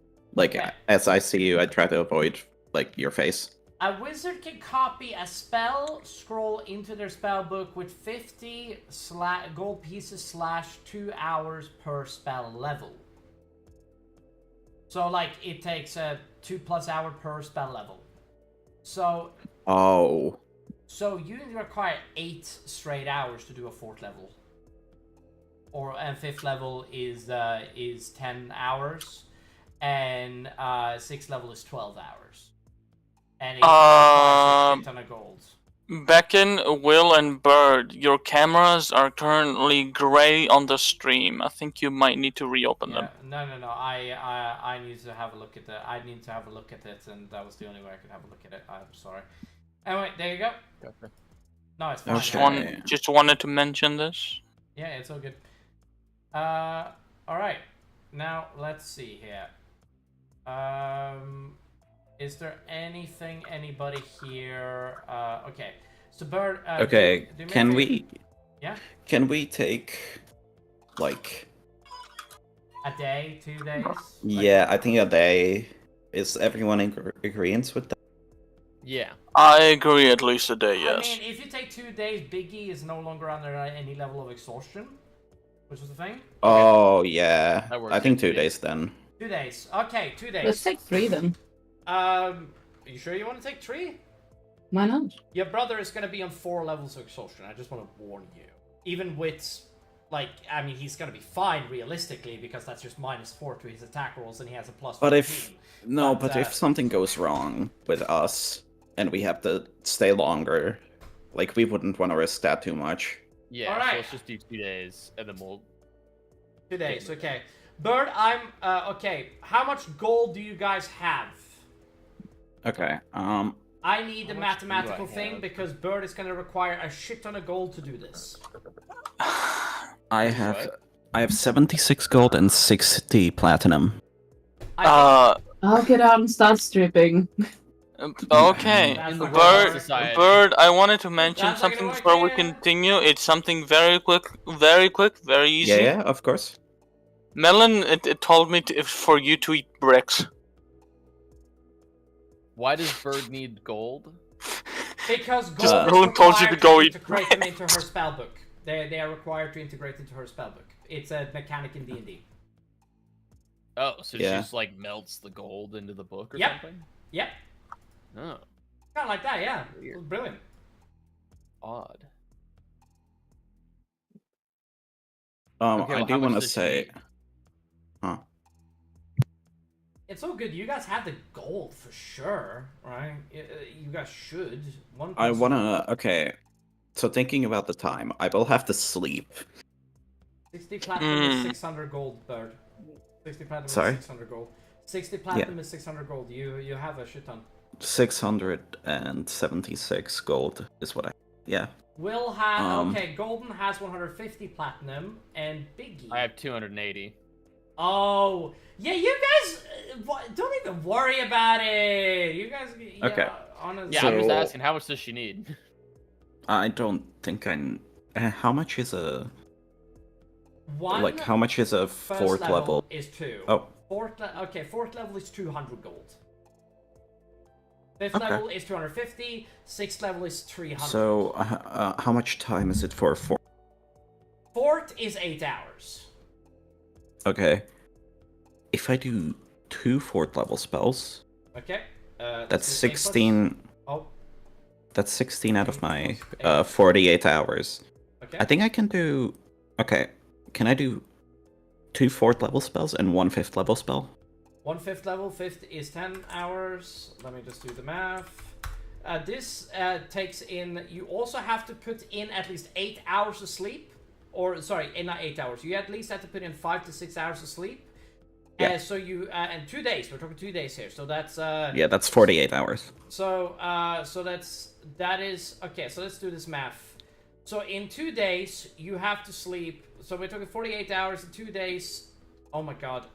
You have to sleep at least 48. So you have to... 40... you have 38 hours you can use to learn spells. Yeah, so 2 fourth level spells is 12 hours, right? 8 plus 8 is... 16. 16, sorry. Yeah, 16. And then a 5th level spell? Is 10 hours. So that's 26 hours you're on right now. Yeah. Sorry for the fucking calculations here. Yeah, I think I want to do that. I want to do 2 fourth level spells and 1 fifth level spell. And that's Right. what I'm gonna do. That's it? Alright. I mean, Yeah. that's not that expensive either. I mean, it is not unreasonably expensive. We're talking 200, 200, and then we're talking 250. That is 2, 4, 6, 650. That's 650 gold. That's not unreasonable. That is completely fair. That's a lot of money. I'm just writing that down That's so I 65 remember. platinum, right? That is 65 platinum. Correct. Again, not unreasonable. Completely fair. Completely fine. Okay, I need 5 platinum out of you. I just... 5? Yeah, I need You 5 can just platinum. take the you can just take 60 platinum from me. Have it. No, she has 60 platinum. But Bird, you have 76. I've got way more gold. platinum. You want some platinum? Here, have some Bird, platinum. Oh, Bird. right, yeah, I can You have just... enough. Bird has exactly enough. That's the thing. She has exactly Yeah. enough. Yeah, but like... Okay, yeah, so I'm gonna use... Yeah, she can do more if she wants to. She can make like a bunch of first level and third level if she wants to. It's up to Birdo. Also, Bird, Yeah. are you over your fireball thing or fire thing, or are you still afraid of fire? It's not afraid, it's just hitting it, and then she's not over that. Okay, then fireball is out of the table. Okay, get it. Got it. Yeah, so... Lightning bolt, That's- though. Third level lightning bolt. You could... So That's all I'm using, genuinely. That's all I'm using. Fair enough. I can't even blame like Bird for not taking anything else. But you also get 5 spells that you get to learn, and you can do any. Yeah, I know. So just, wait, I think they should be under a certain level, because... I will say 3rd level. I will say 3rd level and lower. Okay, cool. Cool. I will say that. But yeah, there you go. That is the... And you are basically... What you're doing, Bird, is that you're writing those down furiously into your book. That from memory. That's why I'm saying you get 5 of them. You are writing them down into your spellbook. That's why you're able to cast them. Now, you guys... Now, this is where it happens. Oh, hold on. Let me see if I can find a bit of a awesome song. I am so... I have been using Naya's song. To be fair, I do think... You know what? Let's go with this oldie but goldie. Shall we? Alright. You guys... What does Golden have to do with this? Motherfucker. Anyway, now you guys head off. You do outside after the next 2 days. First of all, you guys get constant reports of how your crew is doing. They are doing well. They have built a barricade that is not like a major barricade. They haven't built like a wall. I do want to say. Yeah. Sorry, I think Julie should get some. Julie, do you want to do anything in those 2 days? Sorry, yeah, Julie. Yeah. Actually, you said it would take them 4 hours to fetch my brother and the vampire, right? Well, they're not gonna fetch... Wouldn't that mean that they have gotten them in these 3 days? Yes, but the thing is... They're meeting up with them. They're not bringing them here. They're not bringing them here. There's too many of them to bring them here, which is the problem. Like, I was more thinking they'll bring those 2 since they've been busy in the streets. No. This is what I'm going to explain to you now, essentially, once you're done with your thing. I'll explain it to you. I'm sorry, but I gotta go. I got classes tomorrow. Okay. Yeah. All right, Nexo. Thank you, Nexo. I'll see you next weekend. See you. All right. I am now going to be straight. But yeah, I'll explain it to you. Essentially, as we're basically going along. Now, okay, so I'm gonna be straight up here. There's 4 very big mechs. Julie, did you want to do anything? Actually, I would like to see what kind of gun opportunities there's. More because I think it would be useful if we have ammunition and had guns. First of all, Will, you fire cells, but every 15 to 20 shot you have to reload. Does that make sense? Gotcha. 15 to 20 shot. Bird, Julie, you go into the gun shop and you go up and talk to the dwarf ahead. I'm just gonna be straight up with you. There's ballistics and then there's lasers. Ballistic is more silent, and literally, like, lasers light up a fucking... Like, it's a laser. It lights up an area, okay? It is not, like, it fires, and it... Like, you're not gonna be... Like, if you're sniping, you want to use ballistic. That's my point. If you're sniping, you use ballistics. Okay. I think I would like both. If that's possible. I'd like to get both of the things. Alright, but more because I can see how I can use the laser gun to possibly close up wounds. Okay, you're thinking realistically here. Now, there is of course. He looks at you and he says, well, there is a slider setting for welding and other thing that you could do with the thing for, like, quick repairs, but are you sure you want to use that for cauterizations? Do you have other suggestions? I mean, not necessarily. I'm just curious. I mean, it's not like I have a gun that can fire nanotechnology. But to be fair, and he puts a gigantic bazooka on the table. I have something like this. Do I have to roll for seeing if Voxy can actually carry that? Oh god. Yeah, sure. Just don't let Rurik see it. Aiden, are you following? No. Oh. What is Aiden doing? What are you doing? Okay, let's. I don't know. Let's first finish with Julie, though. Yeah. What am I doing? That's a good question. Alright, now the question is now gonna lay, Julie. Essentially, first of all, there is... Okay, so what you're buying is either a laser pistol. I will go over the damage with both of you later, by the way, I promise.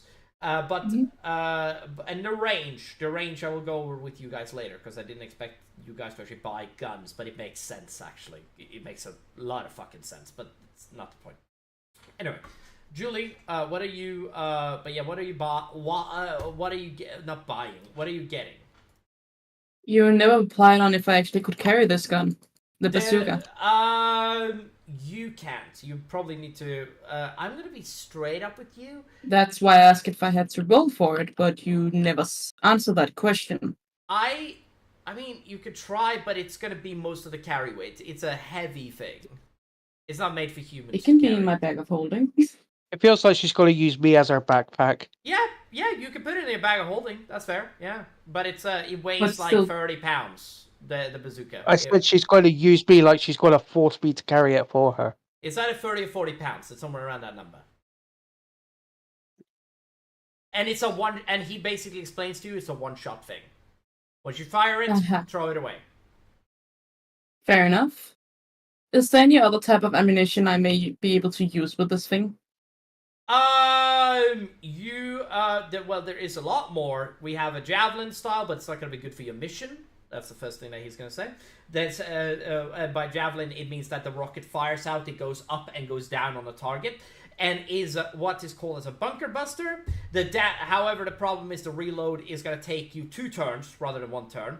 The bazooka that you're having is a one-shot, so you just shoot it and throw it away and draw something else. And then there's one that takes 1 turn to reload. And like heavy loading versus low loading, essentially. And the javelin takes an entire 2 turns of loading, but it does a lot of damage. Does it make sense? Yeah. The next question I may have is, have you tried fighting these things we are going up against? Yes. Okay. So, which of your weapons... Sorry, yeah. No, that's fine. So which of the weapons have you used that have been most effective towards them? If you need to be long-ranged. First of all, the most effective weapon is this. And then he puts up in a small backpack that basically... This here is a Mark 1 flamethrower. This thing fires out to 30 feet cone and does a lot of damage. You just hold it out like this, and then you go... just spray it all over the battlefield. It sends out a cone of fire that does not like a huge amount of fire, but the bigger ones are really scared of it. I also recommend, and he puts a grenade on the table. It's like, these grenades here are incendiary grenades. Just undo the pin here, drop it, and throw it, essentially, while it is, and then it explodes, and then I have a Mark II flamethrower, but this one is a little big for a girl's your size. This thing fires napalm. Very scary, that is. And this guy really likes fire. Then, when it lands upon a target, they have to, essentially, they are fucked. Okay, so that does sound quite useful. Heavy. Well, I'm sure someone in my party would be able to use it. And also the cone is way smaller on this one in comparison to this one, but this one does more damage. Also, you have napalm grenades, which stays on there for 10 turns. But then you have, also I'm explaining this so that you understand, like, he's not explaining it like 10 turns literally, but you get my point. This here takes 10 turns, this one here take only only lasts for like 2 turns, this one, but you can... But basically, the range is a lot bigger. It's like a fireball range. I think you like to speak in a term that you understand. And this one here is just very simple. This one lasts. This is just a napalm. You throw it, and it lasts for 10 turns. You can cordon off an area. It's very simple. Does more damage, but the radius is smaller. How much will all of this be? This doesn't cost any money. We didn't Great, use money I'll take here. it all. Wait, hold on. I do want to... Can I get a lock off your hair? What? Why do you want a lock of my hair? Do you want all this? Answer my question first. What do you get out of getting a lock of my hair? I just want something to remember a beautiful lady from. What a kiss ass.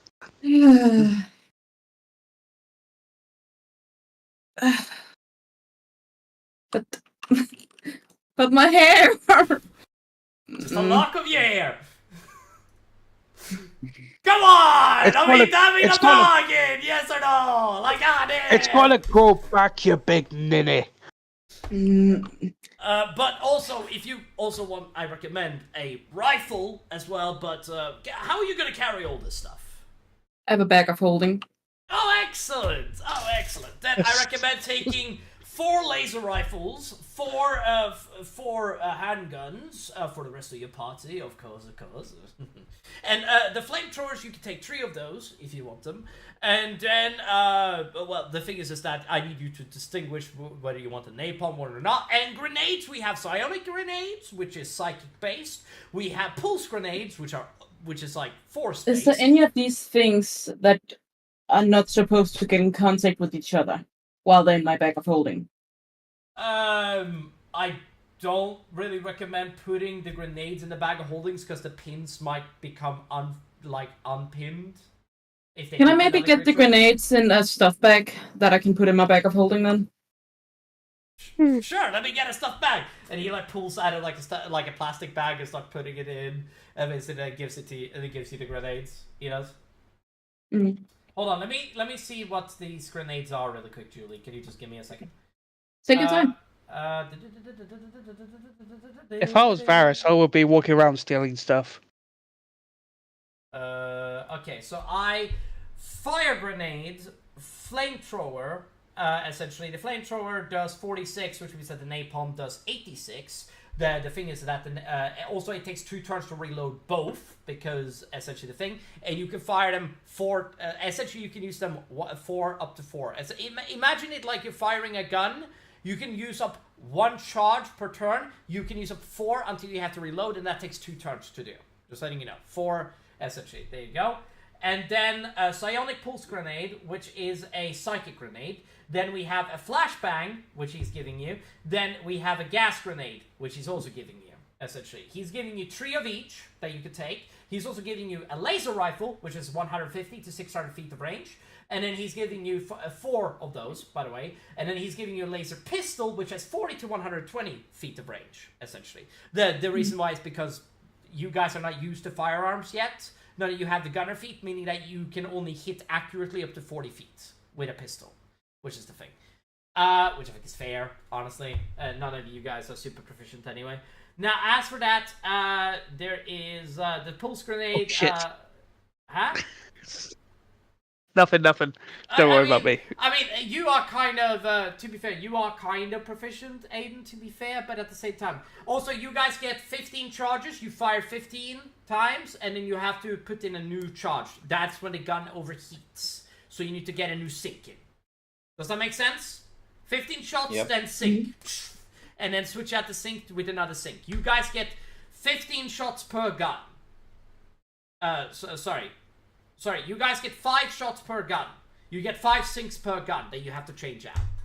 Right? But you said 15, make up your damn mind. Yeah. No, you get 5. I'm saying 5 because I think it's fair. You guys get 5. They are a little clunky, a little heavy, but Julie can carry a couple of them, and she's carrying all of them. These things altogether weighs about 200 pounds. I hope you have 200 to 250, somewhere around that number. I hope you have weight for all of this, Julie. I hope truly for your sake that you have enough carry weight to carry all of these things. Well, bag of holding. Oh, grenades.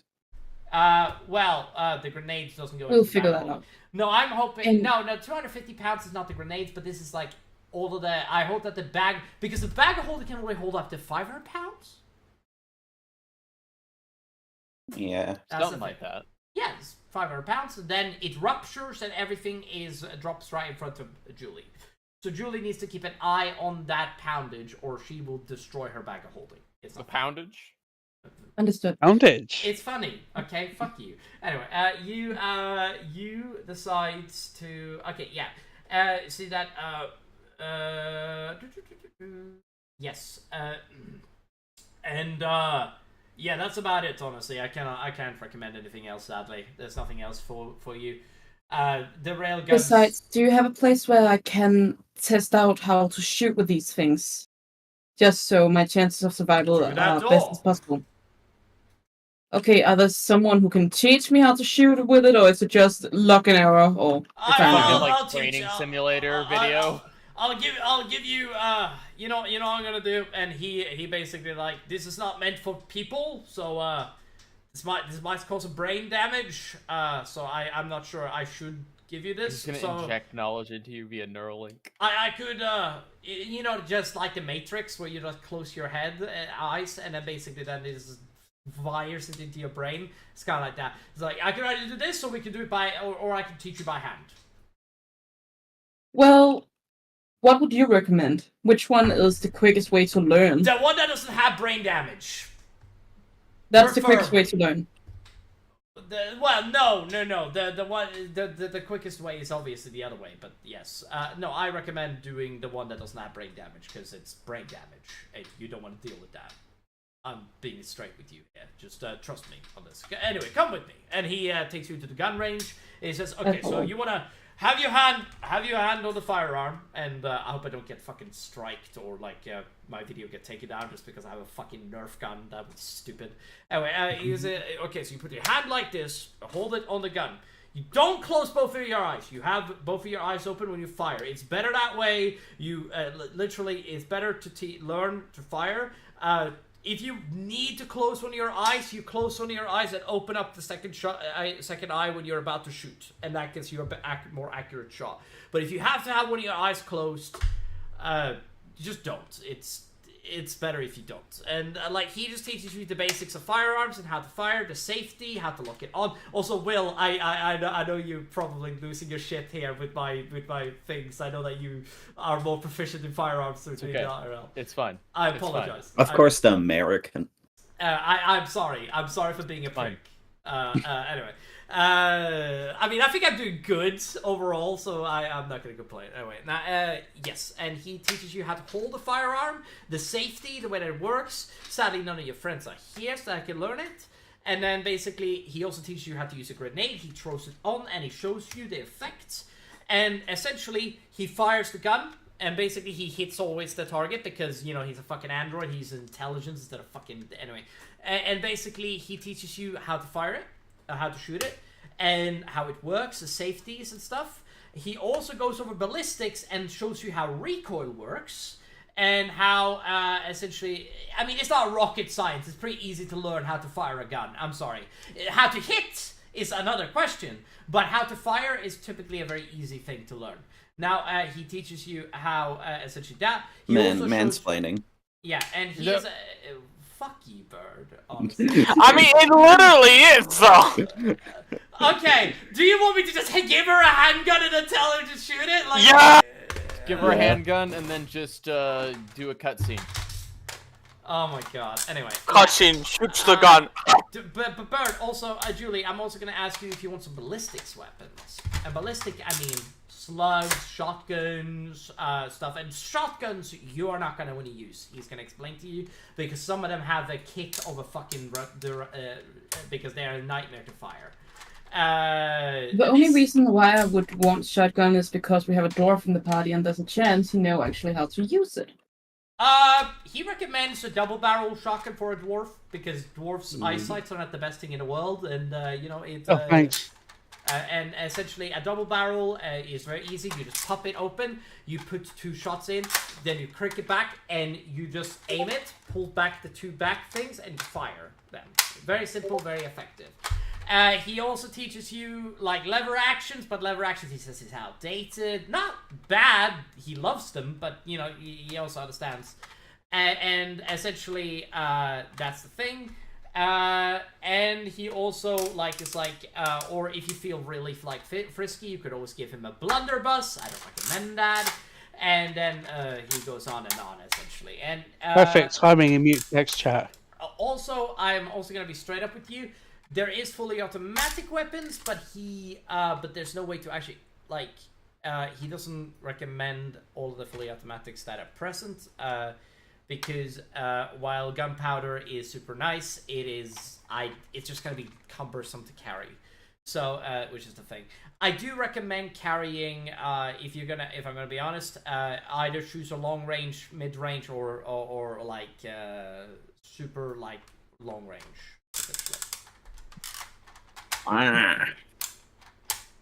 Like long range, mid range, or super long range. Right? Yeah. Do you have anybody in your party that is super proficient in, long range weapons? Okay, guys, any of you proficient in long range? I got a shotgun, so no. I think I can use a bow. Yeah, I can use, like, simple... What I'm probably gonna recommend is that if it comes down to it, I am just literally gonna say, well, if you need to, just give your friend one of the rifles that I've selected. But to be fair, I am going to give you my pride, my baby. And he pulls out a big gun and says, this is a anti-material sniper rifle that is made to destroy tanks. Oh wait, that's right, you don't know what that is. Big creatures. Big, nasty creatures. This is what this is made for, essentially. And once you shoot it, it goes boom. It blows up mostly anything. And does a lot of damage. There you go. Put this into your bag of holding. Now, what about that lock of hair? I will take... She sighs, and she takes her knife, and it's not a big lock, but it's like the end pieces of her hair enough to, like, because she had thick hair, you wouldn't really notice that she cut some of her hair off to give it. Does that make sense? Yes, exactly. Yeah. And he takes it, and he's like, everything is yours, have a good day. And he turns around, and he basically gets back to it. He does. Fucking weirdo. You see him smell the hair in the back there. No. That'd be funny, come on! You could have asked for seeing my titties, and I would have said yes. Why the fuck would he want to have a lock of my hair? I don't know. He thinks that's less the weird. android. I mean, for all you know, he could have wanted to clone you. Anyway, yeah. Honestly, I was thinking the same thing. Rifle, obviously. Oh, hold on. Not that I blame him. Oh, it's anxiety medication time, everyone. All right, now you guys all gather these items, and Voxy, I will write down the amount that is that you are carrying, and you give. And I'm gonna just be straight up with you, giving. Also, you got 10 slugs and 30 buckshots from the guy. He explained to you how buckshot and fucking slugs work. And he basically gave you, and that's it. I think that is solid. That's fair. I just realized that if I give this to Aiden, he's gonna become an Iron Drake, isn't he? He's gonna become an Iron Drake from Warhammer Fantasy. For fuck's sake, I hate you. Why did I suggest for like drawers? Anyway, now, anyway, you guys see, you guys finish, and you guys have that like epic walk scene you do that you like slow-mo, like epic walk scene, just that is just you know what I mean. And you guys this is where the episode ends. The city, and I'm gonna be straight up with you guys. You guys get through. Okay, you guys get to a checkpoint, and you guys see that there is a man waiting for you guys, and you guys get on the ship with the Nexus android, and you guys fly all the way over there. And as you guys do, you guys end up on the battlefield, and you guys get dropped in. Essentially, what happens is that you guys get taken to the east, and you guys see outside. You guys can see like a window outside that basically shows you guys like everything that is going on. And there's no pilots. There's no control at all. This is just a operative like thing that just flies. And you guys go there, and as you do, you guys realize that there is these little pods that is below. essentially.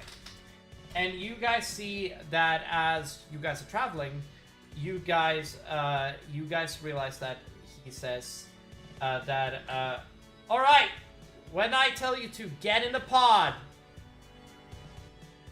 and then we'll launch us all down there, and then we'll enter the entrance. Okay. You guys, this is where I wish I had fucking Helldivers. Anyway, now essentially, you guys, anyway. And you guys get it. Okay, so you guys climb into pods, and you guys get fired out, land on the ground, not directly, and you guys start. See, the thing is that there's a battlefield around you. There are enemies that are constantly trying to get through you. There's a passageway that goes underground that you guys want to go into. Now, this is a hive structure.